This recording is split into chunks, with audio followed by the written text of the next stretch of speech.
5, 4.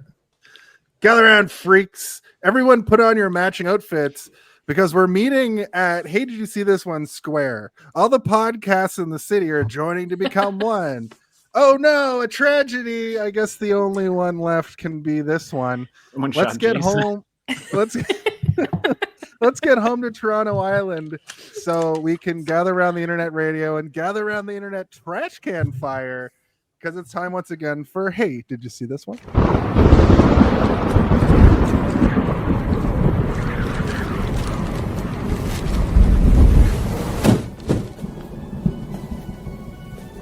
The night is dark, and the air is still.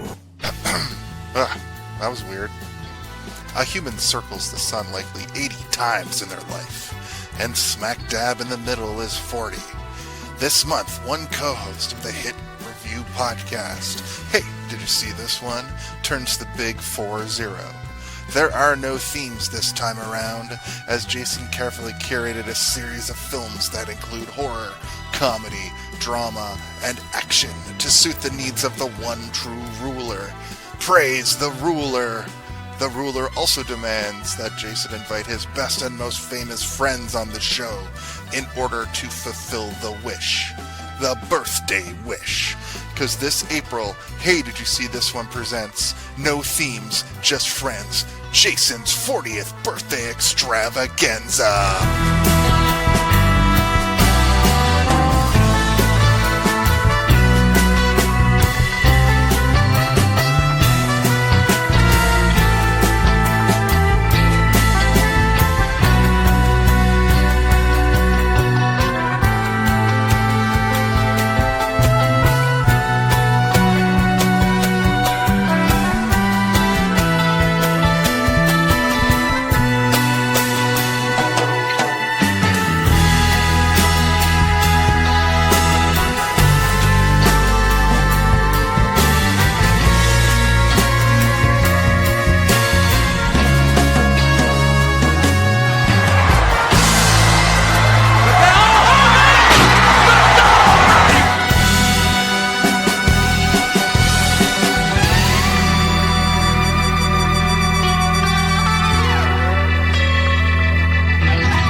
Oh, hi.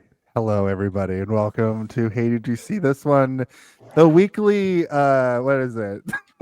It's a podcast. What are we doing here? Roundtable discussion podcast where we just have to ask the question, hey, did you see this one?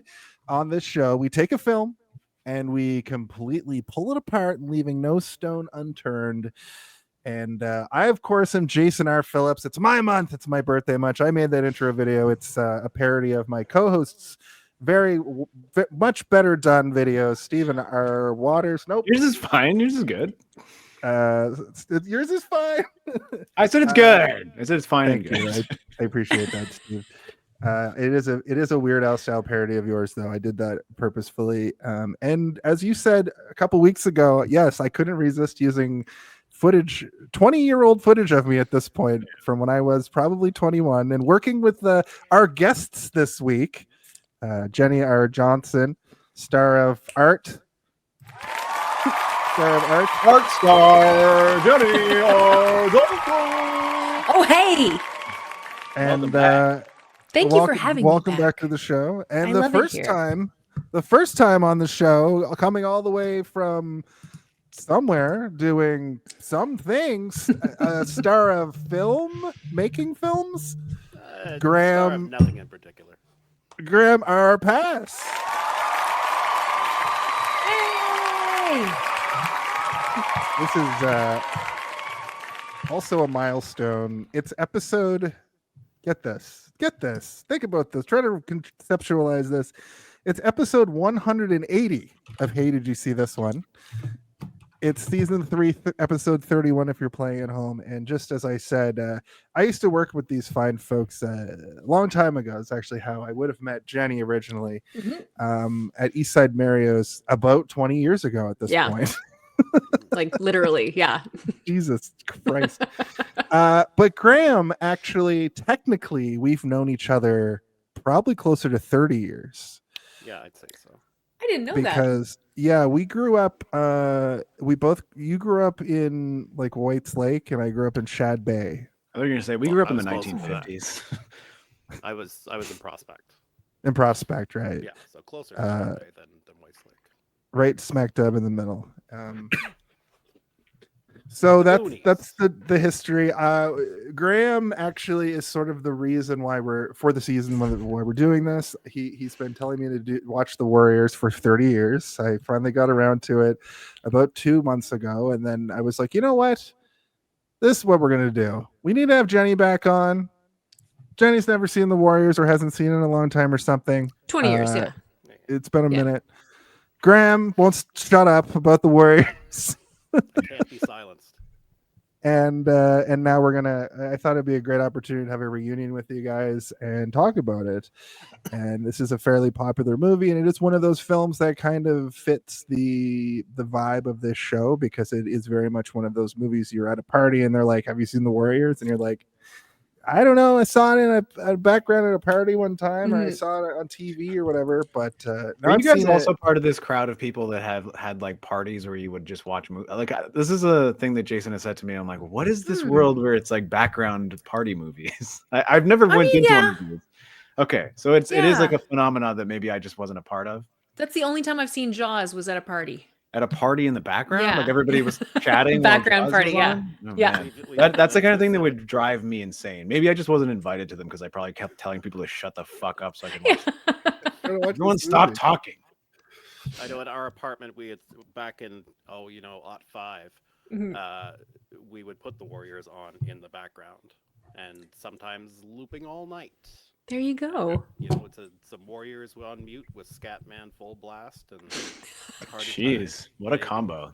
Trying to see if the music lined up with the Warriors. Syncs up with Scatman. Yeah. I wonder if there was a Scatman gang in this somewhere in the background that we just never got to see. I mean, odds are. Graham, just really quickly, you're significantly more quiet now. Right. Are you able to turn him up in the stream? He's max volume. I'm maxed out. I'll lean right into it. Yeah. Is that all right? Or Get your face for in now? there. You're officially one of the scat men. Ooh. Scat for us. Scat, I say. Scat now. Okay, well, with that said, we are, of course, covering the Warriors from 1979. What's the first thing we do on the show after we introduce everybody? Oh, it's time for a quick synopsis. Zardoz speaks to you. Oh my god, he's back. He demands you synopsize this film. Tell him how, why, who, what occurs in this film. That's right. And since Graham was the one that incessantly told me to do this film, I'm going to have Graham give us a brief synopsis. If you've seen the show before, you don't have to tell the whole thing, but just in a quick paragraph. Yeah. So The Warriors, 1979, directed by Walter Hill, begins with the titular Warriors heading to they are a gang in New York City. They are heading to an enclave meeting of all the gangs in the city, called by Cyrus, the leader of the largest gang in the city. And Cyrus's idea is to unite all these gangs because with the strength of all the gangs, they can take over the cops, take over the mafia, and live the gangster's paradise, I guess. And from there, yeah, that's like Valhalla for gangsters. Cyrus is killed at this big gang meeting, and the Warriors are framed for it. So the rest of the movie follows the Warriors as they fight their way back to Coney Island, being pursued by every gang in the city. Yeah, that's about it. You don't really need to expand beyond that because the rest of it is just them literally trying to get from one side of the city to the other while being pursued by rival gangs. Yeah, good job. Excellent work. I applaud you. But only half. Yeah, it's the most concise brief synopsis I think that I've heard in a minute, because sometimes people meander a little bit. They're like, and then this like, no, just the plot is good. Well, thank you, Graham. Next up, this is a riveting segment every week. I think some of us are going to be like, I watched it, and other people, Graham, are going to have a storied history. So this is our brief history with The War. Brief history. I'm gonna throw a curveball though. Jenny, why don't you tell us your brief history with the Warriors? All right. Well, I have seen it before. I've seen it a number of times before. I just haven't watched it in 20 years. Yeah. And Graham gave me a DVD, and I still never opened it. No, Jenny. You know, like, That's okay. I look at it on my shelf and I'm like, I should really watch that. Anyway, but he brought me the Is it theatrical still in the cut. plastic seal? No. I cracked. Oh, sorry. I shouldn't say I didn't open it, but I haven't actually taken the CD out and popped it No. in. Anyway. That would be way funnier if it was still Yeah, in the I know. plastic. But that's it. But that's the one. That's the one. It was. I gave you. It's this release. This was the original DVD release, and I think I bought about 10 copies. I remember. and gave them to different staff members at Eastside Mariners. Wow, you really love this movie. Yeah. I don't think I've ever heard of that happening before. had Like a- someone buying their favorite movie for their coworkers. Yeah, well, we were die hard into it, Right. and so this would have been mid 2000s, like early university years for us. And I lived in a 2-bedroom apartment. There were either 4 or 5 of us living there at any given time. And I believe this all began because we looked at a Rolling Stone magazine that was counting down like the top 25 cult films of all time. And The Warriors happened to be up there.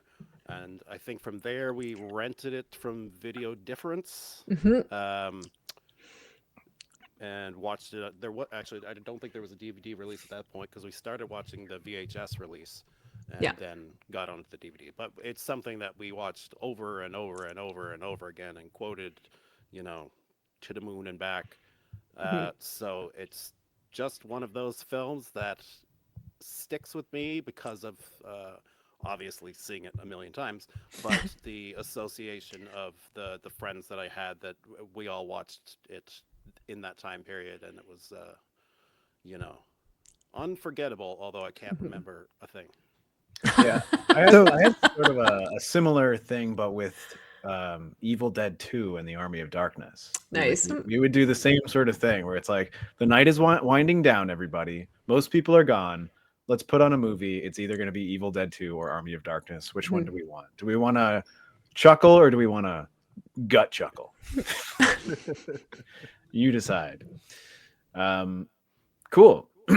My brief history for this movie is that it was it had a cult following, and there was a video game release in 2005.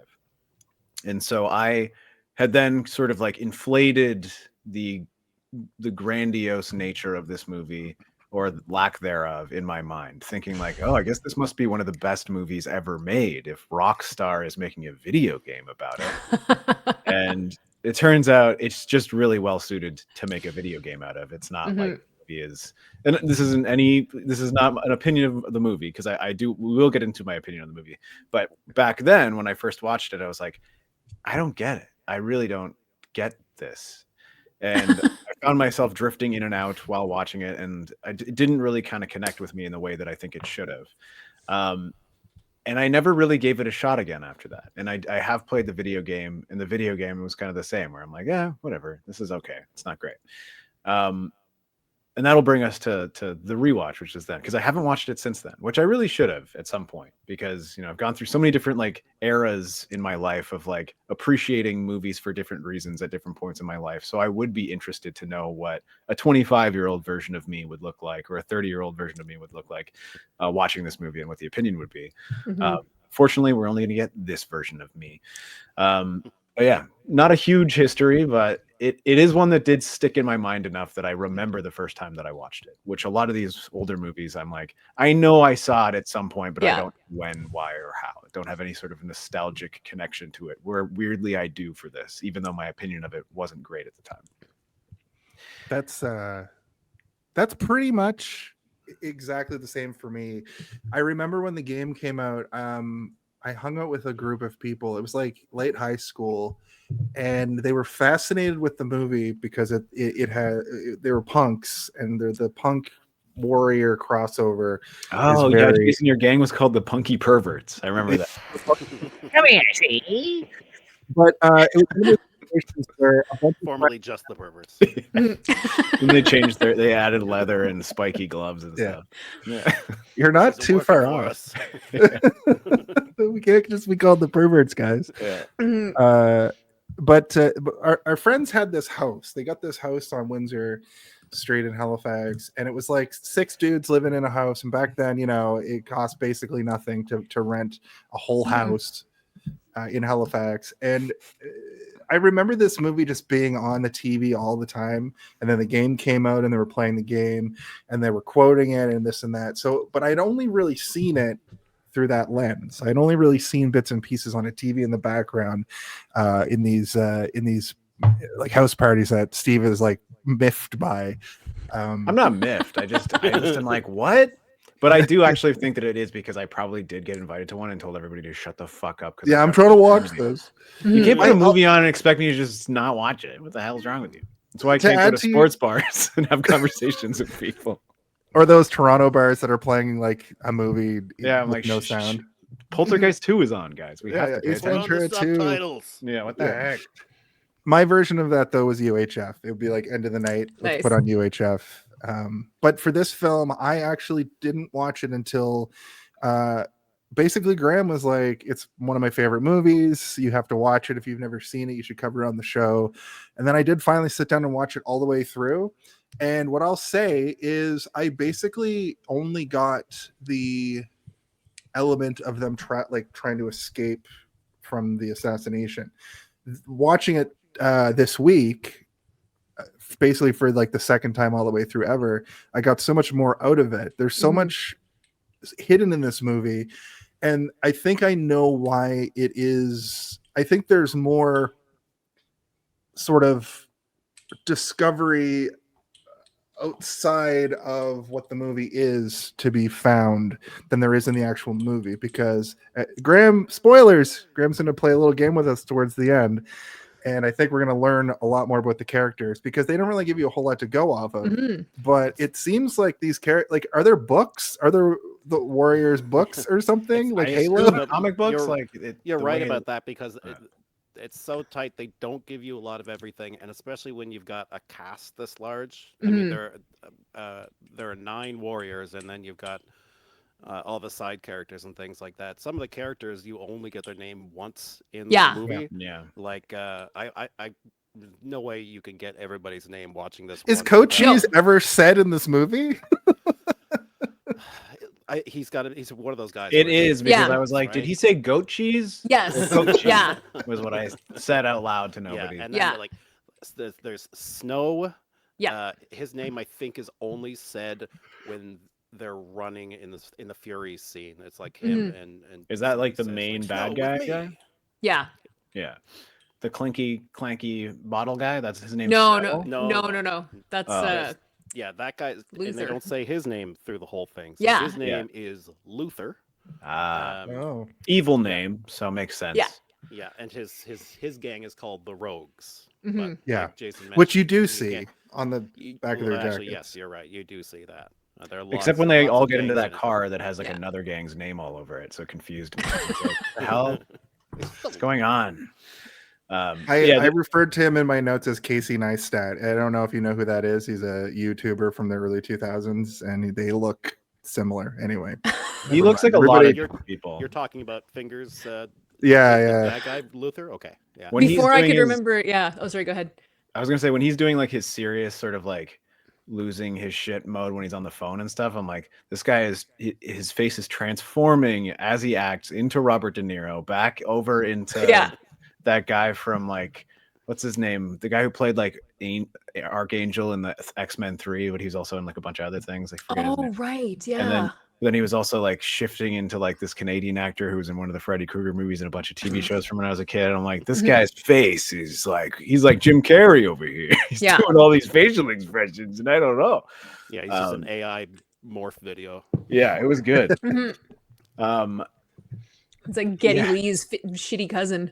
Yeah, I can see Geddy Lee too. He's got the what's that family from like medieval times that were all inbred that have the weird elongated chins. Oh god, it kind of looks like that family. The Mac Tonight family. Yeah, nice. Yeah. Good pull. No, it's because TikTok. It's because TikTok is teaching everybody about everything all at once right now. That's why I'm getting stupider. The Mac Tonight. The Mac Tonight gang would be great if they all had like weird moon faces. Do we? I forget if I asked Jason. I was like, you should ask the guests for us all to come up with a gang that we will pitch as a gang. If not, let's maybe while we're going through the show, we think about it and then we'll reveal it at the end. I have mine, but we'll do it later. You're not allowed to reuse the Punky Perverts because that was your gang in real life. Fair enough. How about we talk the Punky about... Perverts? Just a fun fact: they rolled around on pogo sticks, just like doing, doing, like chasing. I mean, with chains, like, get back here. Oh, like the sharks, like the sharks from Earthbound. Graham knows what I'm talking about. Yeah, that's what Jason's actual gang was Earthbound. They were just called Earthbound. Okay. True. Shall we move on to some other talk?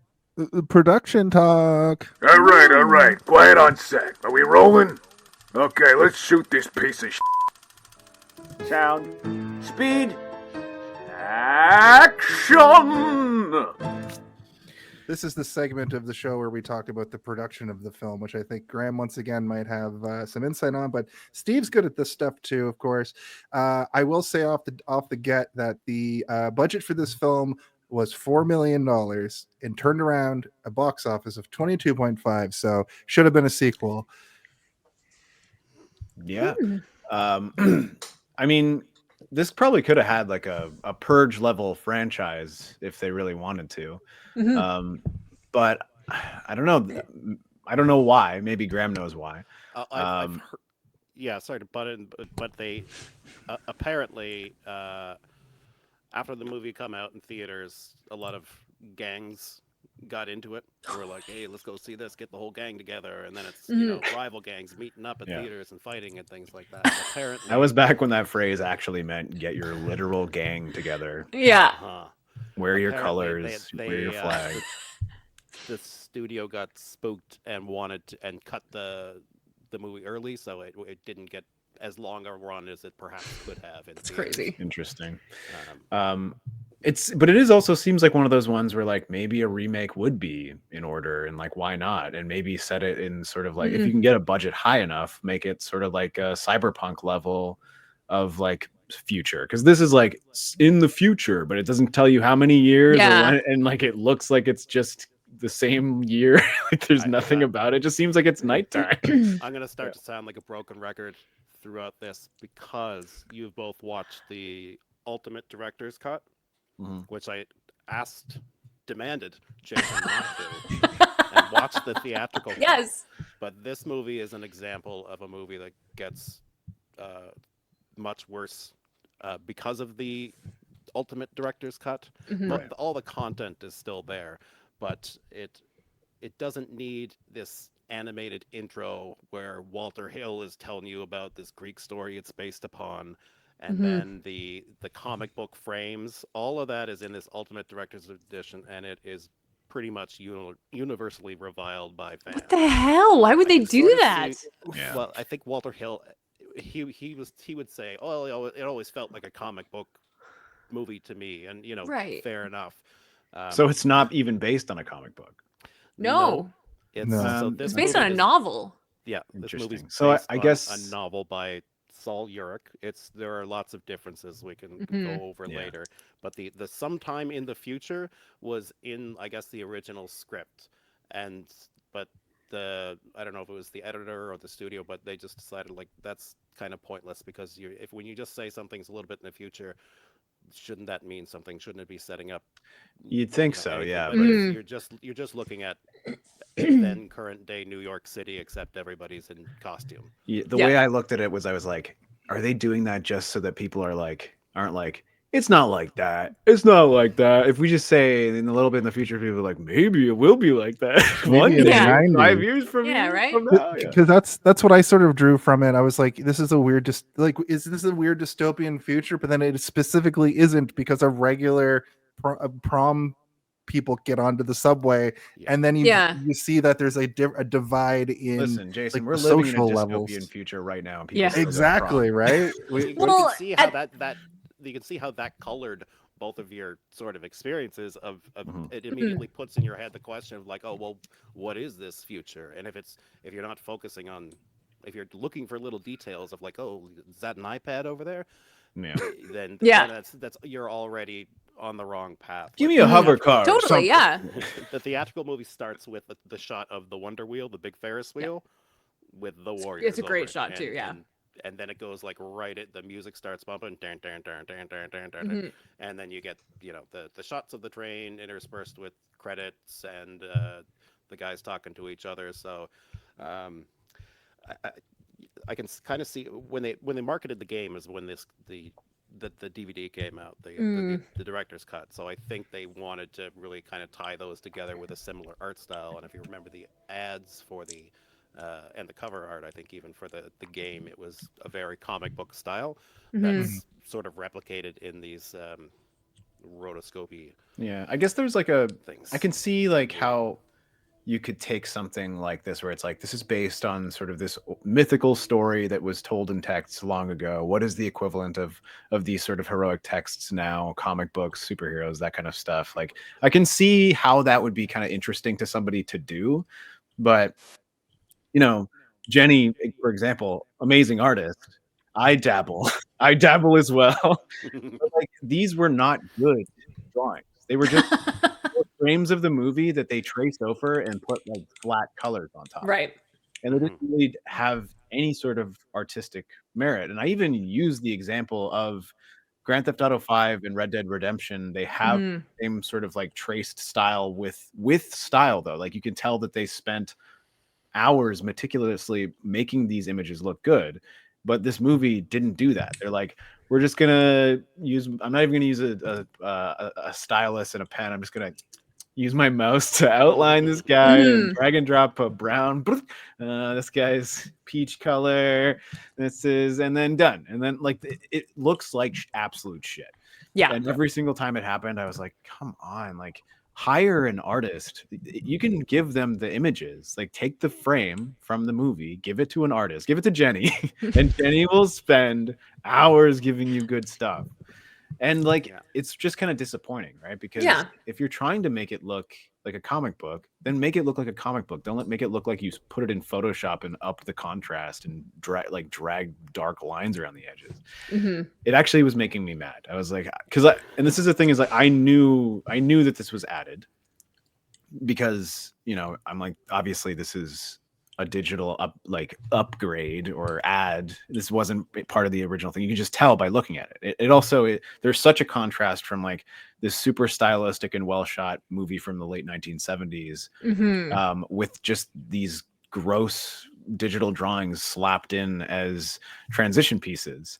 And the text, me and Jason had a little conversation about this as well. The text they add, it doesn't add anything No. at all. It's annoying. If anything, it almost And retracts. Yeah. Yeah. It's Like- Later, he's alone dot, now. dot, dot, Oh, dot, really? dot, dot. Thanks. Yeah. I'm not going to take this too far off topic for this, but it's like the way that you guys would have experienced this movie is the way that you also experienced Robin Hood, Prince of Thieves in the episode that Right. Jenny was also in. So Jenny and I, I also saw Robin Hood, Prince of Thieves, 50 times as a kid. Mhm. But when I listened to your episode, I didn't even know there was a, director's cut or whatever. Neither did I And- until I was and in just- it. And yeah, you seemed horrified by it. Yes. From what I was hearing, it was just like they took all the cutscenes where the maybe the editor or somebody was like, is this like too rapey? Is there too much rape stuff in this? Yeah. And then they're just like, put all that back in. No such thing. Put it in. Uh-huh. Yeah. Hey, you know that witch? Sheriff's her son. Huh. Why not?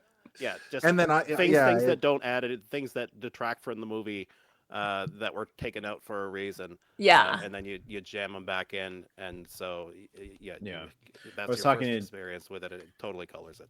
Mhm. We had a little conversation today about Gladiator and Ridley Scott and how he's notorious for going back and coming up with new versions of his movies as well. But he's like sort of the outlying example of somebody who goes back, and sometimes his director's cut will be shorter than the theatrical cut. And he's wow. like, I'm taking stuff out because it's not needed. And Yeah. he knows how to like tighten it to the point where it's like, now it is actually a better movie. I'm not Right, going to he's just throw actually- a bunch of Ewoks blinking and like, you know what, maybe we need a couple of Jawas going Houdini over here. It might be good, right? Mhm. This is all because I watched the extended cut of Gladiator. I watched it just to like prepare for Gladiator 2, and I couldn't really tell what was added because in my head it was already that long. It went from Right. 235 to 250. Literally think, and me and Steve and I like kind of had this conversation. It just seemed like the fight scenes were maybe a bit longer, and there was a bit more of Commodus being like looking off into the distance for a little bit longer, contemplating murdering his own Right. family and everybody around him. Great film, and also it was weird to look at the warrior through the lens that it's supposed to be like a new version of an ancient warrior or group of warriors that have to take on this journey, where the Gladiator film is literally that. I didn't do that on purpose, it just sort of played out like that. But I've had these kinds of Roman warriors on my mind for I have a question. I don't know if week. you have the answer, Graham, but like, Sure. was it Walter Hill that decided to make these changes? Like, is this a director decision or is this like beyond that? Okay. Curious about this Yeah. too. So Because Walter Hill is like, he is one of fucking Ridley Scott's homies. Like they Yeah. have Right. worked on so many things together. Yep. Yeah. So the novel by Saul Yerk was like, it says up front, like this is based on, I don't know, it's called Anubis or something. Yeah. It's probably not it, but and so that's where Walter Hill got that from. And I from his interviews in this Ultimate Director's Cut, in the special features, he does say like, well, I wanted to feel more like a comic book and I wanted to have this introduction, but I'd have to watch to see what he says again, because I just don't understand what it adds really. Yeah.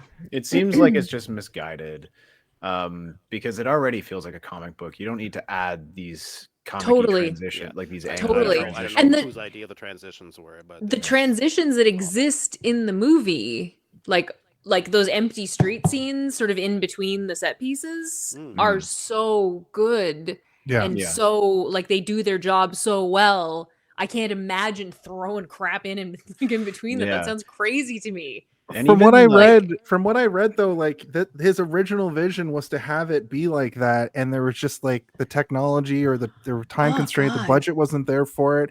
And I was reading remind people you? talking about it on Reddit, and it's like this is a great example of the budget not being there, and you're forced to fucking just make the movie. But Yeah. for some reason, these directors go back and take another pass at it, Mhm. and Walter Hill unfortunately made the wrong choice.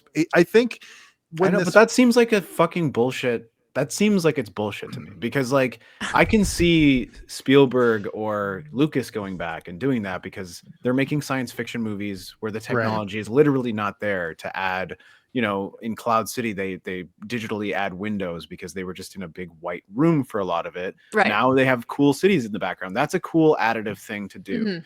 But this movie just putting in transitions when, you know, they spent all this time to make the lighting and framing Yeah. like so painterly and nice. Like everything is framed so well Yeah. in this movie that it feels like a drawing or something that you're taking time Yeah. for, which, you know, I think- a lot of movies don't really do a lot of the time Totally. to add that level of stylization to make it seem like it's a dynamic comic book page. And I this think movie's Graham doing might be onto something when he said that since they released this at the same time as the game, Mhm. they wanted to have that tie-in, and at the time people loved this gimmicky It's bullshit. true. You know, like people were Yeah. like, "Yeah, give me the animated shit," but it almost looks like the equivalent of now AI slop. It's Yeah. poor that's a good digital analogy. nonsense that somebody did Mhm. not. Yeah. If they would have taken the time and effort to like actually rotoscope or make it look like the 70s, not just a Totally. weird bad, you know, well, it like reminds think me about of the Ang Lee. Think about the Ang Lee. I was just gonna say the Ang Lee. I was just gonna say the Ang Lee Hulk. But the Ang those Lee Hulk comic- is good. I'm It's saying good, yes. use Yeah. it as an example. And did that not come out before this re-release? Right This before re-release it, came yeah. out in 2005. No, Ang I Lee. think that was The 2002. Hulk came or out in 3. 2003, I believe. Yeah. What? Yeah. Yeah. And like a lot of people hate the Ang Lee Hulk movie. I do not. I think like it. it kind of Mhm. rules. Nostalgic for me. Anyway, I think we're really harping on this aspect a lot. I don't think we need to like Mhm. deplete our gas powered thingamajig that we're all driving through the woods right now. But like True. we Graham's should like, talk I am about- powered by the sun. yeah, the sun Fine. powers me and it's Yeah. gone down. Yeah, there's only really one more like blatant time where the comic freeze frames is awful, and we'll get to that later. Yeah, we can Yeah. talk about it more in the body as well. But like, I didn't the opening like warrior stuff. Those drawings look like actual drawings, so that didn't bother me as much. Where I'm like, oh, this looks like somebody actually drew this. Whereas the ones throughout the movie, again, it reminds me of when I was first learning how to digitally paint, and I would just be like, I'm gonna do a picture of my mom for my mom, and I would like take a photo and be like, tracing all the faces. I don't know how to do hair yet. Oh, this is fucking gross. I'm never gonna show anybody. And then delete. But these guys didn't delete. They used it in the movie. To sort of pivot off of that, I just wanted to mention that the music and the score and the songs that were made for this movie are all great. Oh yeah. And that's pretty much everything I wanted to mention about production talk this week, because Walter Hill is a pretty prolific director.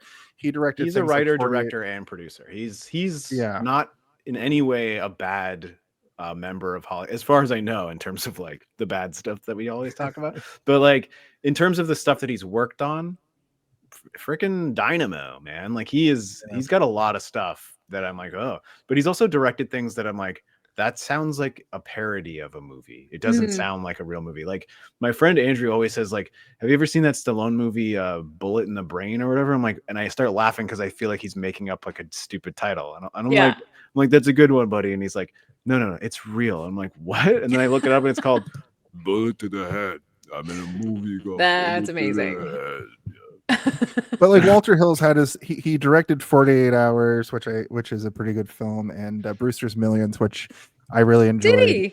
Yeah, and that's but he's right. produced like most of the Alien movies. So I think Had a everything producer- that Ridley worked on as well as like stuff outside of it, right? Wow. Right? yeah. And if All Walter right. wasn't producing, Am I think wrong? Walter's wife, Deborah Hill, was also producing. Walter White? Walter's wife. Well, he produced things too. Oh man, he even produced Alien versus Predators. Yeah, and Prometheus, your favorite movie. Nice. I love Prometheus. I like But mostly Prometheus. I love watching the 8-hour commentary where it's like just Ridley Scott talking about the movie and then it goes right into like all the special featers and he just talks through all of it. And you can Amazing. tell he's drinking wine and eating beer nuts the whole time. He's like, nobody will fuck with me anymore. I'm a fucking genius. Like, eating beer That's nuts. awesome. There's a part I in think- the special features where all these concept artists are working and they're like, yes, we always knew that Ridley was around when they would wheel in a cart full of red wine. Like you see, it's like, and Ridley's just like drinking red wine, being like, this one's good. Yeah. Oh, this one's very scary. Oh my god. But yeah, I think we can wrap up production talk unless anybody has anything else to add. Looking at you, Graham. Is there anything about the production that you want to You know, add the in? the costume design is Yeah. something else. It's crazy. I don't know who the costume designer was, but Mhm. the production designer. But apparently Walter Hill had just given her like a really long list of gang names. So, Amazing. and she had And to no just pick- direction. She's like, well, Yeah. orphans. Let's see. They got to be dirty and green. Gotta be Yeah. dirty, green. Yeah. Leader's got to look like David Schwimmer from the other side of the tracks. Mhm. But yeah, there's so He's much. Bizarro there's so many Schwimmer. different gangs, different. Just a really punchy style. Mhm. That it's and a lot of it's iconic too. Like, apart from the Warriors, which has been influenced, hip hop and comics and other things. Yeah. Like the image of the Baseball Furies, I The find Baseball is Furies, for pretty sure. recognizable, even if you haven't Mhm. seen the Warriors. It looks like something that you recognize. Yeah. Mhm. Yeah. Yeah, especially absolutely. like the yellow and black face guy. Like that guy's Mhm. that's the. Even when I saw it, I was like, oh right, I forgot about this guy, but I knew Yeah. he's in my dreams sometimes, chasing me around with a baseball bat. Uh-huh. I looked up the costume designer. It's a person called Bobby Mannix. Nothing really that sticks out to me, like End of Days, Texas Chainsaw Massacre from 2003, Oh. Muppet Madness from 1988. There's I knew it was also her. Sorry, Mary. I was like last night. I was like, as soon as I saw the woman's mouth go up to the microphone, and she's like, "The Warriors, sorry, but we're Oh. coming for your ass." All right, I was like, I'm like, wait a minute. Oh yeah. I know this mouth, and I was like, You and I do. know this voice, and I was like, all right, agents, you need to find Carmen Sandiego. Oh, that is her. Holy Yes. Yeah. Yeah. I didn't want to say it immediately because I was like, all right, reel it in, Steve. You might just be getting a little too excited here because No. she's also in one of my favorite movies of all time, Shaft 2000. But she is a good actor, and I Forgot was that glad existed. to see. You don't even see her Mhm. face; you just see her mouth, a close up. Yeah.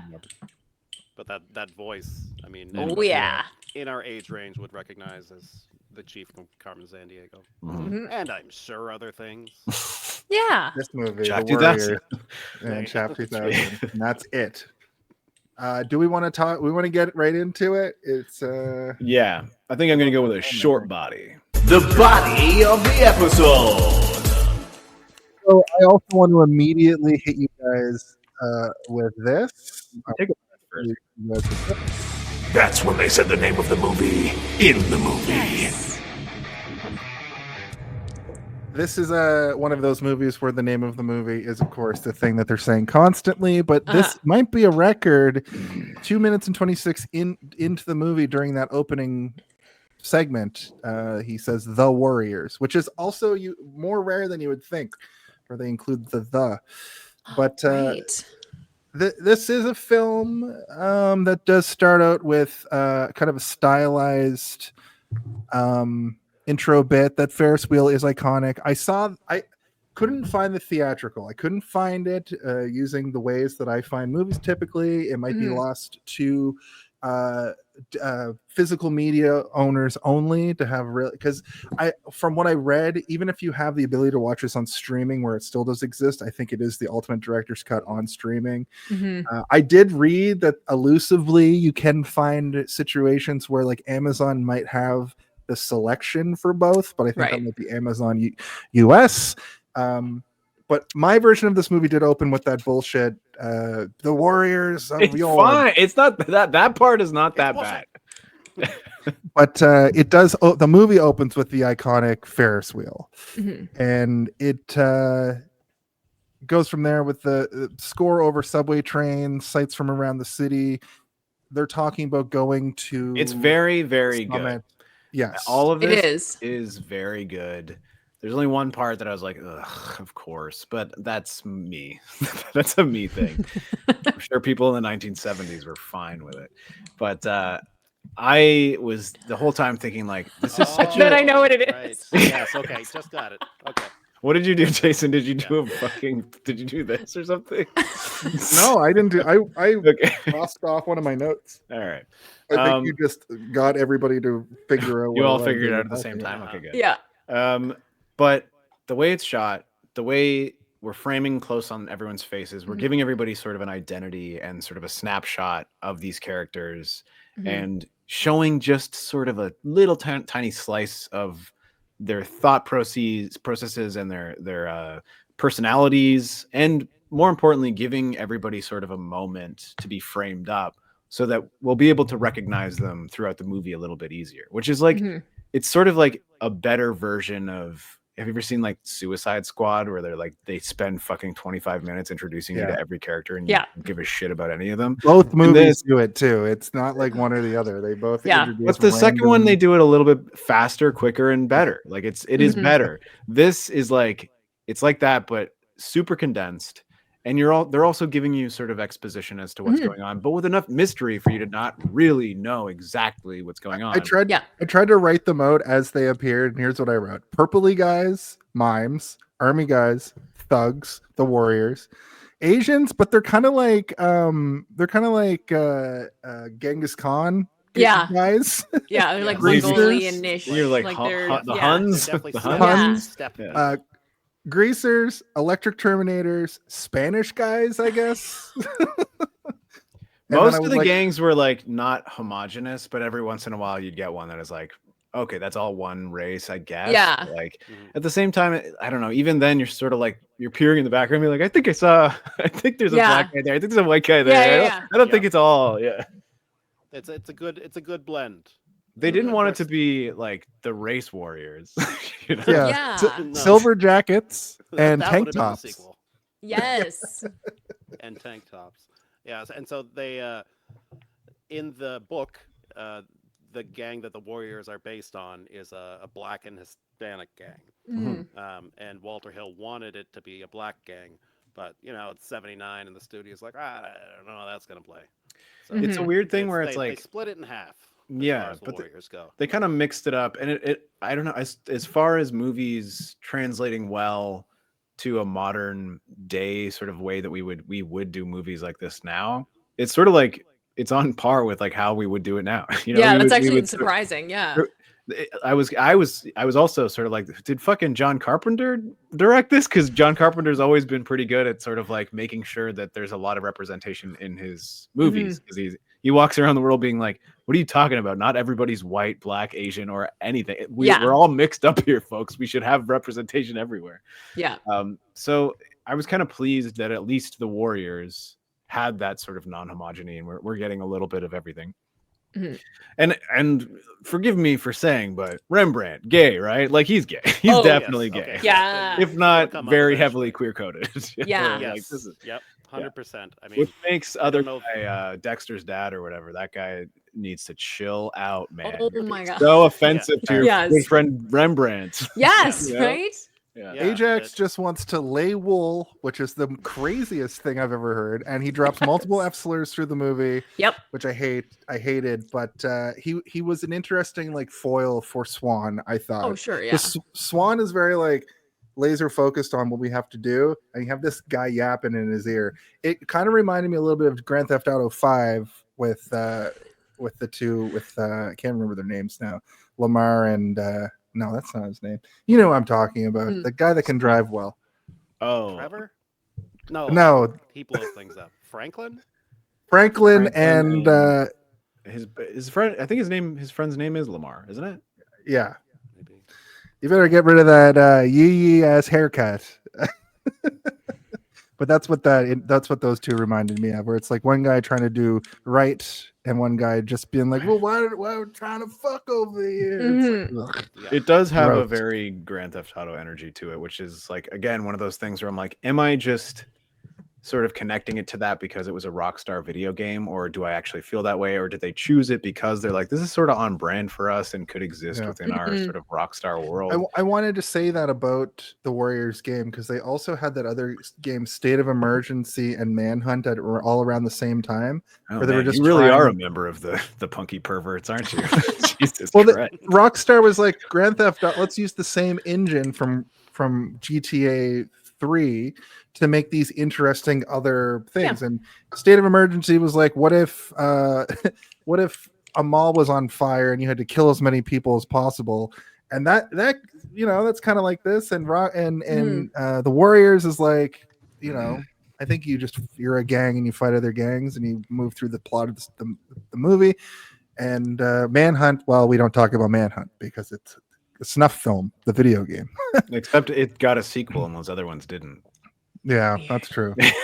The punky perverts are in effect, buddy. They love it. Actually, Manhunt is not nearly as egregious as like it was made out to be.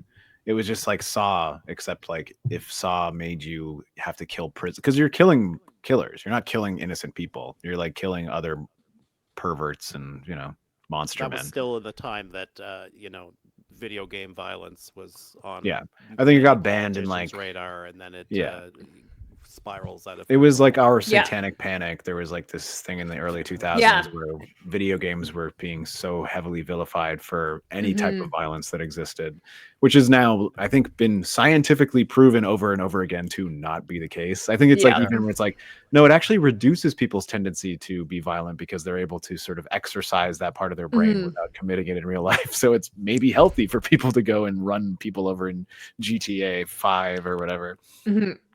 Kept me out of prison. Yeah, I mean, I would have been definitely. No, I don't want to get into that. We already did that the other night. So Rembrandt's gay, right? Yeah. Anybody else? There are definitely a few scenes that hint to that, and if we want to just get, I'm not going to talk about the scenes, but there is this sort of protectiveness in the way that some of the warriors speak to him. Yeah, and I'm not talking about Ajax, obviously, because Ajax never really talks to him throughout the movie. But there is this sort of like older brotherly concern in a few of the scenes with Rembrandt. Like at one point where Cochise makes fun of him, saying like, "That's high math for Rembrandt," and Fox is like, "Oh, don't worry about it. He's just nobody can read. He's being a prick, and and and he's very sheepish, and he's kind of got that sort of like, he's sort of like a little bit more feminine, and he also just kind of like doesn't give a shit when the women are there. He's like, oh god, and if anything, I think when he's watching the women, especially when the women are dancing together, he's like, no, not like bad. Like you can do that. Like not, he's like, wait a minute, two not women so can much kiss. Like, Does that lesbians, mean two boys can kiss? But this is like an oddly safe queer space, also. Like that sort of. I mean, they are called the Lizzies. I think that's exactly. A little on the exactly. Nose. On the nose. Yeah, but at this, there's more. There's definitely some more hints that we can pick up on as we go through. Yeah. So I immediately am like, well, Rembrandt has to live. If Rembrandt dies, this movie is going to from a 4 to a 0. Exactly. If Ajax kills Rembrandt and then drops an F slur, but that I was hoping that Ajax would end up kissing Rembrandt at the end, and it would be revealed that all of it was just internalized homophobia. Right. Yeah. So they get to the meeting. Cyrus wants to unify all the gangs, and he basically says like, this city could be ours if we didn't infight so much. And also this is the like dystopian element of it, because it might be less dystopian and more anti-elitist, anti-authoritarian message, because they're like, there's 20,000 police and there's 60,000 of us if we all unify. So this might be a dystopian future that's exactly like what it's like now. Yeah, where if we just rise up a little bit, it's a good time. Say it. Like, it is very much like straight out of an old, golden age of Hollywood soldier scene, where they're like, totally, he's rallying everybody together in order to take down the evil empire that's coming for them.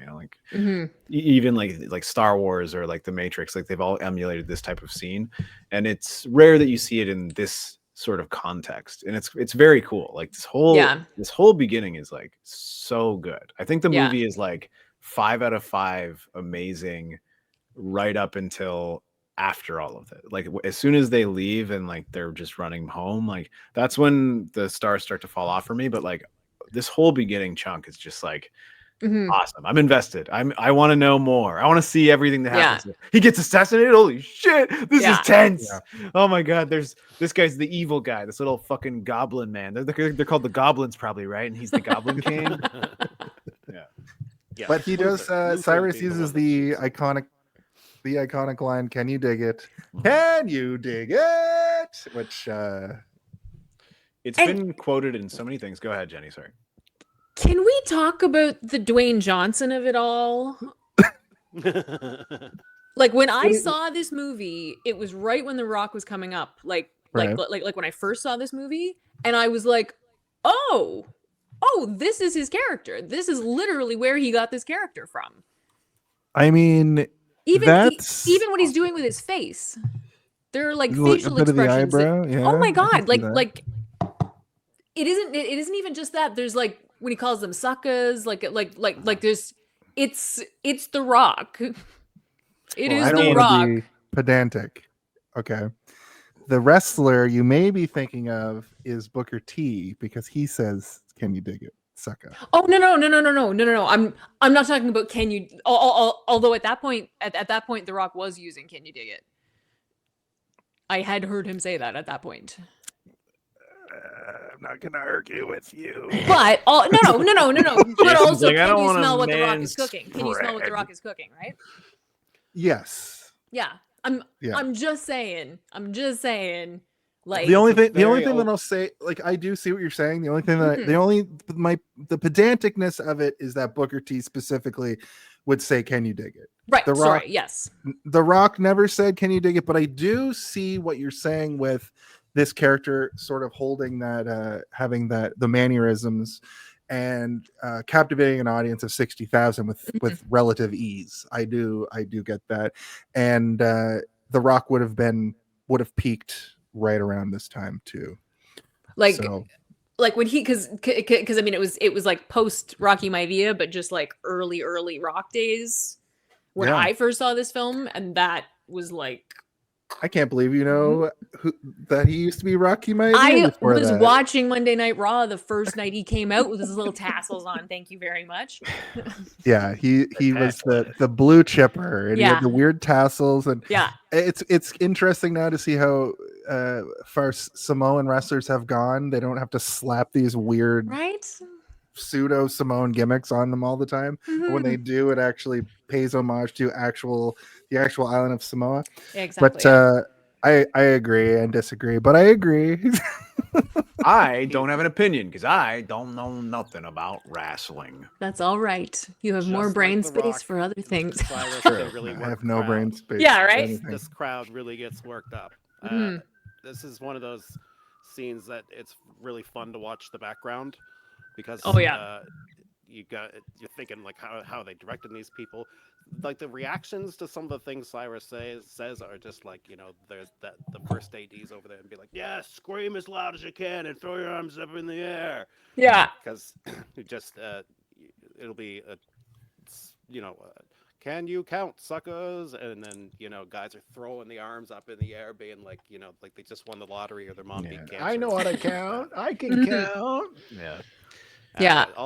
The only bit of trivia I know about this one, as far as because they had to coordinate all these extras running, so it would essentially be you I get noticed this, one yeah. group of guys Mhm. and say, all right, you guys, you're running that way, you're running this way, and you're running that way, and action kind of thing. Mhm. So Yeah, it it's is a very hectic. impressive and busy and hectic scene for sure. Yeah. I'm sorry if you see me turning my head, I'm watching it at the same time. I see. I'm just keeping it. Yeah, I love it. Just for like frame references. Keep us on track. Yeah. This is a good example of, I really like getting to do this where the last time I saw the movie was like many years ago because like you were saying earlier, Steve, it's like you're a different person watching it this time. And for me, I realized there's so many things I wasn't paying attention to. There were so many things about filmmaking that I didn't know about that Yeah. now I'm like, I see, and it's so interesting to me. Even down to the fact that he's wearing a silk robe, that all of the the captains of the riffs, I guess, are silk robe guys, and then all the under guys are all not. But I They all get a robe. I just never. Well, His is nicer though, yeah. yeah, and Definitely. and when they're all lined up, then like the guys at the front of the row each have like a nice silk one, and everybody else is in orange. You know. Yeah, you can. There Um, was. I did like the detail of the different gangs because there was always one person within the gang that you can tell is like he's higher up, and then Yeah. there's like maybe one or two other people in the gang that are like those two are also higher up, but Yeah. just above the rest, who all Yeah. are kind of like the same. Which is such a fun part of the costume design, and then the goblins. What are they called? The gremlins. The rogues. The rogues. Yeah. I think the only difference for him was that he had like a sheriff's badge, and everybody. Yeah. But otherwise, they just have like a sleeveless leather Yeah. jacket or whatever, right? I But do they wanna were talk like about black that, leather. Yeah. Yeah. Yeah, Yeah. there are Like two- the leather- there are the like leather two of those daddies. guys that are ever really visible. Yeah. Because it's Luther and you can see his hair Man. going. There's Luther and Some chocolate are kind of fingers. Yeah. Yeah. Chocolate fingers. Yeah. That's good. So the police do show up and break up the situation, which is unfortunate. That's what Graham was referencing when everybody's sort of running all over the place. I wanted to say I did notice that as well. I love chaos in film, and this was one of the most chaotic scenes. I think it must have been so crazy to film this, but Graham kind of covered that. And then we get that great scene of a gun being passed through the audience Yeah. over to Luther, who takes a shot. Cyrus goes down, and then in the same breath, he starts saying, "The Warriors did it. The Warriors did it. The Warriors assassinated Cyrus." And then later in the movie, we find out that Luther is just an agent of chaos. He just thought it would be hilarious to He's a real to joker, shut this yeah. down. Yeah. Or But, is he? Oh. We can Theory. we can definitely do theories. Yeah. But I know Go on. the line Jason is referencing is, Jason, did you rearrange my fucking audio cues? You sick I fuck. put them in order for you. But It'll you be put easier. theories so low at the bottom. I need the ones that are impromptu. They need to be at the top so I can Okay. see 'em. I thought I did a good, but No. you can move No. them around. We can always talk about Luther's motivation later. Yes, Theories and please. things like that towards the end. My theory is that like he didn't name the Warriors because he had planned to name the Warriors. He named the Warriors because that one guy that one guy saw him do it, right? So like I don't even think Yeah. that's a Because theory. Fox That's is just that- staring. yeah, that's just like broadcast to you through the Yeah, movie. He turns Yeah. around, he gets Yeah. hit by the lights, and then I think we can see again it's Fox right there. Yeah. Yeah. And it's just I think his plan was like, I'm gonna shoot a bunch of these fucking people. Like I'm just gonna shoot until the gun doesn't have any bullets left. Whoever's looking at me is gonna go down, and then when he gets hit in the eyes, he's like, "It was the Warriors. It was the freaking Warriors over there. There was that Warrior that did it." And we're That's a all good like, impression of that guy too. Mhm. 'Cause that's him. a little thing I noticed about him is like he is very tough and intense, but in that final scene at the end, he cowers and does like a higher pitched like Yeah. bully getting defeated voice, which of course we'll talk about when we get there. But this character has a good character arc of a stereotypical bully. I really enjoyed. I really enjoyed seeing him get his comeuppance yeah. because those riffs, they don't play around.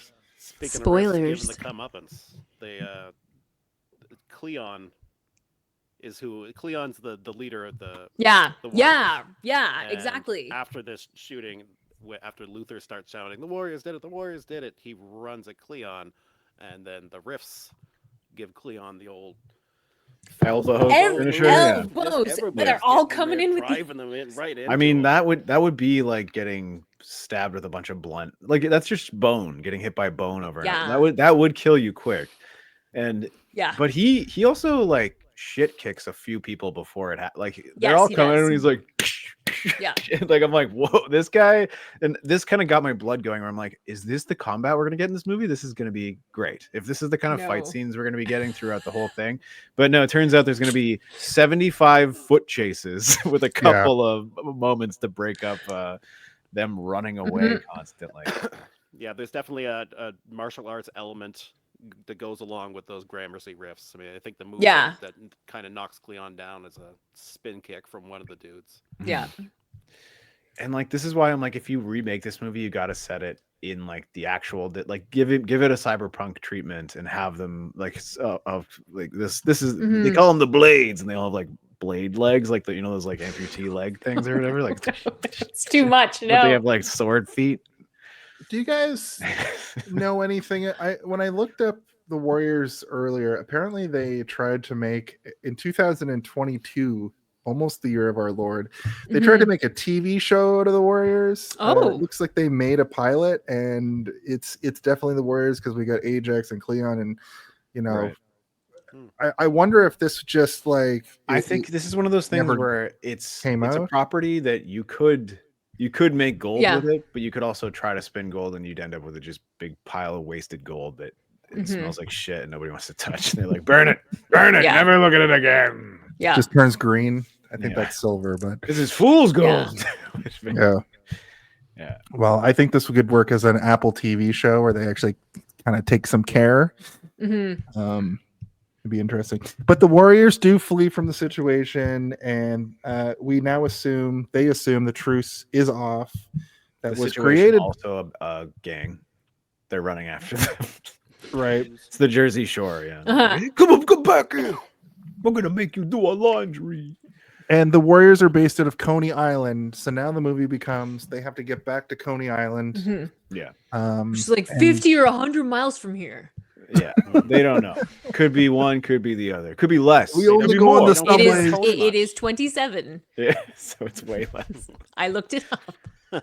It's also Oh. very funny that nobody knows how to read a subway map and doesn't understand it. Yeah. Or it's just Yeah. That's like a you've plot never- point in the Yeah, film. they've These never guys, like, been here before. No, they never left Brooklyn. We ain't never left Coney Island, Yeah. and we never will. Oh shit, we got to go to a fucking giant council of the gangs of. But New also the York. summit required them to not bring weapons. Exactly. So not only do the Warriors have to like get back, normally they'd be all packing, I guess, or at least have some sort of like a chain and a bat and knives. Yeah. Yeah. brass knuckles. But nope, they're weapon free, so they have to get out of there with no weapons now. And then Ajax and Swan are like, who's the leader in this situation? And they kind of get at each other's throats. a bit. Well, not really.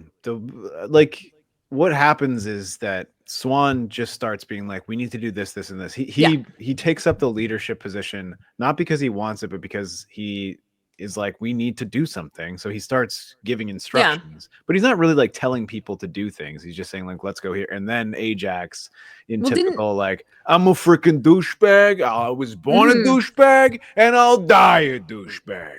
So who stepped up and made you the fucking war chief? Who made you leader? Yeah. and like, But then didn't Cleon actually wasn't he technically a second? Yes, it has a shot.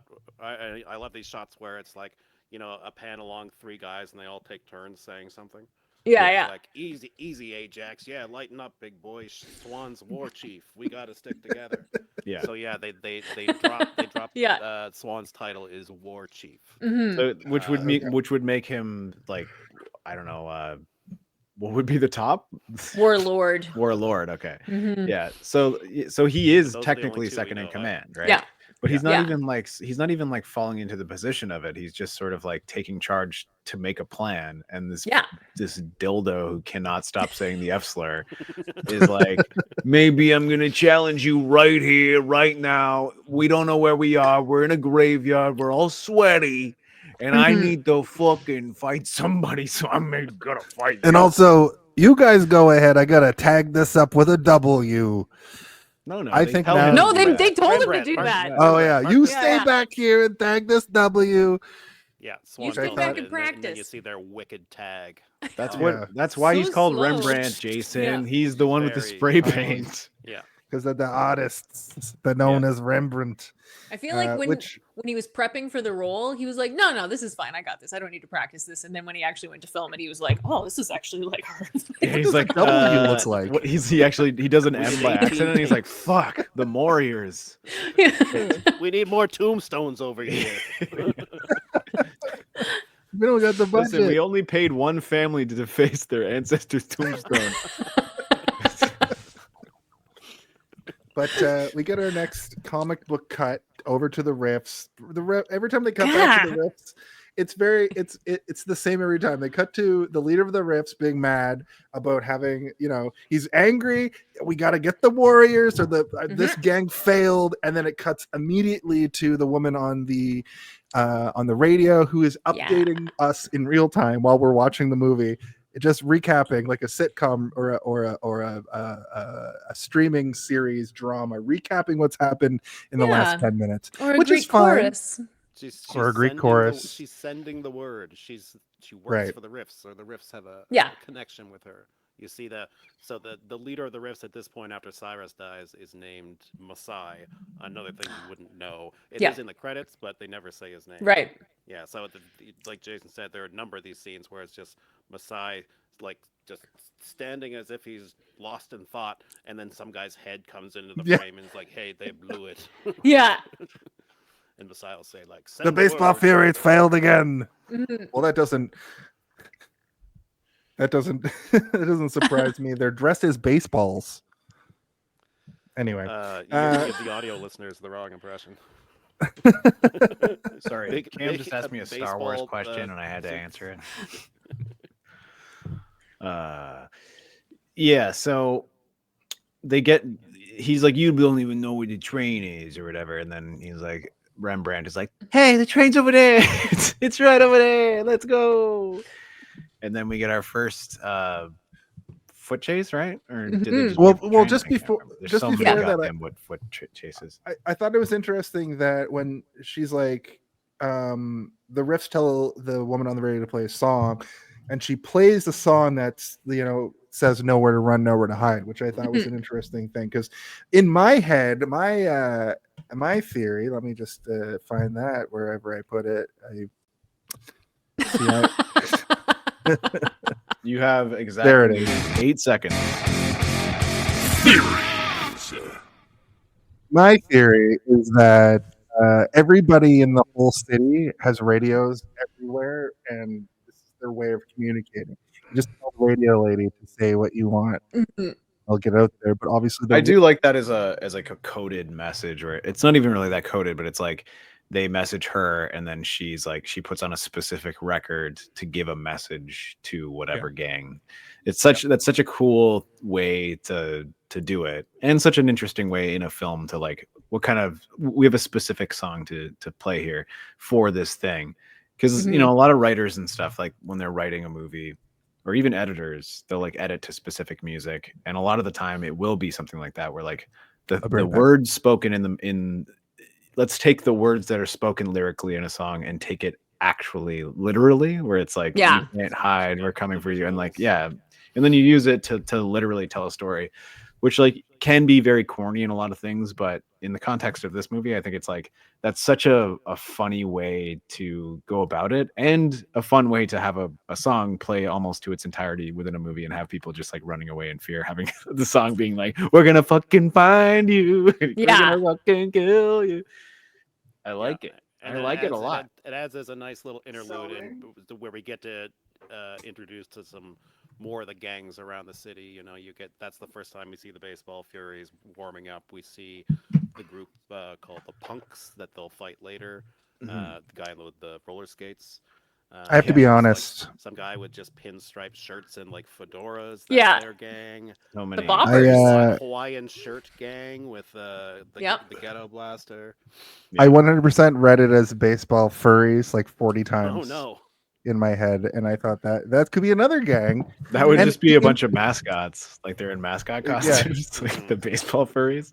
But they're all from all the different like arenas around the city. When I they're fucking. Yeah. I came back. I heard what you guys are saying, and I made a note in my notes here that they just show a bunch more gangs, and the only one that I wrote down was, I guess it turns out later that it's like the roller skates gang. And I'll tell you the joke. I don't think they all have roller skates though, do they? I think just the one. But I was like, that's how you know that he's the leader. He doesn't have a badge or a helmet or anything. He's got rollerblades. He's the recon guy. Only pair they could afford. Yeah. Or it's the only it's the only guy who was able to skate. The rest of them are like, I don't know how to skate. These things just came out. Rollerblades are new. And like all these actors are like trying. They're like, falling over. I was like, are these guys inspired by Mork and Mindy? By Mork from Ork? Because they've got the like striped shirt with the suspenders and the curly hair. That's for the old heads in the crowd. I'm 40. Yeah. I was more like this is the fucking Mario Brothers gang, or like the like cutesy tootsie Build-A-Bear gang or whatever. Like overalls like are not threatening. You know, when you see somebody in overalls, you're not really scared of them. Unless they're not wearing a shirt underneath and they have a shotgun and they're like, get off my property. That's when they're scary. All of the overalls guys, like the roller skate guy and the other guys, they all look like the one guy from Dazed and Confused. Like I was gonna say they're all hot. I was like, a dozen Don Dawsons. Dawsons. Get to the hot guys. Yeah. Because they're all amped, they're all jacked and pretty. Dennis the Menaces. They were all very pretty. I can see Dennis. Oh, the Menace as well. that is more. Sorry, Jason, not to stomp on yours, but Dennis the Menace is way more accurate. I think that's apt. Yeah, that's much more apt. But this next sequence is actually great. It reminds me of a I can't pin down what it actually reminds me of. Maybe the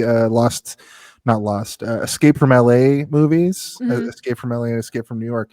But they're hiding in the shadows and they can see the train platform. They're like, we got to get up there to get on the train.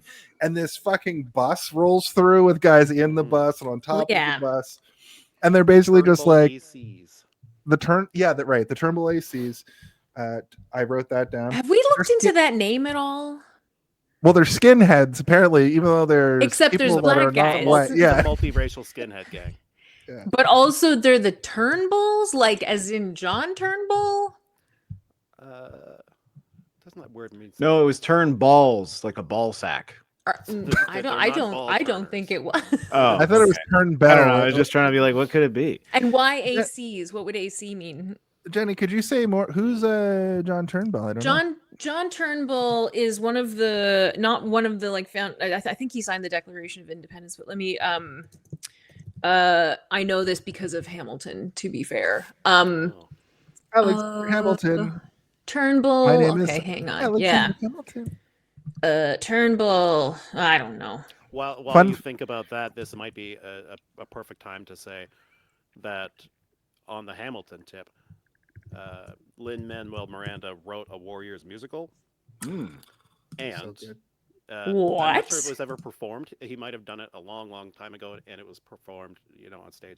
But last year, I think they released this album on Spotify. It's like, and so they're like 24 tracks of all the scenes, and it's a genre mashup. It's like R&B, hip hop, power metal, pop. Yeah. Depending on who's talking, and then it's got a gender swap cast. So it's a bunch of ladies who are the gang members and Cyrus and all this stuff. Wow. And it's great. It's like it's a Warriors musical for your ears. That's very cool. This does feel like something that like would very much be improved by being a musical. Like if that park fight. What are the Lizzies called in this version when it's all men? Oh, good question. I glossed over. What? It's all men. What do you mean? The whole thing. Well, if it's gender swapped, then when they get to the gay then women, then they're all men. They're men. I mean, I could say what they're called, but I don't want to. Don't do it. Yeah. The Fredericks. Mm. That's too far. I'm sorry. The Gabes. You know what? Okay. I think it was Trumbull. I don't even know what I'm talking about. So what the hell does this Turnbull ACs? I don't even know what that means. Well, who knows what a lot of these names mean?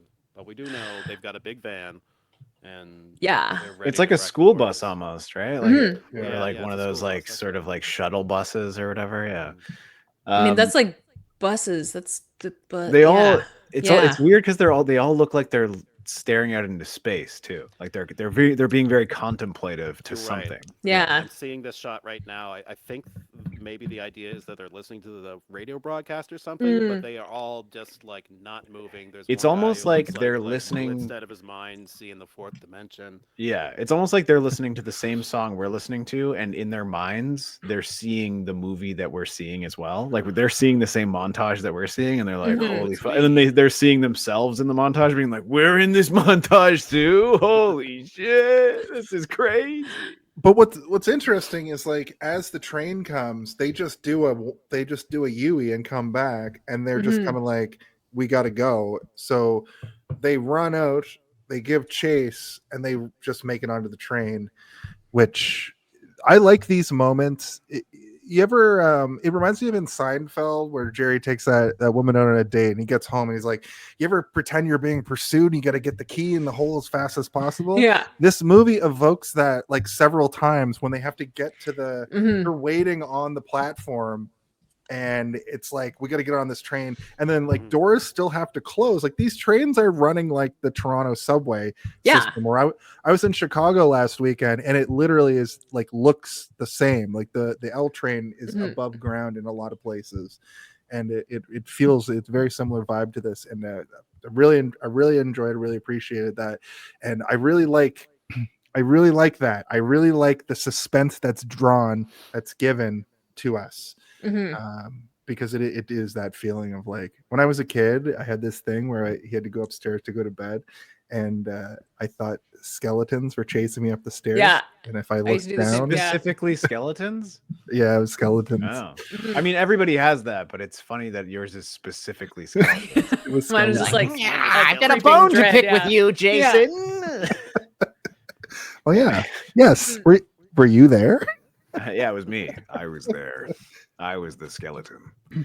You're right though about that like that heightened, like they really turn that anxiety up, and like Mhm. and the way and that's where those transitions come in so well, because you've got those, and then you've got these very quiet, nobody's on the street, it's like absolutely silent, Yeah. and it's like creepy, it's like Yeah, you get the it's too feeling that quiet. it's like 1 a.m. or something. Yeah, Like so it never really lets you off the hook, yeah. Yeah. which is Mm-hmm. just yeah. Yeah, they're waiting love for that. they're waiting for the next train, but they Mhm. can't go up. Or they got to wait until the next train comes. 'Cause Yeah. they can't risk getting spotted out there. Yeah, they And you're can't just that it's stand a on the really platform. Nice, quiet scene where they're Mhm. waiting underneath, and they're all discussing like, "Are we gonna go for it?" Couple of slurs here. Yep. Uh, Yep. Yep. That We other don't one, have to. We don't have to mention it every time. Snow really likes that other one. He uses that several times. Let's just make a blanket Yeah. statement. There's one character in this movie, and it is, to be fair, just the one guy. It's Yep. like it's not like a bunch of people are saying Oh. it. It's usually just Well, the one guy. Vermin's got Well, Oh, it's Ajax Vermin, yeah. He drops that same one 3 times. But Yes. Then Vermin also says something that I think came from the Japanese surprise attack of Yes. Pearl Harbor. He, and yes. that's where Yes. that He term says came that 3 from. times. Yeah. It's him. Oh Yeah. Jesus. Yeah. But as they're home free, we go back over to Yeah, the rest. but Vermin has the big dick, as we all know. Yeah. He's got the big What one. about me? I got the Yeah. big one. Yeah, Vermin and they all looks the laugh, most- which means he's probably telling the truth, or he has a really teeny tiny one. Vermin looks the most like a C-list guy that's in every 70s movie. You know, that character is in every 70s movie. But he also He has looks like sort of he looks the- like that guy from SpongeBob with the jaw, chin. the Captain Handsome Starfish guy. Squidward? That's it. Maybe Handsome Squidward. the blue guy. Yeah. No, you're thinking of Handsome Squidward. Yeah, Right. that's it. He does. His, You know, the his chin time is that- exactly the right shape. Like it's Squidward was handsome. Are we talking about Ajax or Vermin? Vermin. Vermin. Vermin. Yeah. Isn't Vermin like the guy who's got the big one? I thought he. Yeah, He's I got thought the he was big por- one I and thought the he was hairy chest, portly. yeah. The big one. Yeah, That's okay. I for thought sure. Yeah. he was portly. And But, No, he's not portly. He's the most Italian of the bunch. Yes. I mean, he looks the Yeah. most Italian. He looks like the guy who's like, "Whoa, Ma, I can't eat no more. Please stop, Ma. Come on, you're How much embarrassing longer we gotta wait?" me." Mhm. Oh yeah, I see it. Why did in my head he was portly, but he's definitely. It was not. just all the there's- chest hair. It was just There's literally overwhelming. no portly people in this entire No. movie. No, and he is They- handsome. no, because it Squidward. was the 70s. They did a lot of training too, because all the guys wanted to look ripped. So I think that it was like the summer before they started filming. They Oh were my all God, like- really? They're all doing push-ups and shit. Oh, that's But nice. but then only Ajax is the one who got actually jacked somehow. Like he's the most jacked out of everybody.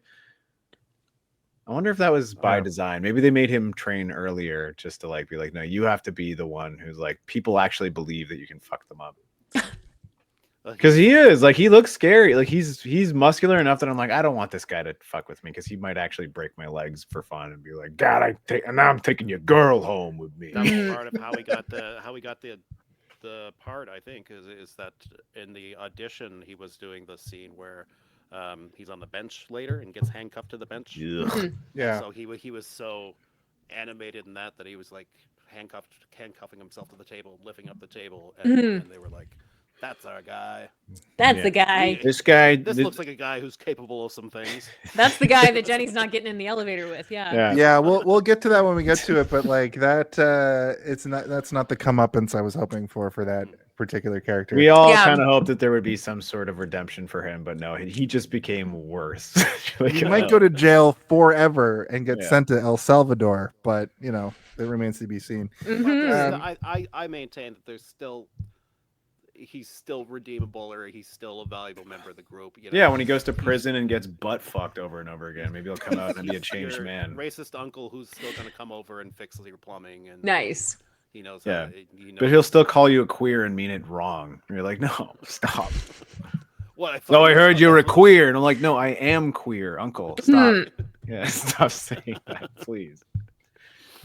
Oh man. So So over to the they- rips. Yep. The word that the turnbells have failed. They blew it. Train gets stopped because of a fire. They suspect it was not an accident. Yeah. And then they get let out to oh no, it also cuts to the gang that shot the big leader guy, now Cyrus. So it goes over to what's his name, Luther. Mhm. And Luther is like, Oh, yes. he just wants to blame the Warriors. This is where we find out their names are the Rogues, because he just turns his back to the screen. I think this is good storytelling. This is the show don't tell moment. They should have done that And- more for like. Agreed. everything. Yeah, Yeah. agreed.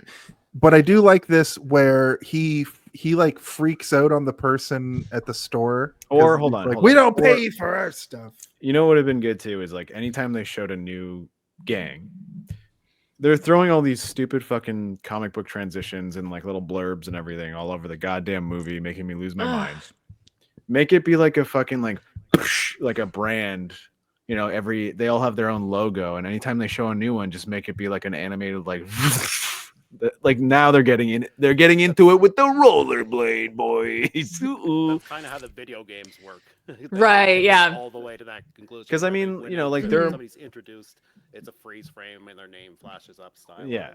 Oh, that's cool. Yeah. And that works in some movies. Like, I don't know if you've ever seen like Domino or like, remember like Lucky Mhm. Number 11 and all that kind of shit. Yeah. Like, there was between like 2000 and 2006 or so, there was a lot of these movies that were like, they would Guy do this Ritchie era. crazy shit. Yep. Even like Scott Pilgrim or something where like Mhm. they get wild with the editing and it benefits the movie rather than being Right. just distracting Yeah. bullshit. It's like part of it, you know, it's woven into Yeah.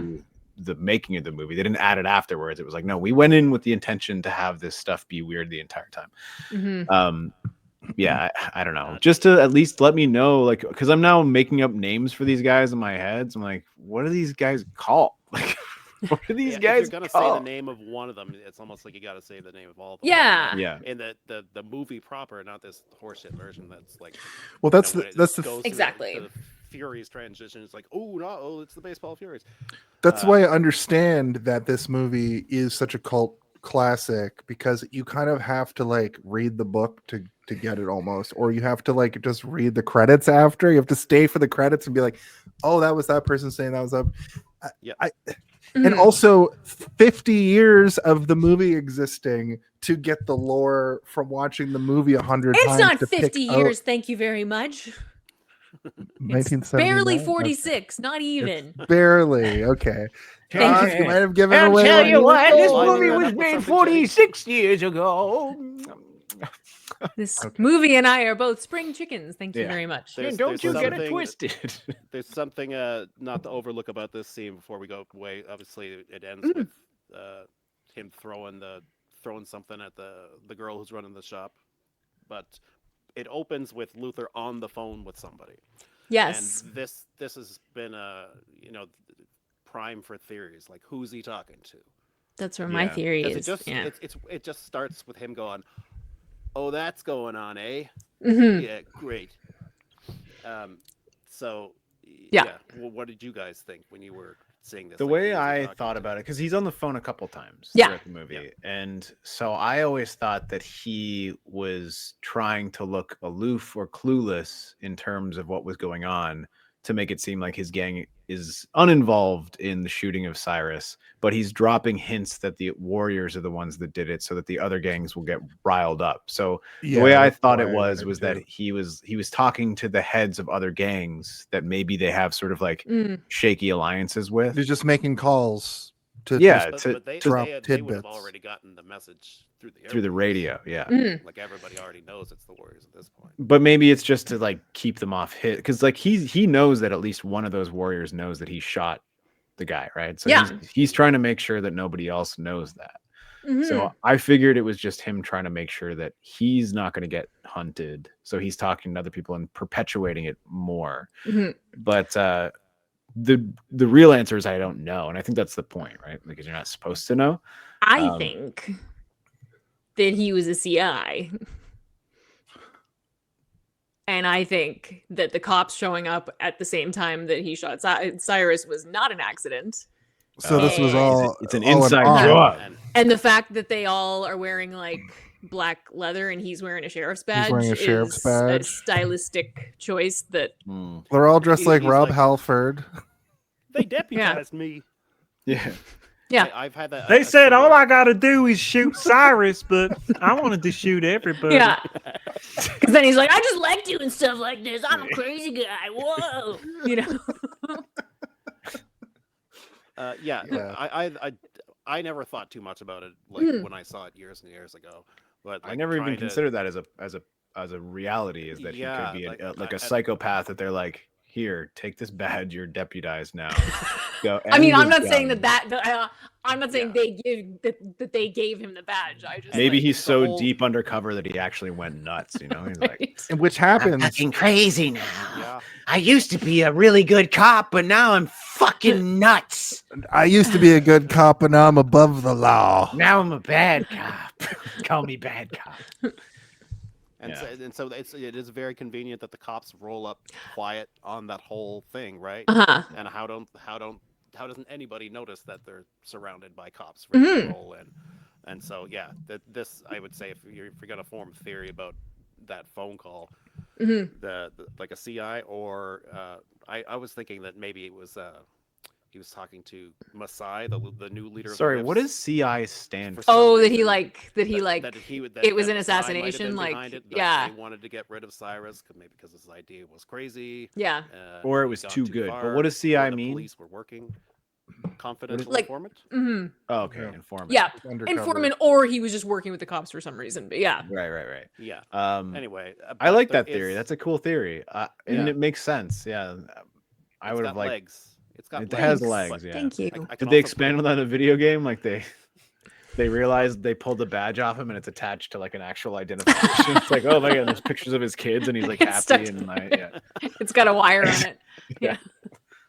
This, There's a tape I could put a recording that you damper can on all listen of this, to. though, because apparently Walter Hill told what is his name, the guy who plays Luther, to just Oh, what is his name? pretend His it's name his is boss or David something. Patrick Kelly. That's Right, thank you. It's he was in The Crow as well. I Yes, he was Yeah.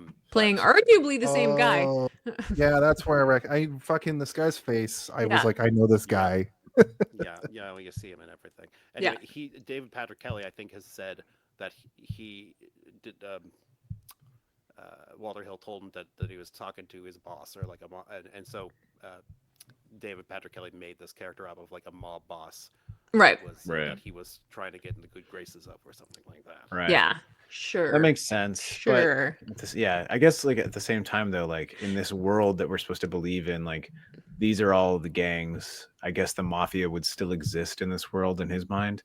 Yeah. But I kind of like the idea of him just being like a weirdo, like psychopath cop Yeah. that like got so deep into being undercover that he's now like, I'm actually crazy now. Yeah, You know, it's it's- to kill Cyrus, and then Yeah. yeah. When I first saw this, I never actually considered the idea like I didn't know that it was supposed to be like a bit in the future. I didn't understand that was. I just thought I it still was don't think it is, and I don't believe 1970s. it Yeah, is, and 1970s New I- York. Yeah, like pre-Disneyfication. Well, And yeah, New York was just like this in the 70s, Yeah, right? yeah. And this is just sort of like the next, like what it was like, only just like a little bit worse. Mhm. You know? Right. Yeah. It's A like, what if all the comic book version crazy of people in current the day. street banded together and became a super army? But usually in there's that one show that was on Netflix years ago where they kind of depicted the same kind of idea, but everybody was just discovering and inventing hip hop, and spray painting and doing graffiti. Oh, right. It has the kid from the second new Jurassic Park. He's in a bunch of stuff. He's probably the something. second new Jurassic Park. It What was does called that the mean? Get Down. The Get Down. The Get Down. Was it Right. called the Get Down? Remember the Get Down? Maybe. But the Get Down show was 70s New York, but it wasn't gritty in the same way. But the grit was Mhm. just that the city is in ruins because they're just tearing down buildings and letting people live in like burned out buildings, and Right. and it's very like the economy is all messed up, and Times Square is like strip clubs and crime. Just a shitty, Mhm. realistic, like crappy version of what we're actually living now, which is like what we're living now, Yeah. basically. Yeah. Well, we're living in that, but it's basically the 80s, but there's like a veneer on it. Yeah, All the I crime think. I mean, happens like behind if they wanted to make it closed crazy, doors. they could have. But like, I don't think that was the goal, right? I think that they were just like you said, Graham, where they're like, they just slapped that on afterwards to make it Mhm. seem less scary to people and to have it a little bit more approachable, because people are like, they didn't want people to believe that this is what the world is actually like. So they're like, maybe Yeah. if we say in the future it Mhm. might be like By this. In in the future, they 1981. mean when you go to bed at night. Yeah. Yeah. Don't worry, a crazy top hat gang isn't gonna come beat you to death with crowbars or whatever. They're gonna tap all over your grave. Yeah. Yeah. Oh my god. Well, we get another comic book transition, and then as they You can progress, Stop saying that. You can stop saying that. We can just really, because You don't get another comic book transition. I know you guys didn't even watch that version of the film. I think we but, I think we fucking burned it enough in the beginning. We don't need to keep talking about it. Okay. I've run out of gas on complaining about I'll that. bring it up at the very end because there's a point. Ooh, okay. Okay, But but the next- they encounter what did you call him? Dirty David Schwimmer, the orphans. or like He's- David Schwimmer from he's Outside of Russ. the Tracks. I thought they were called the Dirty Russ. David Schwimmer He's gang. just Is that Russ. not what they were called? But they Orphans. they encounter the orphans, and they're trying to navigate getting through, and they actually are like, we have to parlay, and he's like, why are you parlaying? And it's like, well, we're trying to parlay right now. I know this is a rare situation where we are actually just trying to talk things through, Hmm. but we are going to have to try to do it here. And they actually end up, it Did almost they say works. parlay? Yes, they Yeah. say parlay a Yeah. couple times. Which is Graham, funny. is this the first movie you ever saw the word parlay in? Probably Me? No, I They said use it- Graham. Pivot. Oh, They use it like it's part of their code or lingo, right? Yeah, Mhm. and the Not first the- movie that not I the saw one you would parlay in was Pirates of the Caribbean, which Yeah. came out in 2001. And when I watched this movie, when they said parlay, I was like, I know what parlay means. Yeah. I It's know a pirate parlay. term. I know parlay I from know what it Westerns. Red Dead Oh. Redemption is what I know parlay is from. Because Nice. you have Red to Dead parlay. Redemption? Yeah, That came out after both of those things. Way after. I know. I'm telling you where I We're ta- learned. That's the first concept time of you heard parlay. it? When's the first Mhm. time you saw Pirates of the Caribbean? I've only seen it once. I don't really. I haven't seen the whole series like you pervert. There You've you only go. seen it once? Oh, I'm not a Jason, I'm you've not seen the pirate? It's a great movie. It's actually just good. It's like Yeah, a what the hell? great. I didn't know this So about I you. actually just let me say this because I Sorry. need to say it. I said this to Steve No. earlier, and he didn't respond to it. And in Gladiator, in the score of Gladiator, it goes dun dun dun dun dun dun Mhm. dun dun dun dun Yeah. dun dun dun dun dun Yeah. dun dun dun, which is Yeah. Pirates of the Caribbean. Yeah. Okay. So what's your? I think it's the Is that- same. I think is it There's not the no same guy? point. Is that Horner? No, it's not. Hence Hans Zimmer worked Oh, on Zimmer, yeah, right. worked on Gladiator, and the guy Yeah. that made the guy that does the music for Pirates is a different guy, because I looked it up immediately. I was like, Oh. why is this exact Sting in both movies? Who did Pirates? Jonathan Bonathan. I don't know. Steve's gonna tell you in just a moment. Jonathan Bonathan. Klaus Badelt and Hans Zimmer. Okay. Dun, dun, There dun, you dun. go. Yeah, There dun, you dun, go. dun. Yeah, dun, Aha. dun, dun. That makes sense. Interesting. Let's. Hans He Zimmer's probably, like, what "Do I have a probably role happened, for you, Jason, sir?" because he was a producer on it. So what probably happened is they collaborated, and he probably was like, "I have some table scraps left over from Gladiator. Yeah. Let's rework some of this that isn't exactly Gladiator, but work it into this because it is a good fucking catchy tune. And Gladiator is such a tragic story that we can take this bit that's uplifted. It's that definitely like is slowed down hopeful. in Gladiator. Yeah. Well Yeah, said. so they take it and then they'll be like, we're gonna use this unused track from Gladiator and use it as the main fucking theme for Pirates and make it a little more jaunty and piratey. It's very piratey. That's how people work. Collaboration is good. Yeah. I just completely lost track of what we were talking about. sorry, And then okay, I was like, so- wait, parlay. Orphans. We were all about to do our Yes. Jack Sparrow impression. All Yeah. right. So they have this encounter. Orphans. Ajax tries to talk to don't gloss them. over the orphans either. You gotta give Mhm. the orphans their couple. They of explain. Oh, I got you. They explain the situation. These are the orphans. They are pissed. They weren't at Well, the the meeting. orphans seem like they're about to. They're almost like about to let them go until. No. Mercy comes Before out. that, Graham just shook his head hard because the orphans were not invited to the summit. They're too Yeah. gangsta ghetto, They're and I real. think that's what Mercy's character is. And I didn't recognize this the first time I watched it, but Mercy's representation in this, even though she's a stunningly beautiful woman who should not be in these living in squalor like this, she should have been snapped up. What by is she a representation modeling. of? Tell us. I'm trying to. You're She should've taking been- so long. It's been 4 seconds. You're making it longer. She should have been snapped up by a modeling agency. I thought this about Fiona from Shameless as well. Like, no, but you don't look like that and have to live in Chicago. She should have been snapped up. But what these orphans represent is this, like, these people that are so below the poverty lines. They're living in burned out buildings that they don't even get invited to the gang summit. I And mean, when I assume Mercy they were appears- literal orphans. Well, No. I think that's what they're trying to say here. When Mercy appears, you're taken aback. You're like, "What the fuck?" And she's such a She shit doesn't look like an disturber. orphan. She's hot. Orphans are gross. But they're Sure. so mad, and they can't really get eye to eye on the situation Mhm. that their parlay kind of just dissolves because she just comes and shit disturbs. Is like, "Give me your jacket." He's like, "I'm not giving you my colors," and then Also, she- because then I wouldn't have anything on. Yeah, I'm Right, cold yeah. already. I need Yeah. this to cover up my nipples. The only source it's of New heat York that in I have to keep November. myself Yeah. warm Let's at be this real. It's one of those situations where everything's wet. It looks like Mhm. October. But basically she just stirs the pot. If she never appears into this film, I think things might be better. And I'm not Mhm.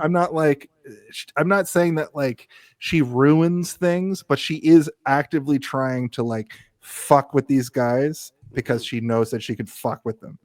I think that's kind of my little theory about that. But she does appear. She really wants attention, like, and not in a like look at me kind of way. Like She's a little bit of a pick me.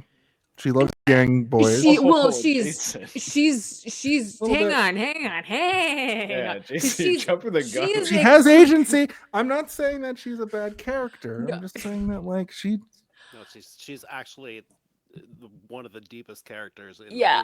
the movie. yeah. But Yeah. she's very she is a prostitute. Yeah. They call her as much like right away. And Yeah. she's like, don't call me that. Yeah, don't call me a whore. But Yeah. I'm like, okay, Actually. slut But for also money, it's like or- it's like the currency and is not currency. It's mostly. safety, I think protection. Yeah, it's like it's she's being just- protected by the orphans, yeah. and she's realizing that the orphans are probably not the best form of protection that she can get. So she wants the warriors. That's what I'm getting from this, right? Go on, Graham. So she Also, can. I just realized we're both interrupting. Oh, Well, Sorry. That's No, no, no. fine. Yeah, but I mean, like, Graham has seen this she's 1 looking- billion times, so I'm It's like, kinda true, like, it's true. I want to That make is sure true. that I I. like hearing what other people think, and I don't necessarily have all the answers either. But she's looking for a way out. Like She's Yes. also like, you didn't stop these guys. You guys are bitches too. You bitch. Mhm. To Yeah. the orphans. I think to the main she's guy looking for there. some power out of her own situation. Yeah. She talks Yeah. talks about it later in Yeah. the much more in the when they're in the subway Yeah. scene, and she's talking about like, I want something now. I've seen what Mhm. happens around the block. Belly hanging down, 5 Exactly. kids. I want something now. So yeah, I want to go to Coney She's also like Island. kind of trying to talk herself into like that what she's doing and where she is like good. Like no, Yeah. this is good. Like I'm living. This is Yeah. which is also like She should have joined the Lizzies, but I guess you gotta be into that to be in the Lizzies. yeah. I think you do have to be into that. I think you have to be a lesbian. Yes. Yeah. Yeah. Yeah. A Lisbo. Also, at some point, I decided her name was Dolores. So in my notes, I was like, Dolores is not excellent Dolores, judgment. what the And hell you doing? originally, I was like, yeah. Why the hell are you wearing such a bright color, Dolores, if you're gonna be doing crimes? You gotta wear all dark colors. I'm not sure if they say her name more than once or not, but I think it's yeah. But Russ, David Schwimmer here, definitely says it when she comes out and she's doing the buck. Yeah. Cut it, Mercy. Oh yeah. And I think that might be the only time. I remember her I think name so, too. throughout. I think it's because her name is. I mean, all their names kind of have sticking power. I think so. Like, Yeah. I surprisingly remembered way more names than I thought I would, and it's because they have very comic booky names. Where it's like, Yeah. you need to make sure everybody's name is memorable. Mhm. If anybody was named John or Mark or something, I'd be like, no. Unless it was like Mark the butt fucker, I'd be like, yeah, Mark the butt fucker. Remember that guy? Yeah, he was crazy. When I saw her this time after seeing the movie so recently, I was like, oh, it's Mercy. Mercy's back. But then I was like, no, it's better than that. She's Mercy. Mercy. And Yeah. it's the same thing with Steve. Which is Mhm. There's so much work with the names. Like we talked about this before, but where we have a cast this large and so many characters to keep track of. If you're gonna get their names, they should be names like these that stick, and a lot of Yeah. them work with their characters too. Ajax. Yeah. He's very abrasive. That was one that I forgot. So like, Yeah. because I called him Dexter's dad the whole time because I was like, this is the guy who plays Dexter's dad. I He's called like, him Remar until I remembered that his until I remembered that his name was Ajax. So half the names have some as Rembrandt, cowboy, Mhm. hat, vermin. He's gross. Swan doesn't really make any sense. Aside No. from, I guess he's beautiful. Yeah. Well, maybe he was ugly before, now he's handsome. Swan was one where I heard them say it and I had to rewind it a couple times to be like, Yeah. are they saying swine? No, Or swan. Yeah. yeah, he's beautiful like a swan. I wonder if he was like ugly when he was a kid. Like Mhm. he became the swan, maybe. Well, they refuse to give the colors up. They used to call him Ducky. Everything breaks down, but they just soldier on right through right through like literally the ghetto inside the ghetto.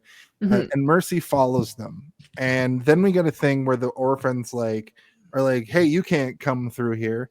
And they grab Mercy, and you think it's going to be like a bad situation, but I think it's Ajax or Swan pull Ajax grabs apart. her first. Yeah. But And then they Swan's like, get rid of that. Don't get out of here. You can't touch her like that. And then he but they rip a immediately piece does the off thing. of her Yeah, dress. they turn her dress into a Jumping Molotov ahead a little cocktail. bit Yeah. when the orphans come around the corner, there's Yes. a little bit that happens before that. Yeah. They catch her sneaking up on them, Yeah. and then they say, Ajax has got her, and Swan's like, let her go.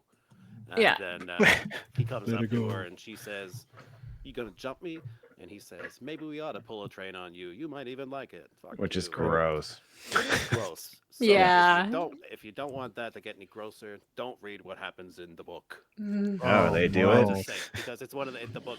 The book is, And it's she very does different. like it. The- Oh, They do God. run a train on her. the Okay. the characters don't line up. There's no Yeah. necessarily like this is that character and this is that character. The Yeah. gang names are all different. Everything's quite different. Yeah. But Yeah.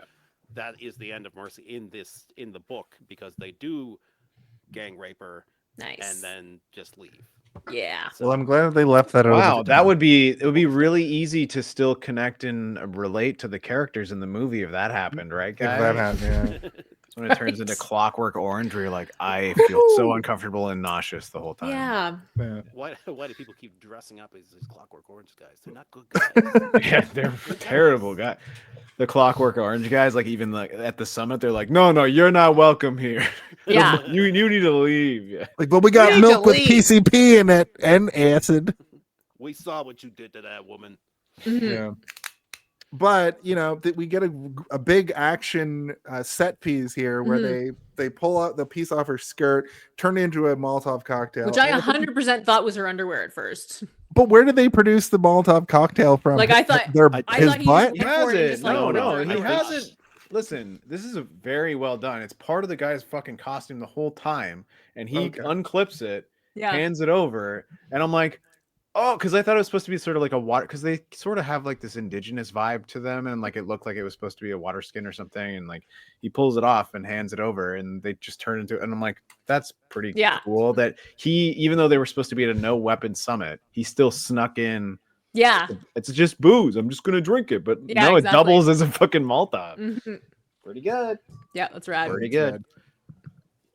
And they blow up a really nice car. I think it's like a Dodge Charger or something, Mhm. which I noticed. And then they flee to the train station, and the train is there. Wait, they Mercy- flee to the train station again? Yeah. That's what they That's gotta. where they It gotta happens go. Another 10 thing. more times after this, folks. It's a big city, man. It's 30 miles. There's a lot of train stations. Well, they keep getting knocked You can't off. just walk. Have you ever walked in Manhattan? No. Yeah, I have. I It's have. pretty huge. I walked from City Hall Lot of all the way bread. up to Central Park, and it was a big walk. Yeah. It's far. Big Walk, Um, also another gang. They don't take the The train Big anymore. Walk. Yeah. We don't take Ubers. We'll get there when we get there. But there's also a second game also called Big Walk, and it's another Asian themed gang. Oh my god. So Mercy follows. The Riffs get some more tips about the orphans, and the radio lady updates the city. Mhm. I love that feature. I never noticed the first time, was a note that I wrote down. Rogues are stoked that they can keep hunting the warriors, was a note that I wrote here. I think it cuts to them, and they're like, yeah, we're hunting warriors over here. I'm having a good time. So the boys make it to Union Station or Union Plaza or whatever it's called. And the police get there, and the warriors just straight up fight the police and sort of run. Mhm. One of the warriors gets thrown on the track by a cop. Graham, can you add some insight to this? Because this was, I didn't know who this character was. He was just kind of there. Was this Cochise? Was this Fox? No, it was Fox. It was, It was Fox. Okay. Mhm. So the warriors are all on that train waiting. Everything's quiet. Cops comes by and they're like, "Let's bail." Mhm. There's a couple of interesting things here, because Fox gets thrown onto the track and presumably killed, murdered Yeah. by a police officer. Yeah. But the person who gets thrown on there isn't the actor that played Fox. I was They- gonna. It didn't look like him. They replace him. You can see it in a couple of shots. There's one shot where him and Mercy are running down the stairs, and you're like, he looks skinnier, with his hair's a little different, he's paler, and then you can clearly tell it when they're fighting. He's fighting with the cop on the right by the track. Yeah, they replaced the actor. So I guess what happened? Tom Waits, that was that actor's name. Not that Tom Waits, but Not that Tom Waits. Mhm. something like that. Not the one guy that who sounds played like Fox this. was like I don't know, disagreements with Walter Hill, or he wanted to work on something else or something like that, and so they were like, we got to write him out of the movie. Fox was supposed to be in the movie for longer, and I don't know up to what point, but I guess he was getting kind of hot. His stock was on the rise, and whether it was disagreements with Hill or whatever, they're like, all right, we'll just kill him off and he can go do whatever. So the guy who's playing Fox in that scene down the stairs who gets thrown in is like a body double, essentially. Wow. Do you think that he would have Also- done it anyway, though? It's kind of like a stunt scene. Yeah, I don't know. Mhm. They might have just cut him loose like before that. Right. My that's thought when weird. I saw him like what because I'd forgotten that's when he died, and I was thinking they haven't had the conversation yet where he was like, I saw the guy that shot Cyrus. Like he hadn't told anybody that. So I was like, oh God, the one witness is dead. Yeah. You know? Yeah. Yeah. Yeah. Everybody knows about the Warriors. Yeah. Everybody.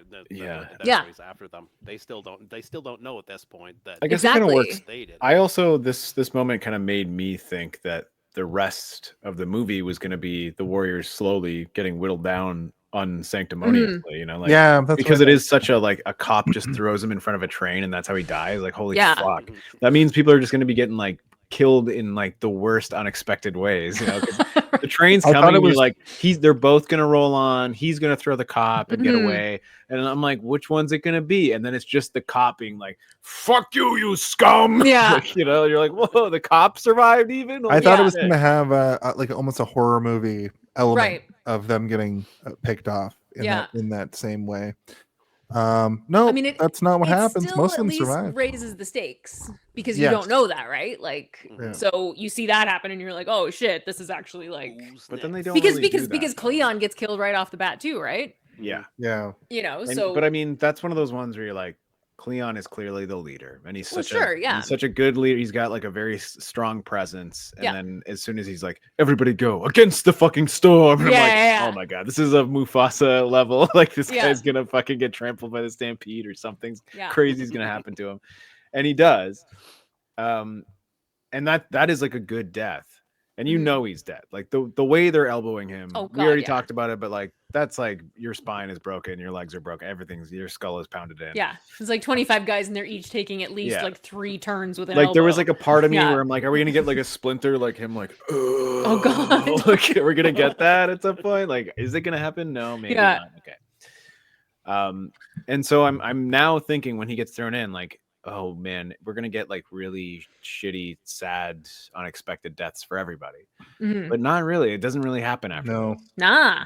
no. Him getting thrown to the tracks is the most shocking death in the whole movie, and it was Yep. like you guys were saying, it you think that's what the movie is going to become, but it doesn't. It's just It a turns into like an shocking moment. unfunny boner comedy, like at one point. It's like, what the fuck is going on? Well, at this point, the baseball furries show up and they just chase them for like so long. I now wish that they were dressed like mascots and they were called the Yeah. baseball furries. And they're like, So- You guys shouldn't have killed Double Cyrus. terrifying. We're gonna take care of you. like, what are you saying? Like, I said we're gonna take care of you. they're like, My biggest problem with this film is this, like, it's this sequence, but it is also what this sequence represents. I think this chase goes on for 4 minutes. It's just the baseball furies chasing the Warriors kind of out of Union Station and through Mhm. a park, and it goes on for so fucking long. I Like, think the it's worst just part like is a that Benny Hill style like chase. no, the cop chase is way more of a Scooby-Doo chase than this chase. This chase Yeah, is like this a one- regular chase. And honestly, initially when they're like running down the sidewalk and then they sort of like wait to, you know, and then they look and then there's Yeah. the silence again and then the guy comes up over the rise. Like that's Yeah. actually great. And I Yeah, will say that that's like the nice. music You know? in this part Yeah. is way better. Yeah. The I cop, think they're just playing for music. They're like, yeah, Totally. We paid him to Run make the track song. and- We're gonna Exactly. we're gonna do this chase for the whole Yeah. thing. Because like the cop chase went on maybe a little too long, but then the death has Yeah. the weight, and you're like, whoa, fuck, and you kind of forget about how long it was. But Yeah. then to piggyback off of that right into this, where it's another chase, I Yeah. think like Jason, you're already hitting chase fatigue. And then they Yeah. give you another Yeah. chase, and you're like, I haven't caught my breath from the last chase yet. Like I The- don't want another yeah. chase. So it The- felt like it was like a 9-minute long chase sequence when it wasn't really. Like there is a break in the middle. there's less But of a break because of those comic transitions. yes, Because I know that that's Ah, right there. There was yes. another comic transition here. I wasn't going to bring it Exactly. Goes up. over and then it's like, Exactly. oh no, the baseball furies, and then everybody's just kind of standing there. There's no. Yeah. There's not a enough really time good to, like- comic transition would be if like the sluggers were walking in and they're like, "Who's on first? Why's on second? They're on third or whatever." That would have been a good comic transition. Mhm. I did love the fact that there's like they're good with their baseball bats, and that's like kind of part of their gimmick. But I thought it was funny that one of the baseball furies puts his baseball bat up like that, and it goes shing, and I was like, is there a blade on it? There's not. No. But It's what was not that sound quite. effect? It's Baby. not Yeah. quite. It's not quite like a real shing. It's like a synthesizer. Like it's on a synthesizer. They like. Yeah. That's So I say it's yeah. almost part of Yeah. the music. Yeah.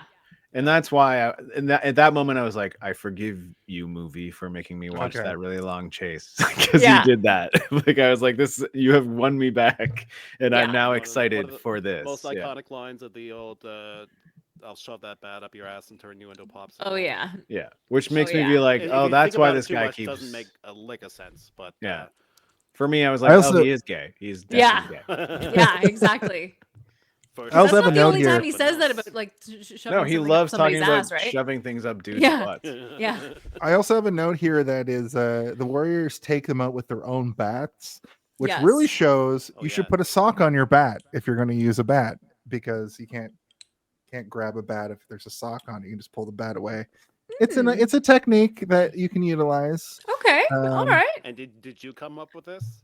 No, I think yes. You know what? Yes. Yeah. Interestingly enough, one of the Googling bad techniques. baseball furries, his name is Sockbat, and he's a bat. Makes gay. perfect He- sense. Yeah. So the only thing about this fight that I find, And he pulls it like, out of his mouth like, to fight you. He's a magician as well. Yeah, and he goes, hey, Brett, you didn't think I was going to do that. Blah, I'm Sockbat. oh my god. Okay, I'm sorry. Keep- No, no. When's the furry podcast after this? This Yeah. It's the late night show. yeah. What do you got? This fight is good because they have bats, so that's like scary, right? But then they fight kind of slow with them, and the part with Swan and him, and I thought it was funny because Yeah. I went back and watched like the theatrical trailer, I'll and be right that's back. one of the like featured moments in the trailer, but it's that slow Where they're like, clunk clunk. I'm just like, ooh, that's not the yeah, it's a yeah. you know. It reminds me of like dun dun dun dun dun dun pam pam dun dun dun dun dun dun dun dun dun. Yeah, Yeah, exactly. but I mean, lot- it's lot not of a the bad violence and fight. Fight moves almost have a natural brutalness to it. It's punching. Oh, with sure. kicks and slamming your head off that. So when you get into that, it does look a little too choreographed. Yeah. There's one shot that's right in there where one of the Furies is watching those guys do that. They're watching a couple of guys fight with bats, and he's just yes. standing there like that and not noticing. I don't know if it's Swan Yeah. or Cowboy. Somebody just takes it like to his side, hits him right Yeah. in the ribs with a bat. Oh! Totally unaware. It's great. It's a great shot. He's just like, huh. Oh, whoops. Yeah. Maybe the sluggers have like an honor system where it's like, if one man is fighting a man with another bat, we don't go in with our Yeah. bat. That's right. You know? Yeah. One on There's- one there's only. Yeah. Samurai code. Yeah, Yeah. exactly. There's definitely like some samurai shit going on there. Exactly. I mean, you heard the synthesizer told us that it's basically a sword. When you pull it out. I would have liked more stuff like this throughout, because like, you know, they're trying here and there to like, but that first gang is like just the bus gang. Like, our whole shit is that we ride in the bus together, coming for you, and then you're like, okay, we got away from the bus. Now who's next? A baseball gang in the park. Hey, that bus guy's had 2x4s and That's some other true. stuff. Mhm. That we in the business we call those unrefined baseball bats. Exactly. Yeah, they didn't what's the figure it next out. one? What yet. business? Yeah. Just I don't know wood. the baseball Mhm. business. Baseball bat. The baseball biz. I wanted some chains and stuff, and like I was. I kinda wanted hoping that- chains this whole movie. The Well, you whole got time. one later. Well, that's because you're in the fucking pogo pervert punk gang or whatever. You're like doink doink doink with your chains. Like, is that a well, drawing, Jason? Should I draw the pogo pervert punk gang or whatever? I'm gonna have to write it down. Is Pogo. Tinkerbell in this gang? He's the leader. yeah, the Twinkerbell is the leader of the Pogo Pervert Punk Gang. Oh no, Uh, that's what the Lizzies would be. It would be a bunch of twinks. Mm, Right. yeah. It would be a twink gang, and they'd be like, The Gabes. "Come or on, whatever girls, you you'll say. be safe with us." And they like think they're Yeah. safe, but they're with a bunch of gay twinks, and then Yeah. it turns out that they're super violent twinks. They're with a bunch of heterosexual twinks. Yeah, Yeah. I like I don't- that. I know what you Wow. thought, that I was a gay twink, but I'm just a straight twink. And they're like, "Oh fuck, a straight twink! You're the worst, the worst kind of twink." The radio lady. The radio lady gives an update about the fabulous furry freak brothers or whatever they're called.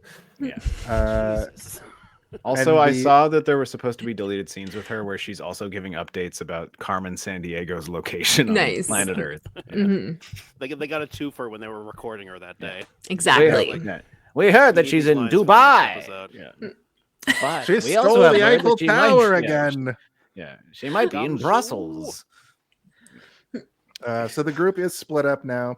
Half of them make it to the subway, Mhm. and a group of girls are there, and the other half, the main guys, meet a girl, and the naysaying rapist guy wants to fuck. I'm talking about Ajax, but This that's is the your note that I notes. wrote. You called him the naysaying guy? Why don't you call him Yeah. the homophobic guy like I did? He's always naysaying. Yeah. She He's asked also him. saying the God. F slur a lot. Yeah. Mhm. She asked him to keep her company, and then back over to the non-main guy warriors. Go back and make sure he isn't in trouble.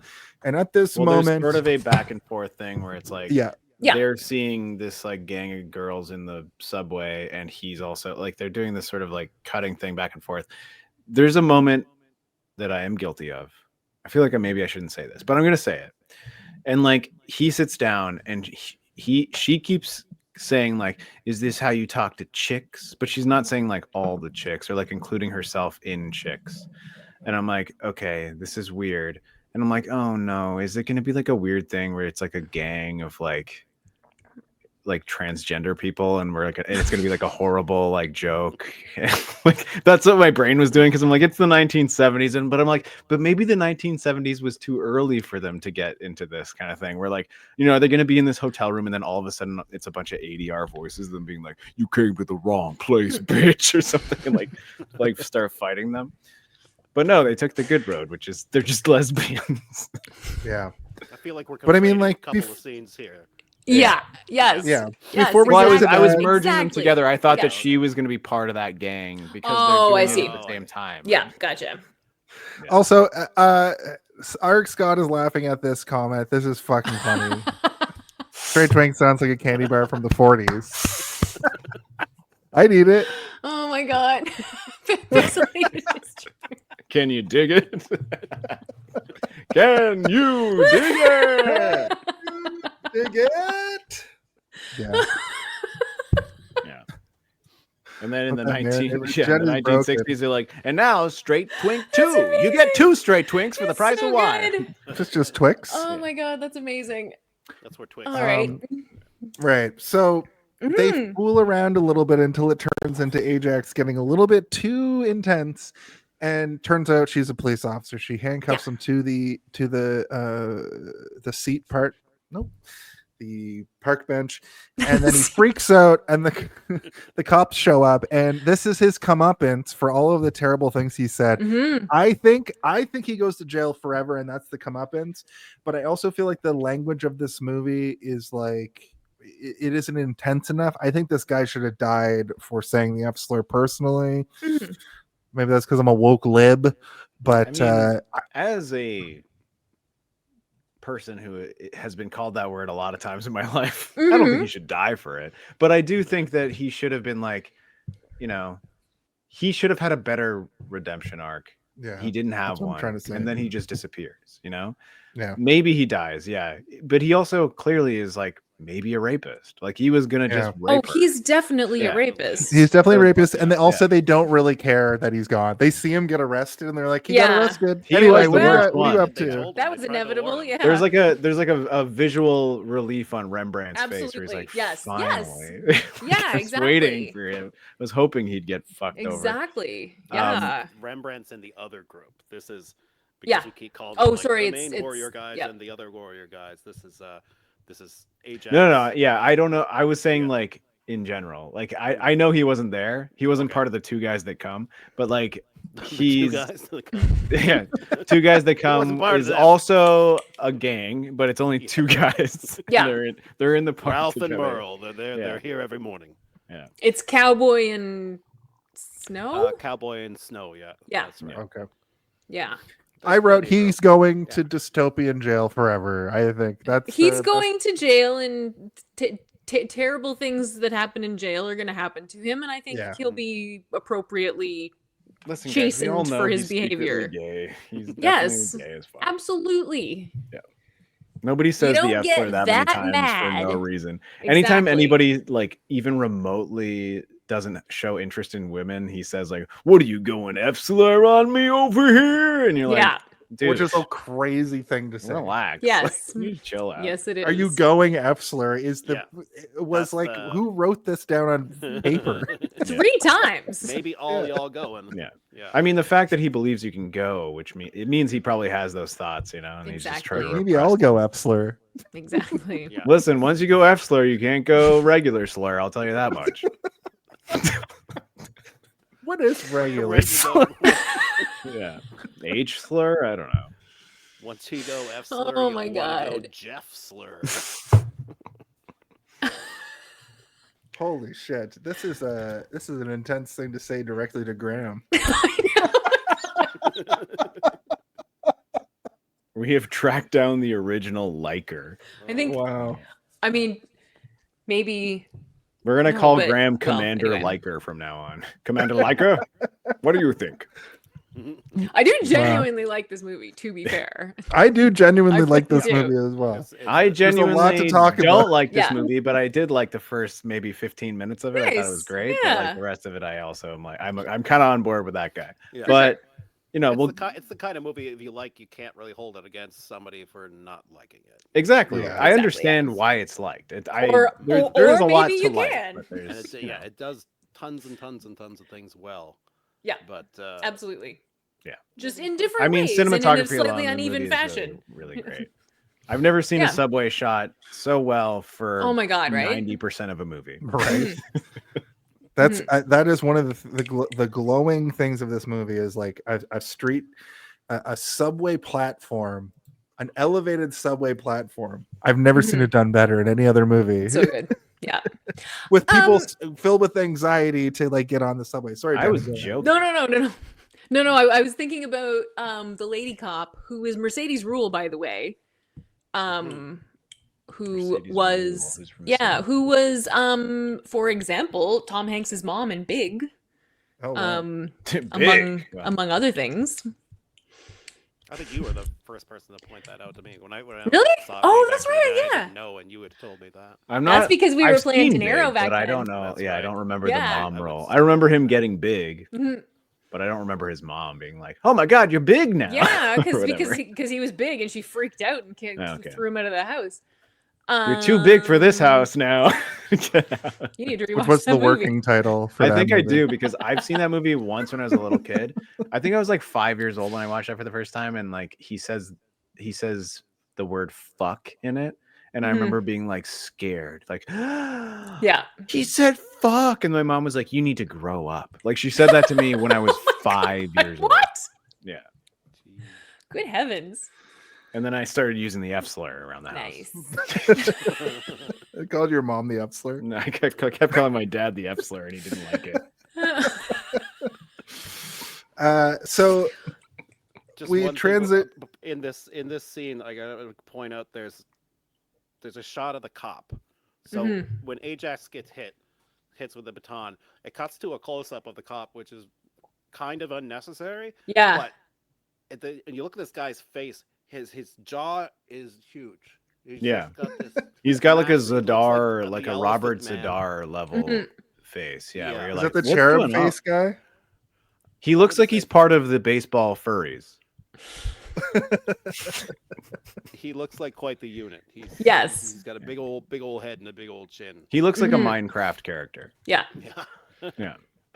And I do really like that. Chicken After jockey. that point, after he gets hit, Ajax just like he's mad, but then he's just straight up scared, and that's like when all of this. I just mean, I've never been falls hit away, in the right? gut Like, so hard that I immediately start bleeding from my mouth. So I'd be Yeah, kind of, right. I'd be scared too. mhm. That cop was like, "I just caused internal bleeding," as he like takes a step back, and you're like, "Did they model?" He looks like they modeled him in the video game and then went back in time and put him into the movie. or, You know? or Yeah. cast him based on the video game. Yeah. Like little face. Like, you look like a Looney Tunes character. You look like a Mhm. cop from a Looney Tunes character who's like, boom, boom, boom. Like he has no lines. He just beats you with a baton. Like that's Yeah. what you are. You had to believe that guy. did It's not only have like 2 clothes seconds though, underneath but it. yeah, it did kind of burn in my brain where I'm like, They that said, Look at the guy. mug on this guy. Mhm. I mean, That's not true, but I mean, I get your point. It still is an R-rated movie, but he's right Yeah. to a degree. yeah. You could say a couple F slurs and show some movies. Yeah, if you showed a wiener though, good luck. The movie is out. But also, if Mhm. there was like more violence in this movie, it wouldn't have a higher rating. Like Oh, violence. no, and if, no, you- you and if just- they does said not the move F word, if they said fuck, yeah, a if they couple said more fuck There's times, yeah, exactly. Yeah. You could say the other one as many Mhm. times as you as many wanted. times. Yeah, you can say laying wool. Yeah. Laying Rembrandt's new original wool? character Was it name new was wool? F slur. I gotta lay some wool. Yeah, he says one thing we might get out of this trip is a little strange wool. That's I it. wouldn't mind Strange laying wool. a little something down on the way back. That's it. Yikes. Yeah. Thank you. The thing is yes. that like I'm not familiar with any of this lingo, but I knew what he was talking Oh, about. well, of course. Yeah. You're like, oh, he's talking about fucking a sheep or a person, probably. Probably a person. I think it's Mhm. because back in these days, nobody trimmed their That pubes. too. Yeah. No. Yeah. You think that nobody trimmed It's their a- pubes it's a in metaphor. 1979? It was a Nobody. thing. Yeah. It was Why the would style you? at the Thing. time. Onion on belt, no trim of pube. Exactly. Yeah. The year was 1979. Dun, dun, dun, dun, dun, dun, dun, dun. Pubes were everywhere. Dun, dun, dun, dun, dun, dun. Dun, dun, dun, dun, dun, dun. Hey, Um, speaking of strange wool, how are the Mhm. Leslie's doing? I mean the Lizzies. Oh, we'll get there. We're almost there. So they over to Swan. Mercy finds him. They're down in the subway. I wrote, the old 2 at a time trick on the subway because he walks through the like subway Yeah. turnstile with her. They encounter the police down there. He fights like 9 police guys, uses a baseball bat on one of their knees. Yes, he does. They escape through like not the sewer, but the actual train tracks, which you're not supposed to go there. You're not supposed to go down No. there. You will die. No, Over to you the- can do it if you believe in yourself. If you believe. Over to the group with the girls. I don't know they're the Lizzies yet at this point, and they're chilling. They get taken to a party, and there's weed there. Marijuana is at this party. They're smoking weed. This gang is called the Lizzies. I think they might be lesbians. That's what I wrote. Maybe not, because one of the girls is making out with Vermin, and he's talking about how big his dick is. But did you know that a lesbian can make out with a guy? Yeah. Also, she Jason, did you know wants. that anybody can make out with vermin if you try hard enough? You can find a rat, you can do it. Yeah, fair enough. I once kissed a rat. Nice. I kissed a toilet seat once. Anyway, It's really funny. Afro- Sorry. What else have you No, kissed? I hadn't until this point, and again, this is one of these like me being 20 years younger and now, and and realizing like, oh, I'm looking at this in a completely different way. It wasn't until this point in the movie that I was like, are they the sirens, and is this a Greek story? Like I would've just had been- this moment of like, Yeah. oh, and then I was like, oh, and the DJ is the chorus and the anyway, and then I was like, and the Furies, what? Okay, anyway, so I think they made it pretty clear in the opening cartoon thing. That's the not it. I cartoon didn't scroll. see the opening cartoon.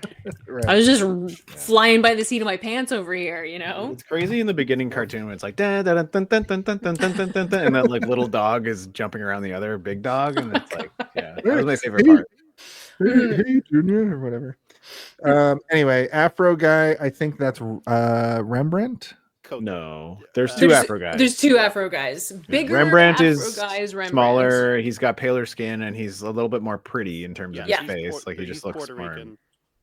And then, Yes. Yes. Yes. Black, and then Vermin is the AO. The guy who's like, I want more gabagool. But Right. Snow also has like a smaller Afro. Yeah. But he's Yeah. he's taller. He's the tallest, He's I think, yeah. of everybody. Yeah. Well, the Afro he's- guy in this yeah. scene is Cowboy. basically He's a like cowboy right now. we Cowboy should wears get a out of- hat, but it's not a cowboy hat, which is weird. Like, why is he wearing- yeah, give him But a he's- cowboy hat at least. Fucking budget. The Yeah. the Afro guy in this scene is like, we should get out of here. This scene, everything That's here Rembrandt, seems yes. incorrect. Yeah, yeah, okay, that's what I thought. Rembrandt's like, we should get out of here. Back over to Swan and Mercy. They're on the tracks. I wrote Swan. What is this? What is this name? Anyway, they stop to talk. Mhm. I was wondering because, like, I've been in these kind of situations before where I'm like, if a woman is interested in me when I'm with all these other guys that are like better than me, something is wrong here. These women are gonna rob us or some shit.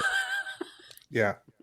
Because I'm clearly not How interested. many of these situations has this happened? Just like one or two or three or four, maybe. Okay, all right. And you know, I'm like, I'm Rembrandt here. I'm like, guys, we need to leave. Hmm. Something's gonna happen. One of us is gonna get sniped like in the head or something. Something bad's gonna happen. And, Yes, Rembrandt was a Sliders. singer in Sliders. Yeah. He was a slider singer.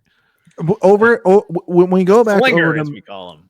when we go back over to Mercy and Swan, I really liked this scene because they jump off the tracks because the train's coming, and they have a weird like romantic moment where like they kiss for a second, and then they have sort of a discussion about like Mhm. their lot in life, but the color, the palette changes to like a deep red because like a red light Yeah. comes up, and I thought it was really interesting that they did this. The color doesn't play a lot of role in this film, but I always recognize it in other movies. It's mostly just wet nighttime in New York in this movie, but Yeah. this does. I would say that every time you see what's the name of the guy who like the main guy, the main like Swan. Swan. No, like Oh. the guy who they keep cutting to him and like it's like the one guy whispering in oh, his ear, being like, Masai. Messiah. Yeah. yeah, like every time you see him, the color is different, and it's meant to, I think, be sort of representative of like the tone and mood, and like the next. It's giving us a hint as to what they're going to be facing next. Right. Yeah. 'Cause he's almost like the Zeus on the mountain, watching as like this Very- story yeah. is taking place, Mhm. and like I love that shit. Again, like when we were talking about like like the painterly feel of stuff, like all of that, I'm like. Amazing. Mhm. Like the soft focused, like out of focus lights in the background, just kind of like pluming. It's so good. Yeah. And then we cut back to like something so uncomfortable. Like, oh god, this is terrible. But it's broken up by that good stuff. Mhm. Well, Swan is of course basically accusing Mercy. Oh, I of meant being to say trapped. red, Jason. Red. This is the sexiest color of all It colors. is the sexiest color, I think. It's I think also that's what they've been telling us for years and years. It's also It's also the style most color. aggressive color. It's like, Yeah. red is representative of so much in terms of human emotion. Hmm. Mercy defends herself though. She's like, I don't do this on purpose. I just Yeah. have been put in this place in my life. And then they kiss very briefly, and he pushes her off, and she begs, which is weird. I think that she legitimately like is just into Swan. Like that's sort of how I read it. Not like It's not like I need this to further my status. I think that she No. just likes him. it's I think it's a she little likes bit of him, both, but yeah. she likes kind of anybody that is Okay. gonna like. Like she was fucking that weirdo, like Yeah. She was what- with Russ. Everybody loves Raymond looking guy. you Yeah. know, like- I don't know. Yeah, Get back like- in the I don't know house. if she's You're actually not supposed to talking be about out here. Yeah, Only like- the orphans are supposed to deal with orphan business. all right, man. Yeah, like She is she's admittedly a got some. prostitute there where Mhm. Swan says to her like, Well, great line. Like, why don't you just tie a mattress to your back? You don't Yeah. care where you get it. And she Well, says, like, I was like, okay, buddy, that is Yeah. next level slut shaming. I'm not Yeah. into this. So I Like, you Yeah. need to she's, stop. Yeah, she's looking for a way out. That's what Mhm. she's And talking he about, recognizes it, but doesn't at the like same a time, lot in she, life and- I think Jason's a little bit right where she's like, I am, but at the same time, if I can find a way out with you, like you're somebody that I would like to get out Yeah. with. Yeah, that's legit. Yeah, for Yeah. sure. And we'll get to it. Mhm. Like, there's a section coming up that is very much like exactly what we're talking about. But before that, he just Is wants there to a get single to other woman other than the Lizzies in this movie? I don't think there is, right? not nobody with station. No. But like, I mean, in the gangs and Lynn's, stuff, like, you don't in see the- them his- mixed her mouth in. on the radio. No, there's not. Yeah. Everybody's gay in this movie. I just realized the Warriors and everybody beyond them, they've all like hand jobbed each other at least, right? It was the 70s. Warriors, come out, you're gay. Come out, you're gay. That's it. Genius, actually. And So the- back to the- talking- You go. You got it. Back to the Lizzie party. There's lesbian stuff happening, but one Mhm. girl and one warrior are making out, which I mentioned earlier. They lock him in, and then they attack them. Like, There was they- two she- girls and two warriors making out. Yeah. Oh, Yeah, Okay. Cochise was doing it too, man. okay. Well, I think these like, lesbians might be bisexual. I think these lesbians are opportunists. Jason, we already told you that a woman can make out with a man and it's not gay. Or sexual. Yeah. Wait, what? Yeah. They're doing it to weaponize their sexuality. It's a thing Which is that great. anyone Very can crafty. do. But one Mhm. of them does not fall for it. Yeah, Mhm. This seems like it might have- He's like, this is weird, everybody. Which is actually why are they interesting. making out with you, disgusting plebes? I don't even want to fuck you guys, and I'm gay. This scene seems like it might have been like it is ahead of its time a bit, but it also might have freaked out the squares a bit to see something like this in a movie. You know, like I don't the think this 70s. movie was made for the squares. Right. Well, and it also is sort of up for interpretation because it's not like the two girls are like making out. yeah, You know, I mean, they're dancing Also, we're together, like but they're we're 90 years later Yeah. when we're watching this movie, being like, Yeah. "Oh, lesbians, they're lesbians." It's obvious, like it's such an easy, yeah, for sure. on the nose thing, but like, it's good. It's kind of good. Like I kind of like it. Like I like that there's a lesbian gang that's like, we're gonna kill them because you know, Totally. we've got the message as well, and we can lure them in, and at Yeah. least we'll take out some of them. Like Mhm. that's a cool, smart, fun thing, and I don't hate it. I think it's kind of weird, but Yeah. it's also in a way redeeming fucking Dexter's dad from saying the F slur over and over again. Yeah. I'm like, It did look, feel a look at this little- independent group of lesbians that are like, we don't actually Mhm. want you here. We're gonna lure you in because your stupid wieners are telling you to come. Yeah. it did. We're gonna It fucking did kill you. feel a little sexist though that the women. She's got a gun. The guy's across the room, and she can't shoot him. Well, sure. I Just mean, unloading although Some You lady know, I stormtroopers mean- going on. yeah, exactly. Like having somebody be a bad shot is just a plot device. Like, Yeah. true. you know, I mean, and considering that she's other than Luther is the only other person in the movie with a gun. Yeah. I also Like- read recently that every stormtrooper is a woman. I'm just kidding. I'm just joking. That's such... Anyway, speaking of women, just for a second, They're like, there he interesting thing about these two scenes, Yeah. like in happening at the same time, is you've got horrifying. women in two different situations, in like shitty, violent, awful situations, but and both with a type of agency. It's sort of an interesting comparison. They're They both weaponizing they're their both sexuality in luring- different ways. yeah.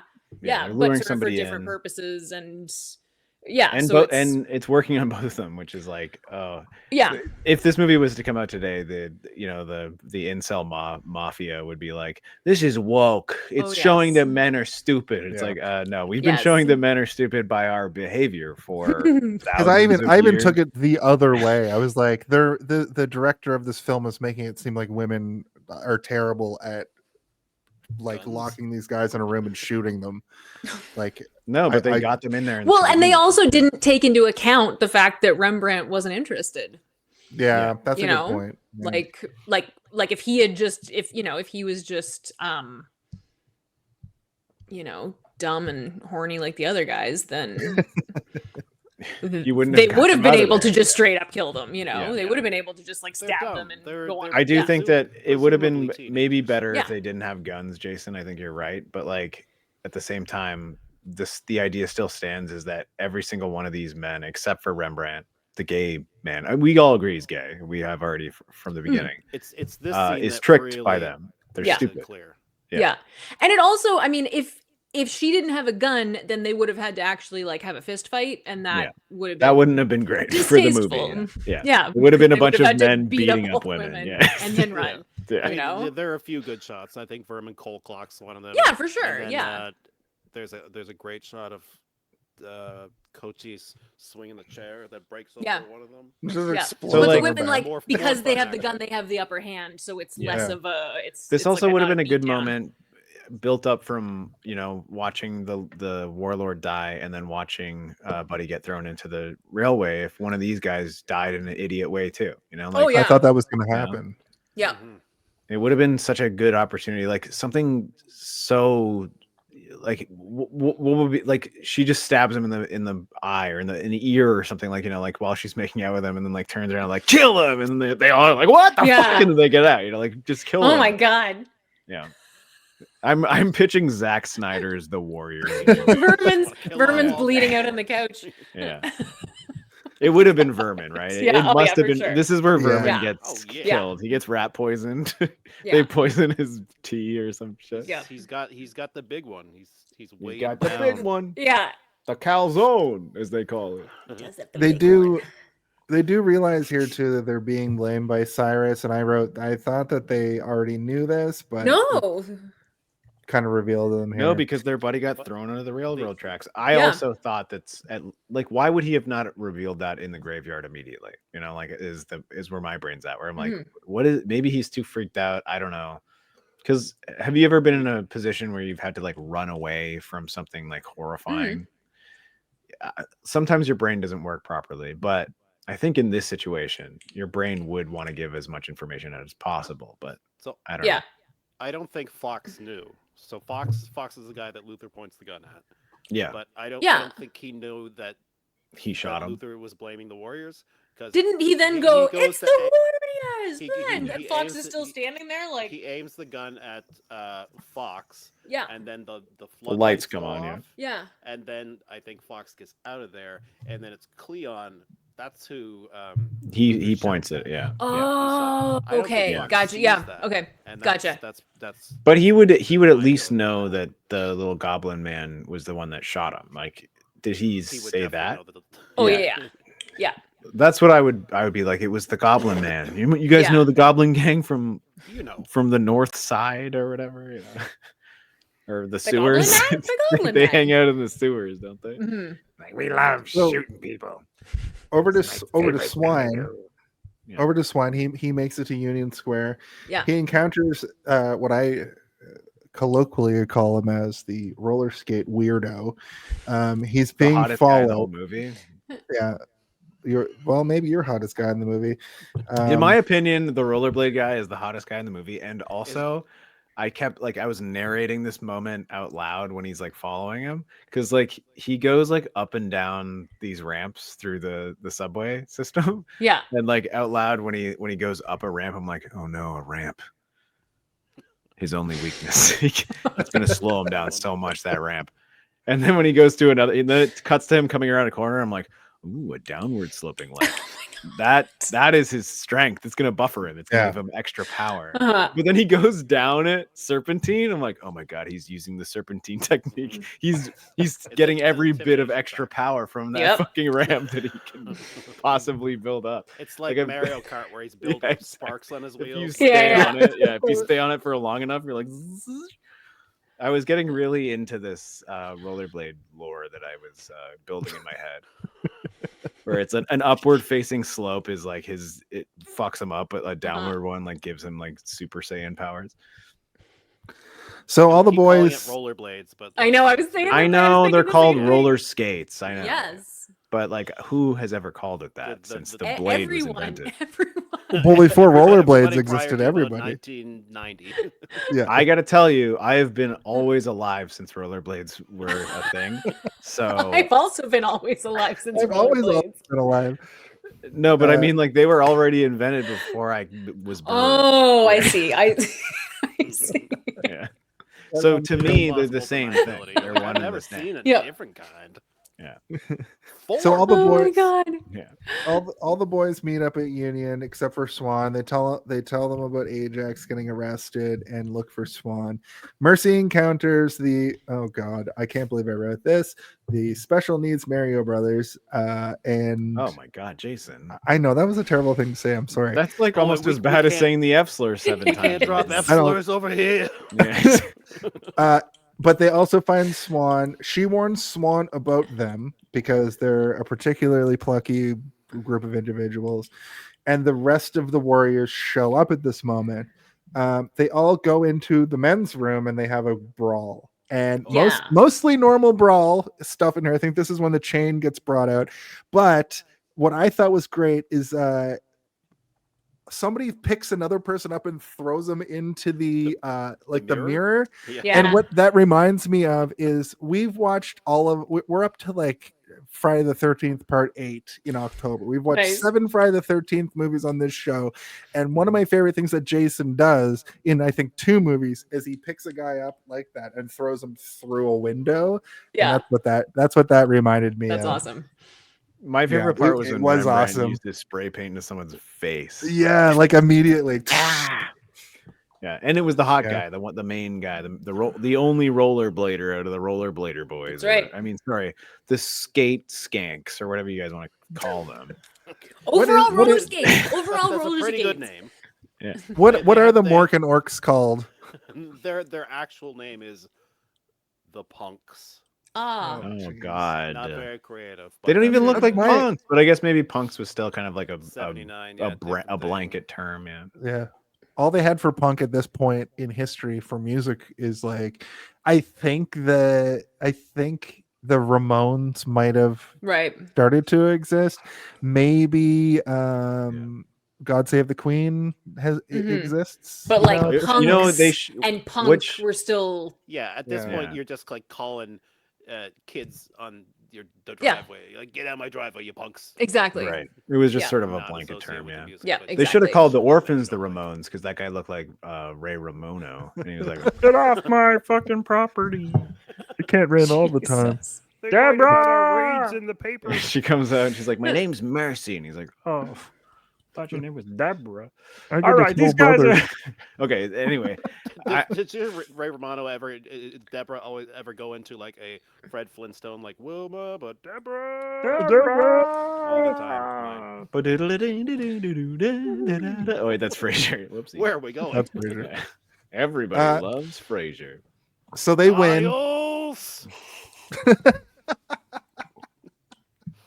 So they win the fight. We go over to the riffs now, and there's someone with the truth about Cyrus that they've brought into the Finally, little the truth. clubhouse.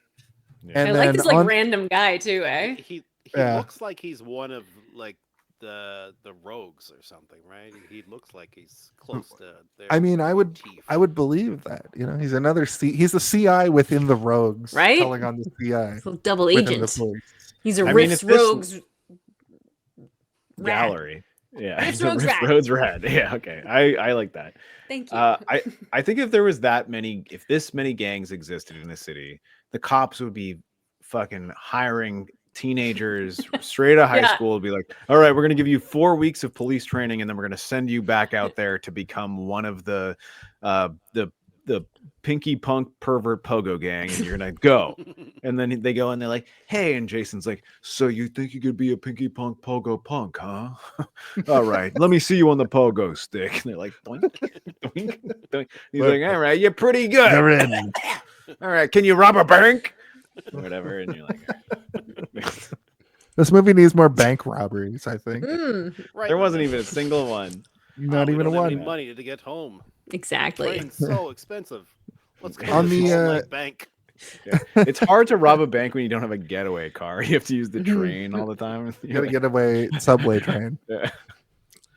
On the subway, all the warriors are back together. They discuss Cyrus wanting to be the one leader and bring all the groups together. Then a prom group, kids clearly coming from a prom.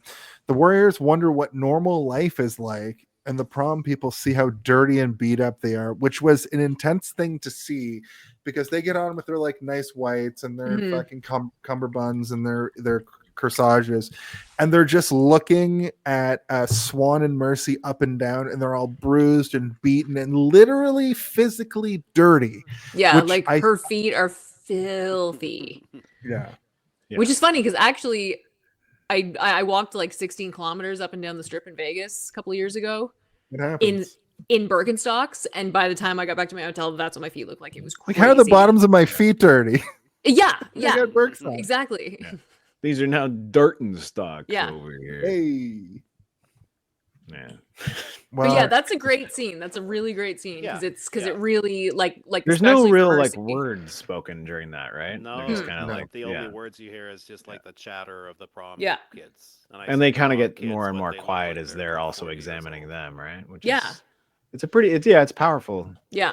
It's 'Cause it's good. just Nice, It's good. A nice Yeah. little moment where the prom kids are looking at Swan and Mercy, and she goes to like almost like put her hair back, and he puts his hand on her, like put it down, like no, you don't. No, don't leave have yourself the way that You don't need are. to show You're your better than fucking most people. face to these Yeah. weirdo rich kids, Mhm. and they're like, "We're not rich. We rented these, Yeah. and They're not okay, better whatever." than you. Yeah, exactly. But this Yeah. this was the moment of the movie where I was like, this isn't a weird dystopian future where the gangs run the world. Right. I realized that this is a dystopian future, or maybe it isn't, but we're literally just seeing from the point of view of an underbelly of New York at this time, but there is still regular people out there that Sure. aren't like constantly involved I in gang I crimes. yeah, I don't think that the movie ever at any point convinced me that regular society wasn't still existing. Like, No, I exactly, always yeah. kind of felt that way. This just kind of like made me. It broke you out of like the Warriors for a minute because you're Mhm. only in the Warriors, right? It's their moment, and it's like no, Yeah. the world is still existing. They're just really stuck in their own world for this entire tale, and like that moment, what it did for me was make me realize that in that giant summit, there's probably like 2 or 3 gangs that are like, like frat boys who are like, we probably Mhm. shouldn't be here, guys. Like, why did we Right, even get yeah. invited?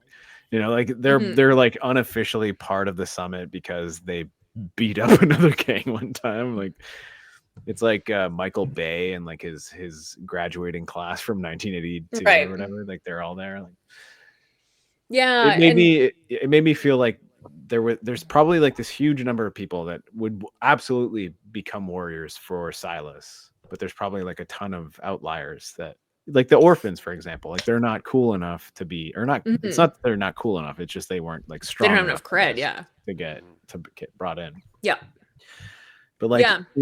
I think about it now. It's like, could you buy your way in with cred? Like, could you use money to get cred? Like, I don't know. this is why, again, I keep saying, like, if they made No, like world this movie building. again, and it's like a cyberpunk world, there's gonna Yeah. be like the rich kids who think that they're part of this, and like they're Mhm. not. And they'll get eliminated real quick in a warrior style story. I think you're right in that if you were going to make this today, you would need to make it an actual discernible Super future, yeah. something wrapped in Yeah. a cyberpunk motif or something else. Like Yeah. this is because this is, and I'll say it again. It's not necessarily in the future. It's only because Walter Yeah. Hill had to Yeah. make this other version of it. Yeah. Like Even if they it's made just, it, it's just a heightened New York of the time. Like there are Yeah. gangs, but they don't look this silly. Yeah. but I love the back silliness. then That's it's what's not so- fun about yeah, it, right? Back then it's not Yeah. so out of place, and it just helps the movie be the movie because you can discern one gang from the other. And, Mhm. What's you know, the vibe of the book for this sort of dystopianness of it all? I have to pee. Is that okay? Yep. Cyber pee. I'll tell you what I know about the book, and that I don't know that it's necessarily in the future. I Mhm. don't think it is. I'm pretty sure it's taking place in the current day-ish of New York whenever Saul Yurick wrote it. He wrote it in the the late 50s, wasn't it? Or 50s or 60s. Yeah. Yeah. I think he worked as like a social worker or something in New York. Like he Yeah. had associations with gangs and stuff like that. Mhm. So yeah, apart from the book being the gang, the warriors are called the dominators or the destroyers or something like that. Mhm. They all have different names than characters in the books too, or in the movie as well. And it is darker. Yeah. Given the scene with Mercy that I talked about Sure. before. I'm pretty sure more warriors die. Yeah. More people So- die in general. And then the whole thing ends with like the Swan character going home at the end, and his mom's like having sex with somebody. They're in like real, shitty housing with like a crying baby in the corner, and he just like tends to the baby, and he's 14 years old, and then goes down and like sucks his thumb and goes to sleep. I'm talking about like the Swan character. Yeah. But it's yeah. Jesus. It seems like a darker. So what it thing. could Yeah. be Where the, they wouldn't from the wanna follow it lens for the movie. Mhm. from the lens of the 1950s, it is like the future, maybe, like Well, not necessarily, because I mean, then it would have been like the greasers and the like that kind of. okay, yeah. You know what I mean? Like Yeah. Well, yeah, I don't know what black and Different Puerto Rican gangs vibes. in New York in the 50s or 60s would have been like yeah, myself. yeah, But that was like, I guess he drew on his experience for that kind of stuff. yeah, for sure. Which is interesting. Yeah. Like it's not a fun read, and I'm not just saying for like those parts. I did read most of it back when I was like at my peak Warriors fandom. Yeah. And it was not necessarily enjoyable for me. Yeah, Maybe for somebody else. yeah. Like sometimes it's think- really interesting reading, like, going back to the source material, like Logan's Run. I really like the difference, but like Ooh. the differences between the book and the movie. Speaking of which, Logan's Run. Yeah, I watched Logan's Run recently. It's pretty good. I love it. I love it. Almost all I remember You can is live. Runner and then Yeah. box Yeah. at the end and be like, overwhelming, am I not? And Yeah. it's just like this comedically Yeah, 70s exactly. robot. Yeah, but sometimes if you go back to the source material, you're like, oh, huh, okay, well, this is not the same vibe. Sometimes This it's is not better. the vibe I was Sometimes looking. it's better though, too. Absolutely, Yeah. absolutely. But nobody, Absolutely. yeah, I would say if anybody really, if you love the Warriors movie, you don't need to read the book. Yeah. because Yeah. It's not the It's same kinda thing. like It's a it. different thing. I mean, we don't need to talk about it, but it. Remember Yeah. it? Oh, yeah. Yikes! Yikes! Let me tell you. They're not good Yikes. guys. Not good guys in the book. Yeah. Yeah. So they leave. We get the transition to the morning, off Mercy to the Sky and the train. They get out on Coney Island. The prom people. Sun. We get some sun. We get some sun. It's daytime now. Yeah. The prom people did drop some flowers behind, and it's interesting that Swan gives the flowers to Mercy. He says, she's like, "Oh, thank you so much." He's like, "I don't like to waste nothing." And it's like, "Oh, I okay." hate to see anything go to waste. She It's didn't- Yeah, still- Swan is. She a was just little- kind of like, weird "What's this for?" line. Like she didn't trust it. Like she was kind of. Yeah. Well, I mean, she's used to the orphans, like where Yeah. they're probably all scrambling for a handful of fucking Cheerios or Yeah. whatever. Be like, You "Right." want a banana peel? Huh? Yeah. Yeah.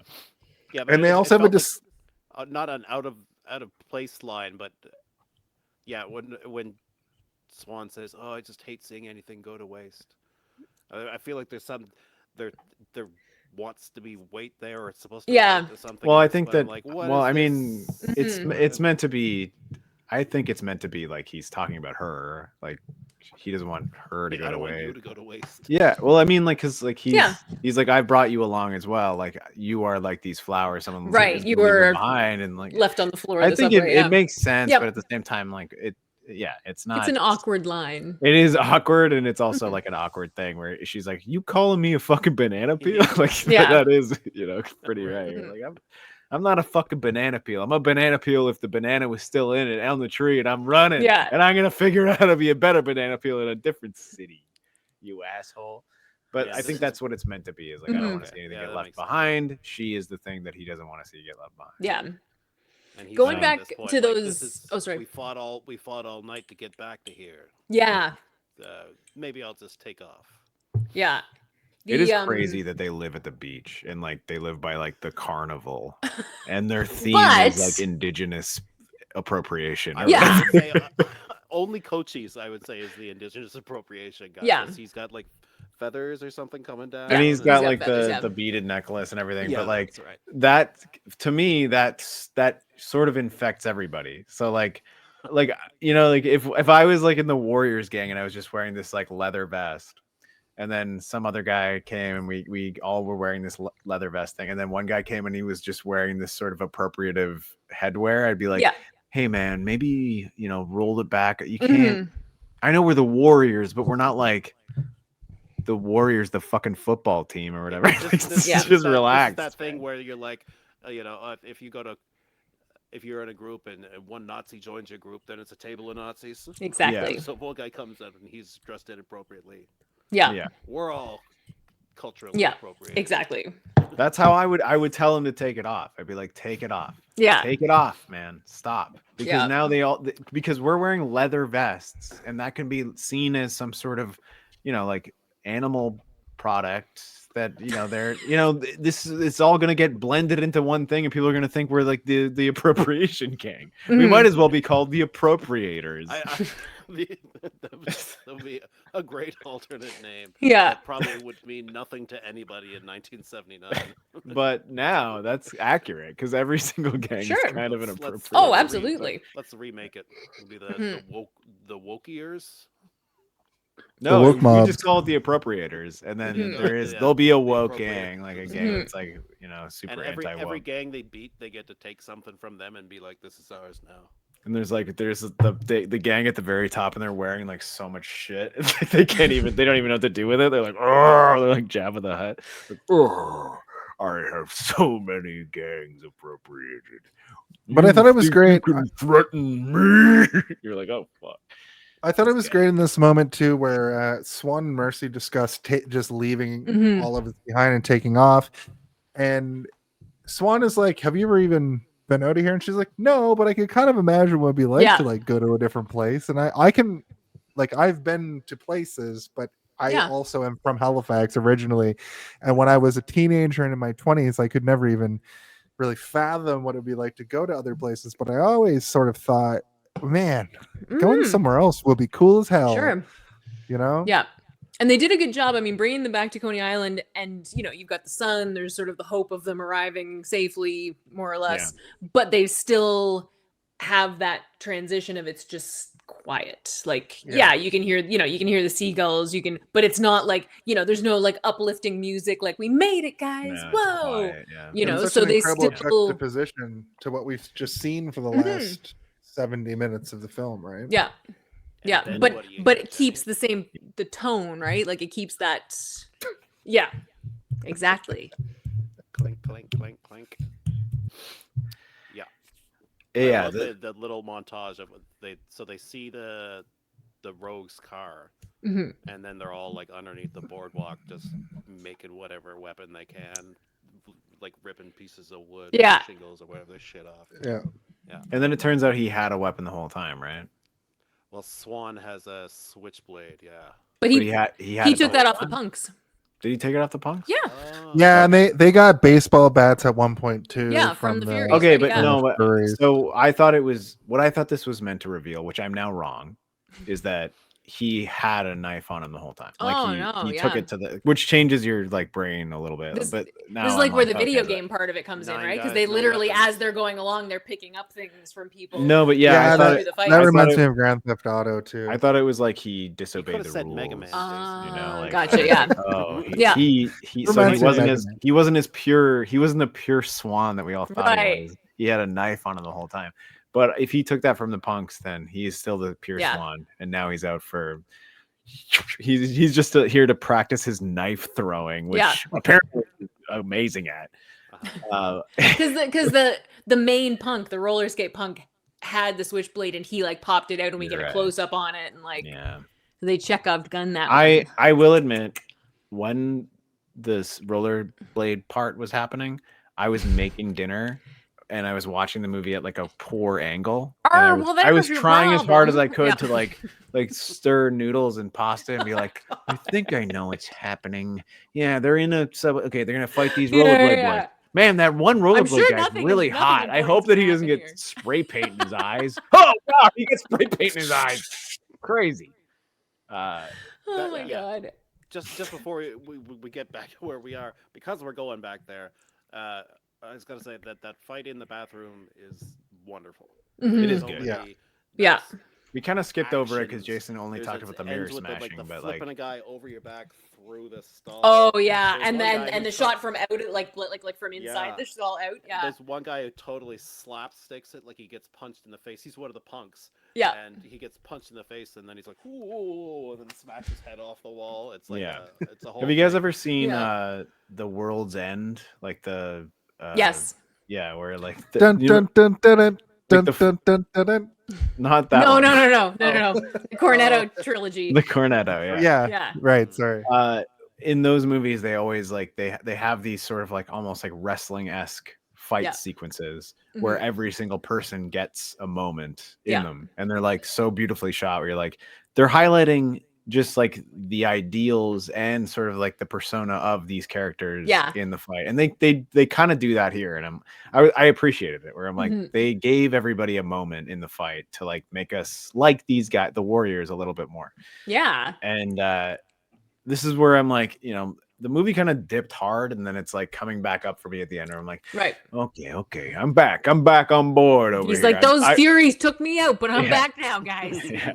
I've now got my bowl of food in front of me Yeah. that I was making while You're watching. just I'm so like, "All right, hungry." I'm out. Let's see what this is. See what's gonna happen at the Mhm. end. You're enjoying it. Yeah. Well, this is the part of the movie where, you know, the rogues roll through and they're spray painted up fucking Oldsmobile or whatever it is. And It's a they, freaking Ecto 1. It's a hearse. Yeah. it kinda, yeah. And you know, we get the clinking of the bottles, and and we hear warriors come out and play. But I never recognized when I was growing up and I knew this movie existed, I always knew this scene, and it is almost a Luca, I'm your father moment where it isn't. people get it Don't wrong. even- But don't say that. no, but it's I'm just trying to find it. It's not warriors come out and play. No. Warriors come out to play. Come out to play. So that's all I'm saying. And But- play. How many times? That's I not the always same thought thing. That's not the same thing at all. Okay, no, I'm just joking around. You're But- not. You're making an analogy, and I don't like the analogy. Okay, fair you have enough. to stop I'm doing sorry. that right I'm now. telling you, I'm If sorry. said, It's like, fine. Hey, Warriors, get out here. Yeah. Get out here and play it out. Hey, warriors, we're over here. But my point is how many times do you think he says it in this scene? Graham probably knows, but Jenny and Steve, do you know how I've many never times? counted. It's more than 5. Can I try and guess? Yes. Graham, you're wrong, actually. Warriors Oh, did you come count? out Oh, you to counted. play. Warriors come out to play. I like this technique. We're all gonna do Warriors come out to play. Warriors come out to play.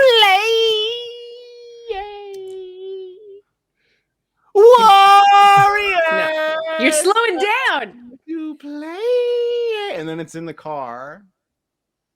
Warriors. And they're like, give him a knife. And he's like, I've got a knife to play. All right. Meet me at the beach. Am I wrong?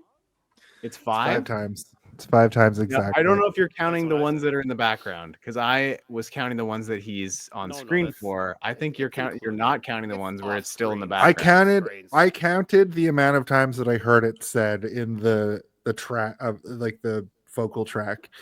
And the reason I did that is because I thought Well, I was also Graham- counting the ones where they ran away and he's still saying it when they're like off screen. I thought Graham was We're gonna getting do to the like a beach, he's like, more of a Warriors! And he's got all Clink, bottles on clink, all clink. fingers, like clink, clink. Well, at the beginning of the movie, in the ultimate director's cut, it goes like cling cling and does like a weird like thing Does to it really? foreshadow it. Yeah. Also, it's- before we started this podcast, I told myself Oh my 3 God. times, do not do the Warriors come out to play thing. Like, don't well, you do did it. 19 times. I know. Here we are.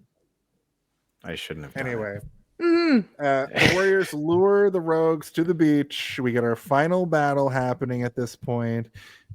Why'd you waste Cyrus? I just felt like it, which I thought was a No, great it's- moment. I like to No do things like reason. that. Yeah. It's no reason. I just like doing things like that. Exactly. So it's the whole like, it's the whole why of the movie. Why did he do it? Why did he set this whole events in motion? Yeah.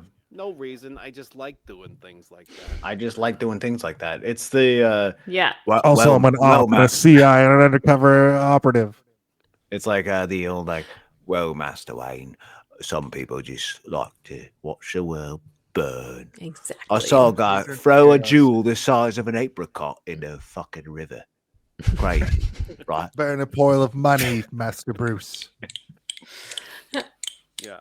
Spend so much time asking why, and the answer is just, Exactly. I don't know, fucking whatever. Yeah.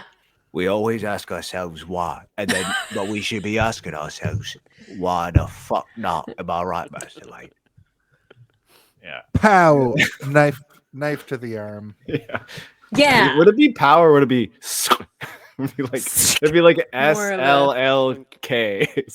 What Yeah. sound does a Wolverine's claw make? Snicked bub. Snicked. Not quite Yeah. that, I guess. It should Yeah. be reverse snicked. Be But like, also, Zerp. the snicked is just when they come out. It's not. yeah. the So it sound should be when it goes- reverse. It should be reverse snicked. Yeah. Run it backwards. Yeah. Hmm. What does it sound So the- like in reverse?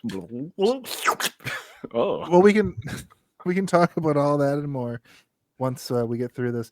The Riffs show up, and they know the truth. Yeah, right. They're How here do to they help know the truth though? I Warriors. can't Because remember. that guy there came. That guy earlier ratted out the CI. They The ratted rogues out riff Luther. rat. Yeah. The riff rat. Oh man, he's like riff raff. He just wants to blow up and That's pretend actually- like he I wanna doesn't write know that nobody. That's incredible, Jenny. Thank you for Riff Rat because I would like Steve to draw that now. I also He's wrote the rogues are bitches. Well, yeah. Sure. Well, at Because least they're their because leader they're is. cops. Yeah, Yeah. it's true. They are. It's a classic bully story. We get that bully moment where we've got like this entire gang around Luther being like, "You're fucked, bud. You're Mhm. fucked up," and he starts to basically cry, and his voice and his demeanor change, which I It thought was wasn't excellent. us. It was Mhm. them. We didn't do it. Warriors. The It was Warriors. the Warriors. Exactly. The Warriors leave and the rogues are eradicated. The lady on the radio talks about the ending. She sort of recaps what had just happened. The Warriors are good and everything is fine again. It was a And we're misunderstanding. sorry. She goes. The end. This just in. Where's Waldo is in South America. Carmen San Diego is in northern South Korea. And the Warriors are off the hook. Northern South Korea. I love that. I think she said. But Graham, I know you have a major problem with the ending of this movie, the ultimate director's cut versus the Yeah, so I'm looking at theatrical. it Why now don't you 'cause tell I us had to about it? remind myself. The original credits sequence is a nice, relaxed and resolving, like a 2-minute walk along the beach. Yeah. You just see the credits go, and you It's can lovely. see this beautiful sunset in the background as the Mhm. Warriors make their way down. You can see them playing. There's a bit of that like innocence restored. Mhm. They've been through so much. They're just I like kids. I like at one point the camera just like adjusts slightly. Yes. Yeah. Yeah. It's like they get. It's almost like they mistimed it or 'Cause they're- something, or like the DOP fell Yeah. asleep and the director's like, "Let's just fucking move it over there." Yeah. But they freeze in the director's cut. They freeze frame on like one guy like jumping up, like kicking his heels together or some shit. And then What? Then they pull out to like a multi-comic frame, and then they're just sitting there with some stills of like Swan talking to Mercy, Mercy talking to Swan. It's just, you don't want to look at it. You don't want to look at it 'cause Ugly. it's- Yeah. It's like, okay, it's the ugly overlay drawings, and for some reason they decided to do it because they were just like in for a penny, in for a pound. We're gonna fucking do this, and yeah, it looks awful. It looks awful, and you don't want to hang around for the credits. But you get Joe Walsh's "Beautiful in the City" song, Yeah. and you Joe get to watch Walsh this nice- rules. you get to watch. Yeah, he especially rules Yeah. nowadays. But yeah, in the original, you get that shot of the sunset and them walking off, and it's Mhm. just a long shot of them doing that for fucking 2 minutes, and it's Yeah. nice and relaxing, and you can. It's got a little bit of change, and like Jenny says, even the camera adjusts at Yeah. a certain point. Well, So there's some it's catharsis very there. Like you unfulfilling get with to what like, yeah, you get to come down, you get to listen to the music, and something is still happening on screen versus just like those goddamn comic freeze frames. And so Yeah. that's the worst offender. It doesn't have any of the dumb text on screen like, oh no, the Furies, or like, and then Yeah. meanwhile, And then this- later- Did you know that this is happening elsewhere? Did you know I that two guess I things do can now. happen at Yeah. the same I would have time? been able to figure that out by watching the scene that followed that Without scene. these comic transitions. mhm. And so anyway, I love the credit sequence of the original just Yeah. because it is that nice, and you can take it in and bathe in the warmth of this yeah, New gross New York coastline, but with a nice yeah. sunset. Well, yeah, and you finally get this sunrise, I should moment. say. Yeah, exactly. You finally get this moment of like, it's not still, but it's like quiet and peaceful, and you're just looking because every other time in this movie, when there's nothing really happening, it's tense. Yeah, You know, so this is just like this is the respite. yeah, Nice you way know, to Earned bit of breathe, respite. yeah. But Yeah. of course, in this ultimate director's cut, it's just aborted. it's not very ultimate. Tortured. I'll tell you that much. Yeah, it's not ultimate at all. It's It does It's like- just end. Yeah, like it's like this is the end and that's it Bam. now. Yeah. This was him trying to do a Ridley Scott where he's like, tighten it up. We got to get rid of that shit. Yeah, and yeah. just end there's it." an It's like, alien well, still maybe on the ship. An alien's down the beach behind them. We forgot about the alien gang. The xenomorph is there. Oh no. Yeah. New York, New York. There's an alien chasing you. Yeah, it's Like, the oh, it's, we it's should have called Spaceballs. this Warrior so that we can call the sequel Warriors. Yeah, Oh, Warrior With a dollar Three. sign. yes. Alien versus Warrior versus Predator. Well, that's the film, The Warriors. I'm glad that we were able to do this. I fucking love this film. Before we get into our sort of final stretch here, Graham wants to present us a game. A game. So excited. I'm going to utilize the regular MPAA song. It says MPAA in it, but I'm still going to use it. But Graham, I want you to set up what you need to set up. I think we're going to all go to the side of the screen, and you're going to pull up some sort of presentation. This is the beginning of the He's very game. rough, I'm just There was a, sharing. this Ah, is our present. dolls. Gotcha. I'm here to announce the game. If you all lose, I will barf guns out of my mouth. Well, that's Zardos. Zardos is here. He's here Good with us now. Lord. Good Can you see Lord that, is Jason? my high school nickname. If you add it to the stage, it'll fully take over. I think. It was removed completely. Share screen. Add it to the stage. So, Jenny, are you working on anything new, image-wise? Yeah, right now. Save it for plugs. Oh, no, but I mean, like, no, that's not a plug. That's just like, what are you Okay, painting fair. right now? Fair Right enough. I'm sorry. now, I'm painting a scene from Rathacon. Ooh, can you tell me which scene? Or are you Yes. saving it? Okay. It is, and it's a commission, which is Okay, why it's yeah. this specific shot, because it's the after. It's like Kirk after they do the glass, Mhm. and then he turns and like. Yeah. No, no, Hey, no. This Oh, is when just- he's like about to and do it. he's just like no. Hey Jenny, So before it's like bef- sad Kirk. It's a Okay. sad Jenny, Kirk before we- painting, but it's before we gonna get be to very this cool. game, Jason, you- shut up for a second. Heck, man. Yes, Jason. Whoa. before we get to the game, user Pat King, who was somebody that got the can you guess the movie poster thing correct? Ooh, sick. He wanted to say, shout out to Jenny Johnson, who is my biggest nerd crush since Marion Ravenwood. I'll own one of her paintings someday. Oh my gosh, that's I wanted to let lovely. you know. I wanted to let you know about that. Wow. And in such illustrious company. Thank you. Right? Who's Marion Ravenwood?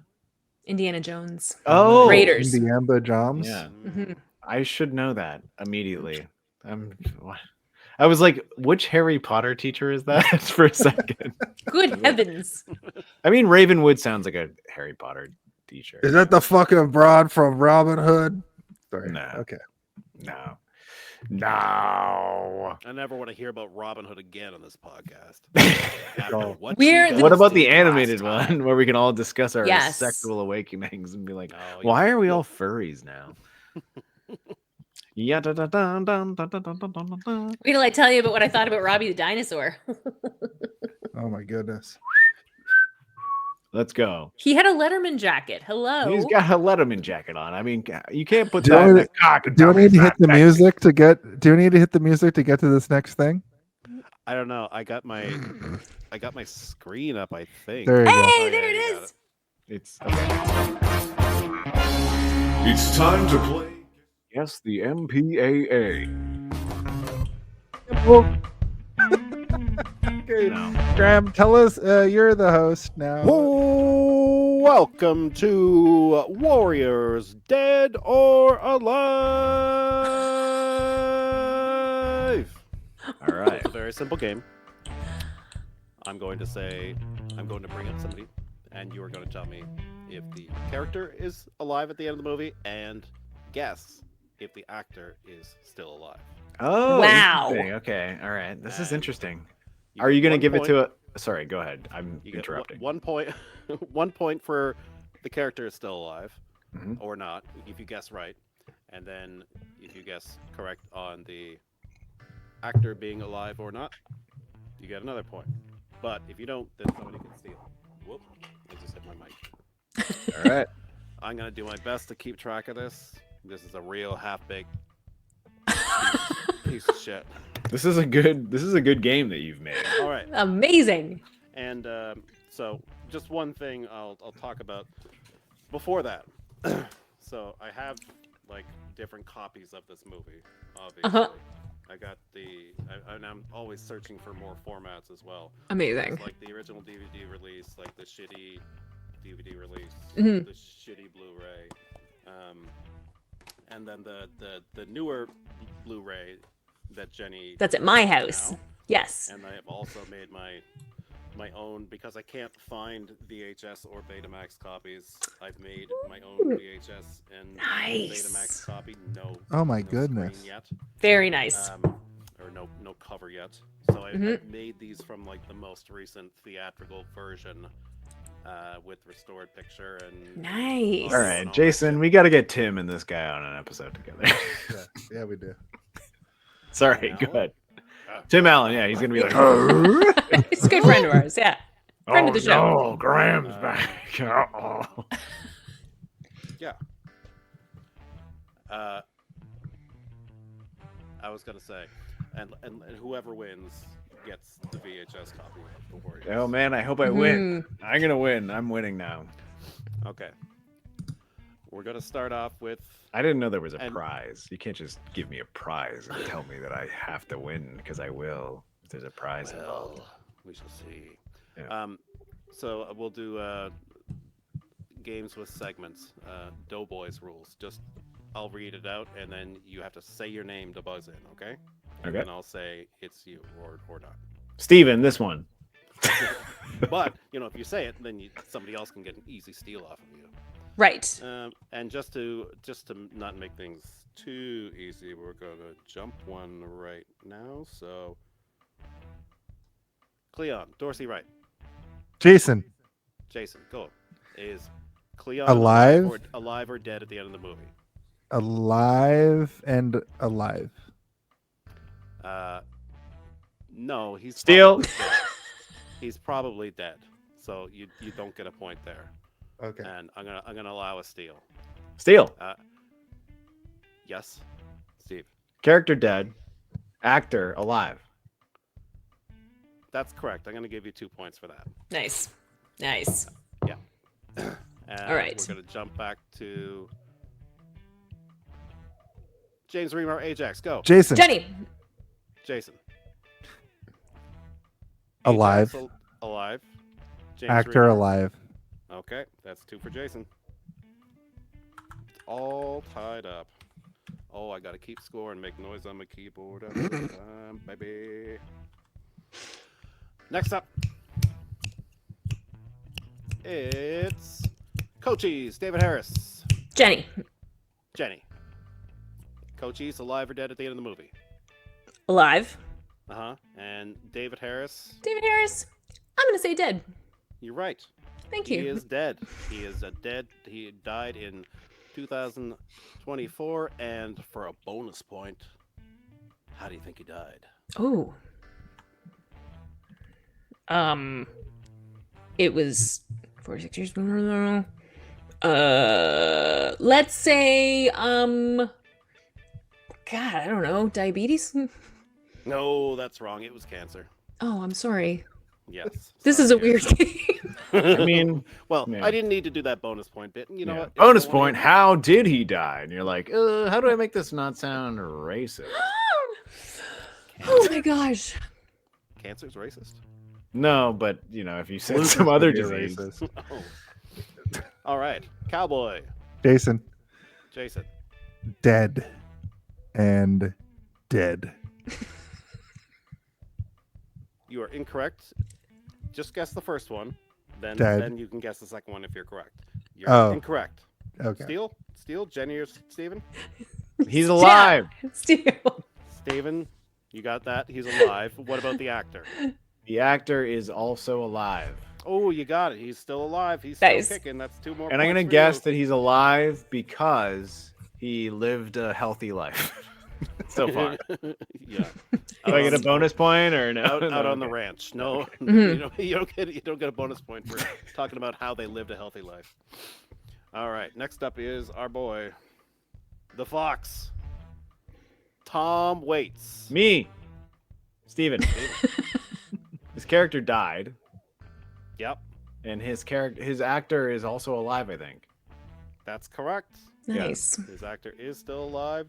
Yeah. I don't think He we survived talked because about- he avoids subways at all cost now. Mhm. Yes. I think we didn't talk about this, but he is also in The Thing. That's the only Oh. other thing I know him from. He's Yeah. in Interesting. Windows. He is He's in the guy thing, who does the radio and shit. Oh shit. Yeah, Okay. And wears yeah, the he does the sunglasses. thing. He does the thing. in Hmm. the thing. You know what I'm talking That's the about? only thing I know him from other Boston. I have 6 points. Catch up, fools. Yeah. Score right now is Steven 6, Jenny and Jason sharing 2. Next up, it's not Lincoln. Jason. I can say Lincoln is a character from the opening that got cut. That's Cleon's Oh. Yeah. girlfriend. So Jason doesn't Jason. actually know. He just said his name as Yeah. quick as Jason. possible. Sometimes it's smart to go in. Nice. Go all I'm in gonna right away. say alive. I'm not. That's not one of the. Oh. uh, Jason. Mercy, Jason. Jason, Alive. Deborah Mercy's alive. And What she about lives. Deborah Van Valkenburg? Is she alive or dead? She's alive. She is alive. That's And right. she lives for this movie. But how did she live in real life, Jason? Do you know? Well, she had the nippliest shirt, and everybody Oh, saw her nipples. And the she whole lived time. every day of her life that way, and that gave And her she the most looked- fulfilling life that She you could ever lived have. so hard. She was too beautiful for this world. Mm-hmm. Mm-hmm. What? But she's Rembrandt. still around. Jenny. Jenny. Alive. Character Rembrandt is alive. Yes. And actor, Dead. he is dead. Wow. Wait, Yes, it was- it's weird that you know all the dead people. Why do you know It's- so many dead actors? It's a gift I have. Yeah, you're like, I have a feeling from the moons of Saturn that this motherfucker died He's somehow. dead. He was. How was did he the die though? First one to die. Well, AIDS. I was gonna ask, like, is it A? Because like it was, the beginning of that era, and he was Yeah, clearly gay. And he's beautiful. He is Oh, he was such a gay the whole 1986. time. Our boy, He looks our like main he looks like Tim Curry I to can me. see it. He's got got those vibes, definitely, eh? He has a Tim Mhm. Curry vibe, Hmm. but Tim Curry, dead or alive, folks. I'm just kidding. actress. He's alive. He's alive, and Super alive. Was it you guys who I was talking to about that? it could be. You were like convinced he was dead? no. No, No, it I would couldn't never be you get that guys. mixed up. He's alive. He had a stroke, but he's alive. I will be very sad the day he dies. Yeah. I know- He's I in a know bad. Mhm. He was in a bad shape last year, so he'll be dead soon. I think. Or not. Jason Don't say it predicting like- death. Jesus. Look, we did it with Val Kilmer. We can do it again. I don't think that No. we did. I think you just decided a thing and then he died. Yeah. Are you guys responsible for Louis Anderson too? Yeah. I mean, I have a voodoo doll of Woody Anderson is what I called it. I started Voodoo Anderson, smoking it with- Voody Anderson. Okay, next up, here comes Snow. Jason, Jason, go. dead. That's incorrect. Jason Does just didn't anyone- watch would this anybody movie like to yet. steal? He's Snow. really good at Every buzzing single in, but really bad at answering the question. Who's gonna steal? I'll Me. steal. I mean, He's it's- alive in the movie. Yeah. There you go. There's one. Uh, And what about Brian Tyler?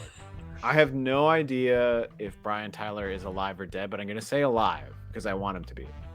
Well, that's a good guess, and being optimistic can sometimes pay off. You're correct. Okay. Oh wow. Alive. Oh my Runaway god. lead, buddy.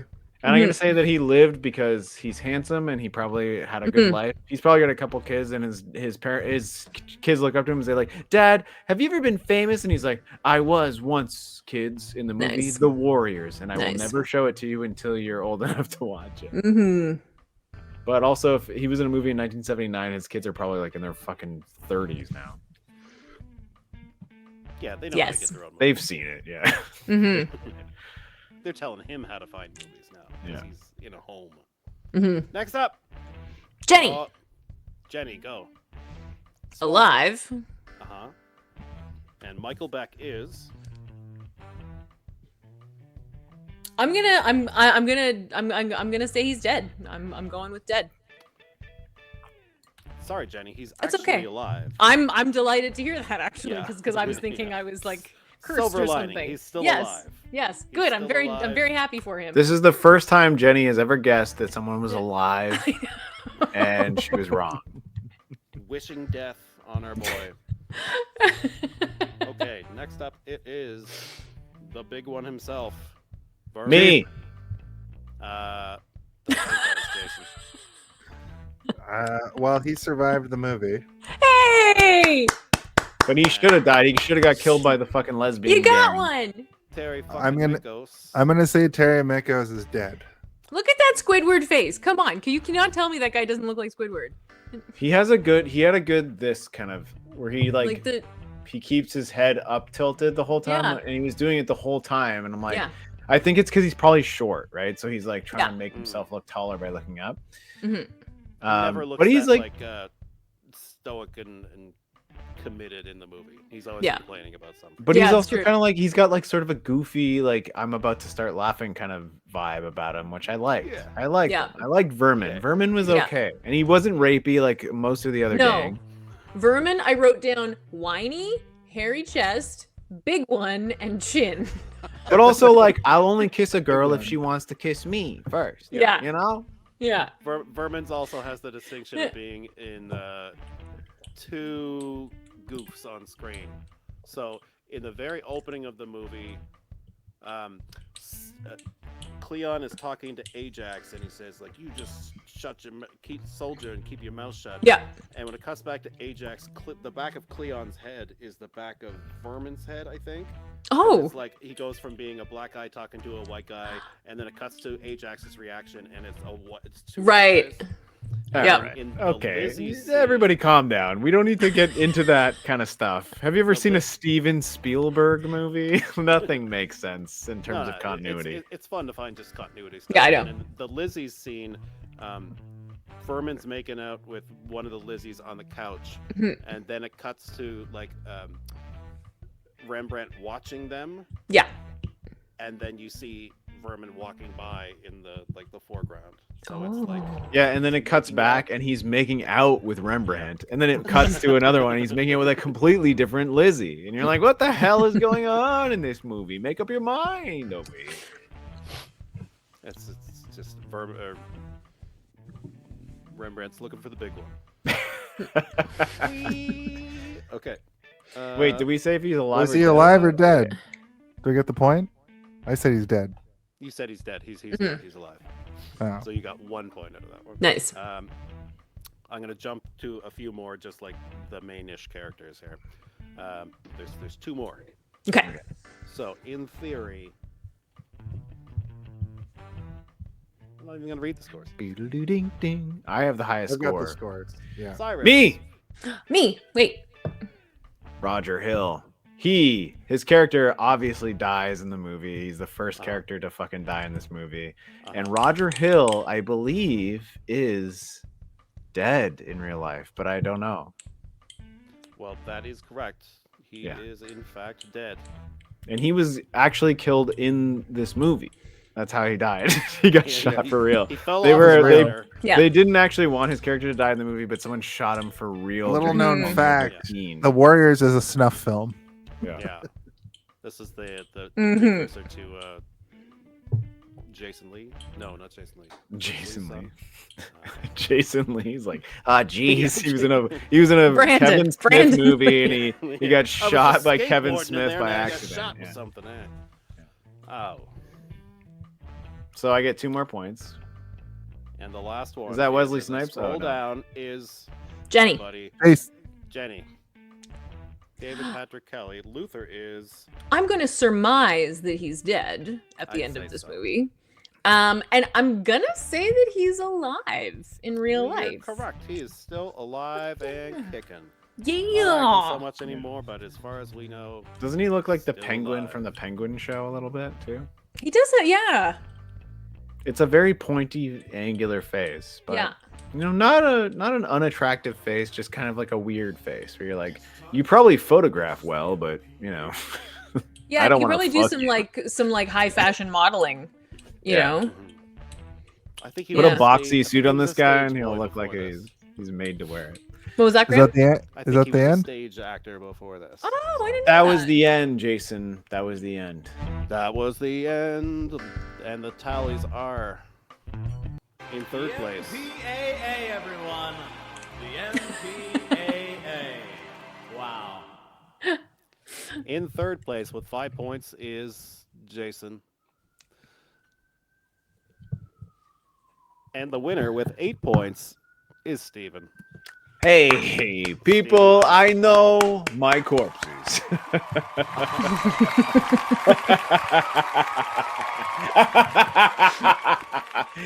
And Jenny had 7 points. That's what I thought. Sorry, Jenny. Maybe next time. Damn it. Damn it, Swan! You're not all going home losers tonight because it's not What? just the winner. I'll mail everybody a copy of The Warriors on VHS so you can not watch all the Yes. chase scenes that drive you crazy. And every single person who's listening right now is also going to receive one. Am I right about that, or is that? so Yeah. much duplicating, so much. Don't worry, there's only 3 people watching, so Oh. it's probably fine. No. Well, Graham, that was the best game we've ever played on this show. That was such a also, good I'm game. probably going to steal this from you and use it in future episodes. If that's That would okay. be a good one for a Jason game, but except in Jason games, it's like everyone dies. But the thing about like also is the actor alive. That was pretty good, but that doesn't work unless it's like a really old movie like this one. Yeah. Yeah. And a couple of those people It's died just kind of tragically. Anybody's guess. Yes. But, that's Yes. fun. Take a risk. Why not? The Warriors did. They did. The Warriors did, and you know what? They got home. They got to their beach, and Yeah, everybody's most of them- Coney Island. Most of them made it, Most of them. And you know? we just have a couple things we have left to do here. Hold Graham. on. And thank you so much. Hold on. I asked a question at the very beginning of this episode. Oh, yes. And I want to know if we thought about it a little bit before we got to this point. What's the question? Did you all think of a gang name that you would make your gang named? Oh, shit. And what would you name it? I'll go first. Mine is, of course, the video game players, but they have never played video games before. What they do is it's the when video they- game player. Like that's part. The video game players is the whole name. Okay. Yeah. Got it. Yeah. What they do is when they go into a battle, everything goes 8-bit pixelated, and that's it. So thematically, you're seeing it as it's a video game, but it's an old school video game. That's where I went with my mind. Jesus. Wow. Yeah. He's the reason for the season, am I right, folks? Hey. Watch as Jenny and I just pull something out of our butts. You guys weren't thinking about it the whole time. I told you at the beginning to think about it. I thought about it briefly, Yeah. and then I was like, I also thought about it briefly at the beginning, and I didn't think about it till just now. And I'm like, oh man, I didn't actually think about this. I wish you'd given us a mid-episode, reminder. I might have been sketching something. I should have been doing it. Drawing Yeah. a costume a logo. So that said, Oh, let's flip the I have coin. another one. They're just wrestlers, just a group of wrestlers, and they're all jacked. They have Nice. tights on and knee pads. And all of their elbow pads. they constantly watch the wrestler starring Mickey Yeah. Rourke Mhm. in their headquarters. They're like, this is the What greatest can we movie glean- what can ever we made. glean from this? So I win this segment because I'm up 2. Well, thank you. I mean, he's just gonna keep bringing them. I feel like that's not how this works. I feel like maybe you're it down is. 1 point for continuously trampling over everybody we're else. just naming as many gangs as we can. Yeah. Yeah. I'm I gonna make a gang of that are it's just male podcasters, and they're they're called just the the podcasters. mics. They're called the mics. The mic. And they all have one. They all like carry their Yetis around, right. with them. And they have to And they renounce just- their first name and their their first name becomes Mike, and then they only go by their last name. So it's Yeah. like Mike, whatever. Yeah. And they just show up and just like Mansplain everything. mansplain and spread disinformation. It's a lot of like what Jason was doing to you earlier. He's like, I don't want to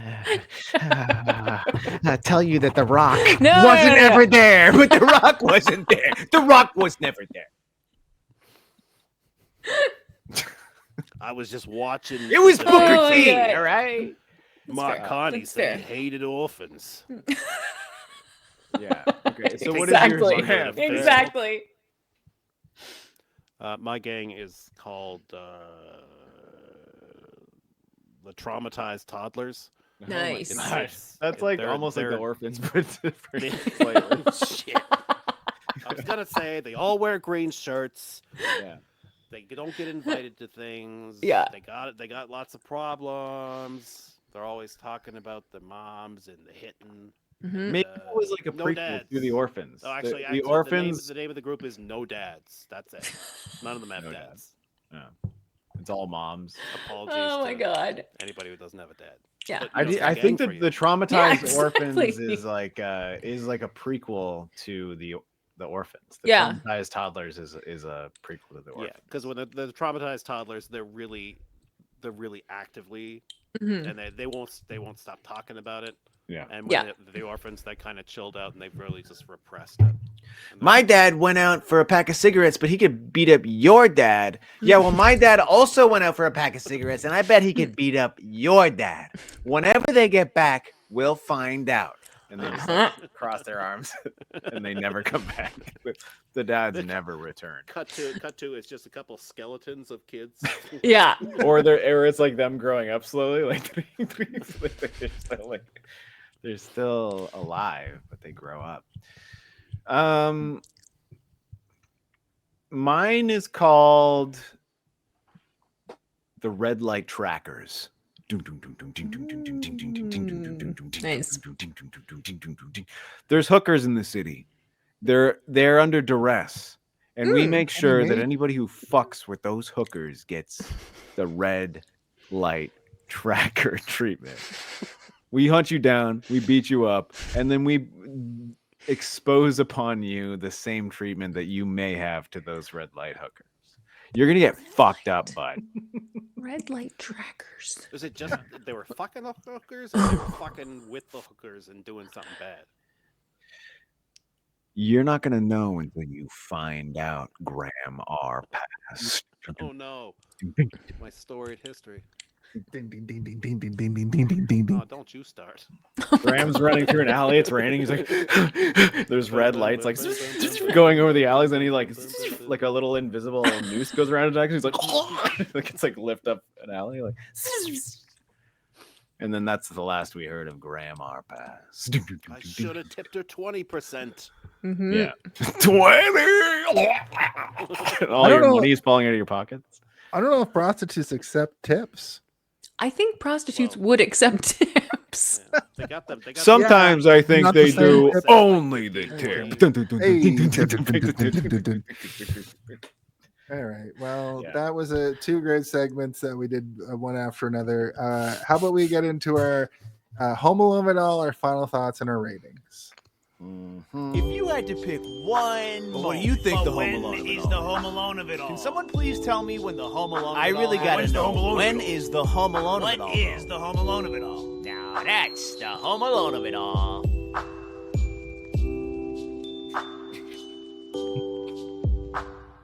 Listen, the Home Alone of it all is, of course, the idea that in the movie Home Alone, Kevin McAllister slaps down the blueprint, and that's the moment we're all there to see. That's when he Jenny, becomes you've been a here warrior. before. Yeah.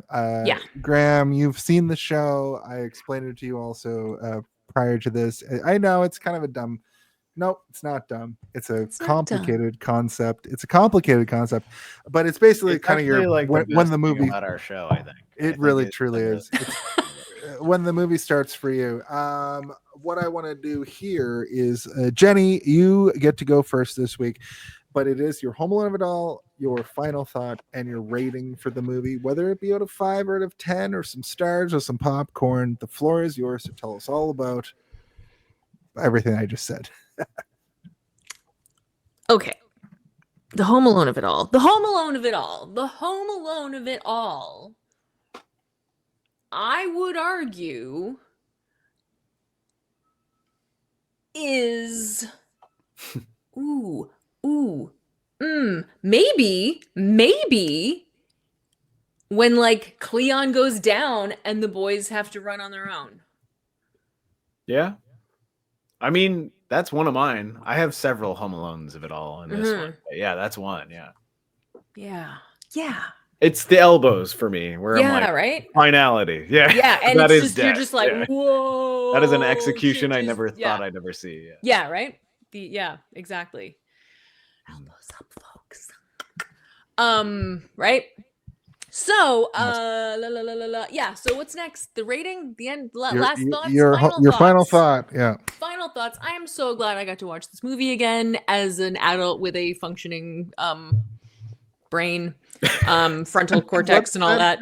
What's You know, this thing called this again thing- inside well, I here? mean, now it's like It's now- a parade. now it's going downhill again, but where I have all of these resources and stuff to like, it was a much more interesting and like juicy movie to watch this time around with like just there's a lot happening there. Like it's really, and it's beautiful, and especially like I am obsessed with those transitions, those like silent streets.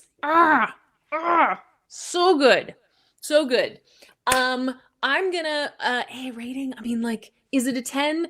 I'm not gonna give it a 10. I'm not gonna give it a 10 because, like, Warriors slinging slurs since 1979, right? But Also another gang name, Slinging Slurs. Yeah. slurs. But there's honestly if I had to rate this before I watched it again, I would have given it like, I don't know, a 6 or something, and now I'm like a solid like 8.5, like a 9. It's like it's great. Yeah. It's because we've gone through so much horse shit over the last 2 decades of bullshit movies that you're like, Right? wow, this is actually a good movie. Exactly. Yeah. Yeah. Yeah. Jenny, you rock. We love you. That's nice. Thank you. I love you guys too. Hey. Well, we do love you, Jenny. Hey, Graham. You put this on us. Now you have to Mhm. tell us about your various things. Give us a golden gram, if you will. Ooh.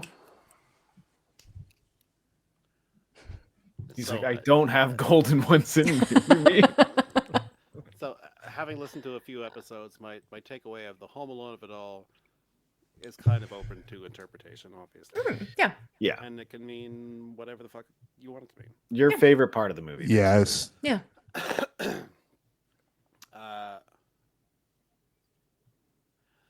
I would say, I mean, I could pick many favorite parts of the movie, but the Home Alone of it all moment or scene for me is the bathroom fight against the pups. Nice. The boys have been separated.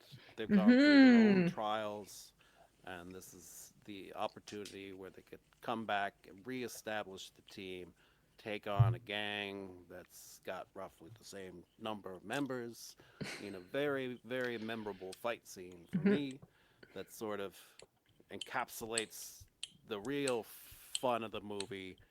Not that that's the only thing that's fun about the movie, but the fights. A lot of the Yep. fights, the punches Yeah. in the face, the kicks in the shins, The throwing spins. people at Yeah. People like walls. get punched and they spin over. Yeah. Let's Yeah. go. Yeah, That's sick, it's yeah. just they're definitely having fun with it. It's Mhm. fun and it's cool, and it's visceral, man. As for, and I could say the same thing about so many other parts of this movie because it's deeply in my soul, Mhm. and I could watch it, every day till the end of time, Yep. and just try to quote the parts that are appropriate to the people around me. Yeah. Around you. Wait a minute. This guy's been saying the F slur since Oh yeah. 2002, and he won't stop. Yeah. So I mean, it's probably my favorite movie. Not in a technical sense or storytelling sense, just as something that I can appreciate and has a special part within me because of the Yeah. experiences I have with it with friends so many years ago. Yeah. So, I'm gonna give it 6 F slurs out of 5. Whoa. Nice. my That's God. that's more than 5. Because That's that more he- F slurs than were even in the movie. Yeah. Well, I mean, we can assume there were way more off screen than we saw. Yeah. Yes. They were calling each other that the whole time. Yeah. You know what? I'm gonna Steve? give you a pass. Am I allowed? Like, I don't know if I'm No. allowed to give passes. Yeah, I probably shouldn't. Yeah, Graham, yell it as loud as you want. No, I'm just kidding. That's what I've been waiting for. My Home Alone of it all for this movie was the moment that Cyrus gets shot, because I didn't remember a lot about this movie, and that was one thing that I didn't remember it to its like fullest impact, because that is when the movie begins, where it's like, because imagine this movie without that, where he actually rallies everybody and they just run through the streets, and it's like a crazy like riot movie where they're like, "Rah!" like all these members moving together, and everyone's like, "Uh-oh, the gangs have riled up and they're going against the police." Like, that's a whole different movie. But that movie gets stopped by one bullet that hits this one guy. Yeah. And he falls back and dies, and then the entirety of this strength, this sort of like fist that's balling up, just like goes limp, like Potential. Yeah. the potential falls back. And one of the only people that goes to make sure that he's not dead or that he's okay is the leader of the Warriors, and he dies because of it.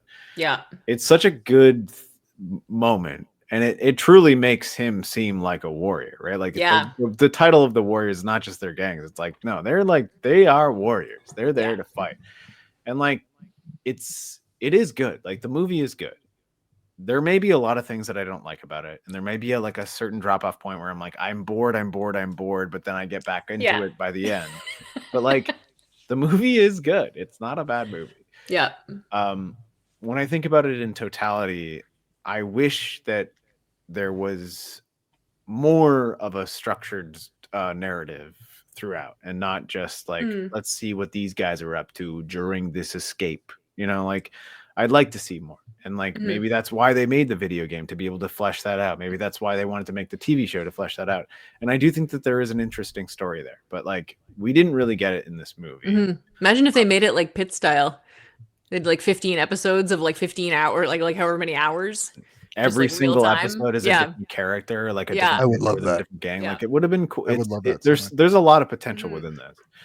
And again, I don't dislike this movie. I just think that there is like this weird sort of like weighted boot in the middle that I'm like, okay, we get it. They're running. Yeah. They're running. Yes, they're running. They're running. They're running. They're running. But that's sort of what the movie's meant to be. But then you look at something like Mad Max Fury Road, a chase movie. There's those belly moments. All they do is develop the characters within them. Yeah. You understand who those characters are. That could exist here, but it doesn't really. There are moments of it, but it's not as like refined or well developed. I think that I would never say don't watch this movie, because it is interesting and it's really fun. Like it is a fun cartoony movie, and I like it. I feel like I have way too much to say in the time that we usually should say. Like I should have been talking about this more the entire time. Okay, so it's good, but there's like a big belly sagging in the middle that I think is bad, but it's full of good things. Like you can find good things in a saggy belly and be like, oh, gross.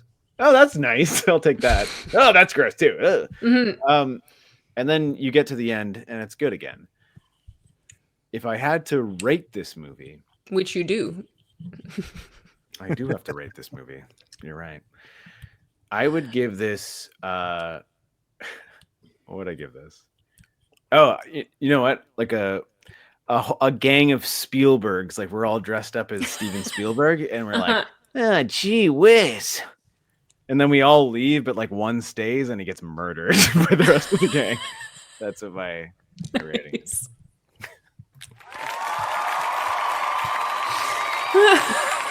Like he took a little bit, but he left something behind. Yeah. And he watched it. I thank you, all of you. I would like to do the Johnny Carson. Of course, Jenny, anytime you want. Graham, I want to talk movies with you on this podcast a lot, and I hope that you'll come back soon. Please come back to the coach very soon. If you'll have me. If you'll have me. If I'll have you, which I will. And thank you guys tonight for I knew this was going to go long. I didn't know that it was going to be so dense with good. I knew. Yeah, you did. You said we were going to save the last half hour for the video game. You also said there were prequel levels and Yeah, everything. You get to learn how all the warriors met. We're still gonna play the game. We're gonna go live on stream and play the game. My name's Rembrandt. I love spray painting and sucking dick. Is that how it goes? Like, probably. Yeah, that's what the video game is all about. My Home Alone of it all is when Cyrus dies. I know that's pretty basic, but once they start running, that's from then on. That's my Home Alone of it all. This is a fun, simple to follow action movie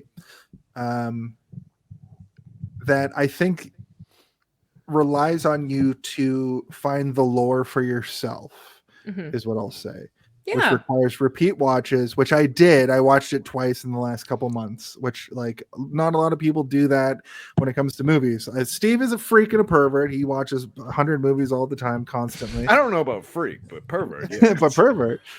But my issues lie mostly with the pacing. My favorite thing about this movie is the thing I dislike about the movie the most is that they rely too heavily on just being chased, the warriors being chased by other gangs, but also I love seeing all of the other gangs. So I'm it's very confusing to me. I think that there is pretty heavily into what you just said, though, which is like it relies on you to find your own lore, which is like Yeah. Yeah. the biggest strength of this movie, I think. is Yeah. we're creating our own lore. I in our think, head. and that's actually, I think one of the things I like the best about it is because that really appeals to me. There's enough there to really like you can build on you're it. making it Yeah. yourself, being like these Yeah. guys clearly, beat Yeah. up hookers with baseball bats or whatever. That said, I do wish that the fight sequences were more fight sequence and less like running up to the fight sequence. I really like fight choreography in action movies. Mhm.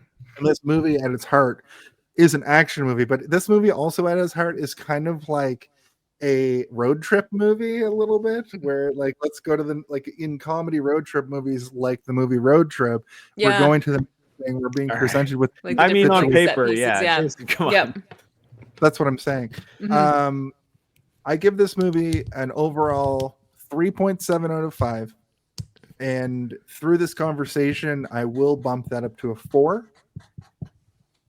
Nice. And I give this Nice. movie a did you see this one out of a come out and hey. Oh. Oh wait, can we go back to "Come Out Your Gay"? Yay, like that. That's probably gonna be the T-shirt, right? Like, Nice. Yeah. For sure. You're gay. Yay. Mhm. And we have one final thing we have to do, and that's our plugs. Oh my god, I forgot about the plugs. All right, let me just plug this in right here and.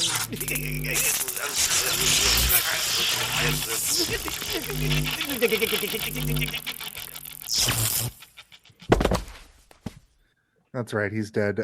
Graham, do you have anything to plug this week? I have nothing to plug. I'm just a regular man who collects too many tube TVs and VHS tapes, and struggling Too to be an many. editor. So Nice. that's it. Do you have a message for the world? Oh yeah. Yeah. I'll be right here. Sorry, you have an ET poster. Stop it. Stop what you do. Well, I love that. Yeah. Yeah, cut it out. Cut it out, you guys. Well, thank you, Graham. I figured that deserves an applause. Graham, I knew you'd be good at this, but I didn't realize that you're a podcaster. You Oh, yeah. exemplify the very aura of a podcaster, and Get out of Yeah. here. And not in the way I was talking about.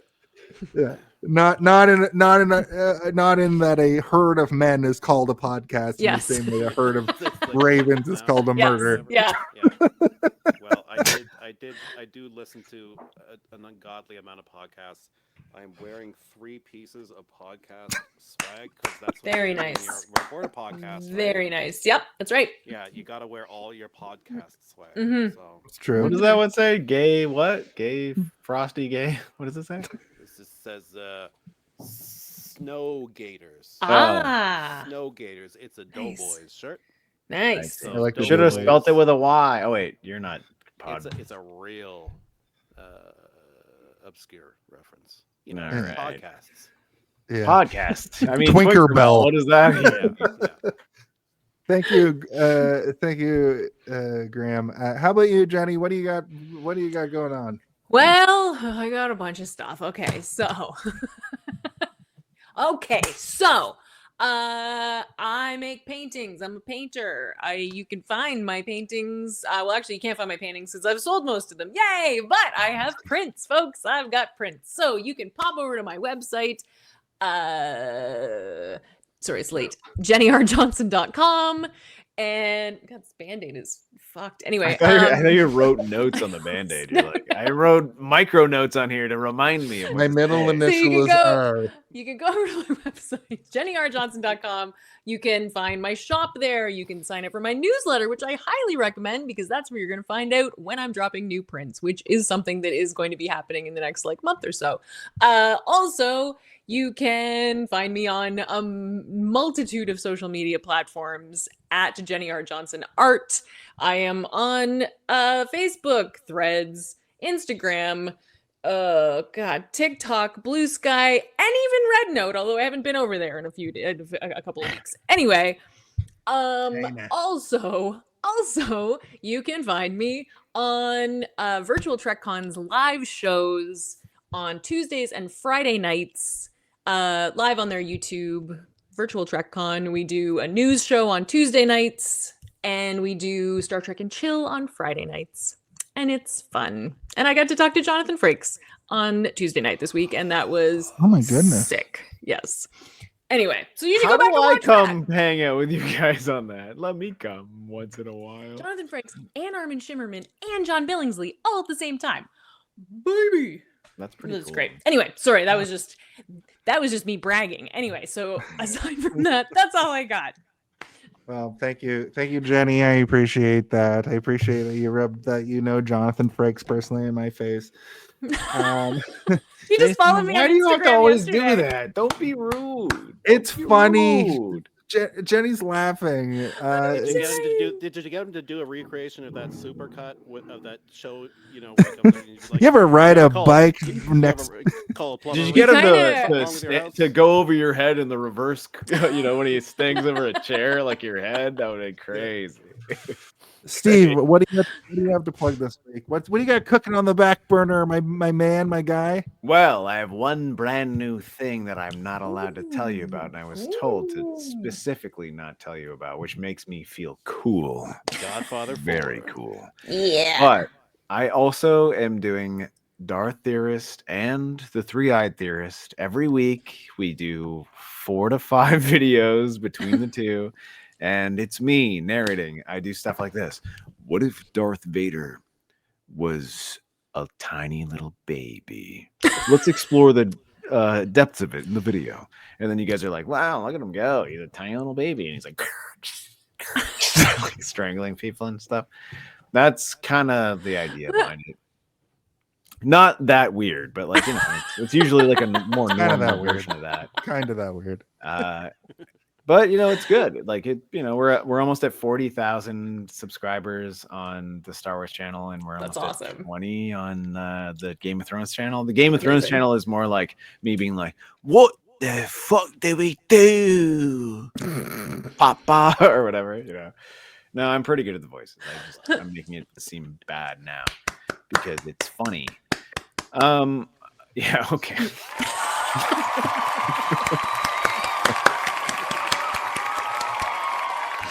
I also draw a lot of stuff and do a lot of other things, but here we go. We can find this show right here each and every week on Twitch and YouTube and Facebook and Kick and Instagram at Hey Did You See This One at 8 p.m. Eastern every week Thursday. We never miss a week. We haven't missed amazing. weeks in a long time. There's 52 weeks in a year. Sometimes we do 51 weeks because That's insane. we just get to take a week off if there's 5 Thursdays. There was one year where we did 62, and there are missing because episodes. What we were- happened to those episodes, folks? we were going across time zones, and it was Nice. that's funny that you say that because Hulk Hogan actually claims that he wrestled 367 days in a year because of time zones. I mean, there's Anyway. also one thing that we should never do, and that is believe anything that Hulk Hogan claims. you he did. you couldn't be Again, more right. again. Yeah. Graham, real quick, could you put your head to the your left side of the screen? Just really quick. So just Or move to the left. Yeah. Move to the left. There you Oh, go. sorry. Move to the right. Move Sorry. to the right. Yeah, there you go. Get Nice. get Oh, teabagged by he wanted you to get the taste of It's the rite of passage here. Shade. Mhm. My name is Jade, and I'm here to fight for Zardos. But speaking of Zardos, we do have merch. You can get the Grimoire Familiar Killers t-shirt. You can get the Kill Aid t-shirt. You can get the Twinkerbell t-shirt. You can get the Zardos t-shirt, and you can get the Howie Mandela Effect t-shirt. And one of these days, I'll pull the trigger on Corporal Tunnel Syndrome. And these are all drawn in-house by our very own Stephen R. Waters. I drew those. I drew them with my own 2 hands. I got 2, but I mostly use this one. Yeah. Probably just use one. Yeah, And most. just before we get out of here, I had hummed and hawed on how to do this. But Jenny, I think you've said it enough times. I think that I made you say Oh. it with. You said it alone. I made you say it with Simon. But I think this week F slurs? I just have. Oh God. I just have to. I just have to ask. It's another rite French of passage. accent, a Made you say German it? accent, and we couldn't really get it right. It's okay. You just do it really fast. It's fine. But I think this week we're just gonna have Graham, who brought this delightful movie to us, ask the question that needs to be asked each and every week. And Graham, would you go ahead and ask that for us right now? Hey, did you see this one?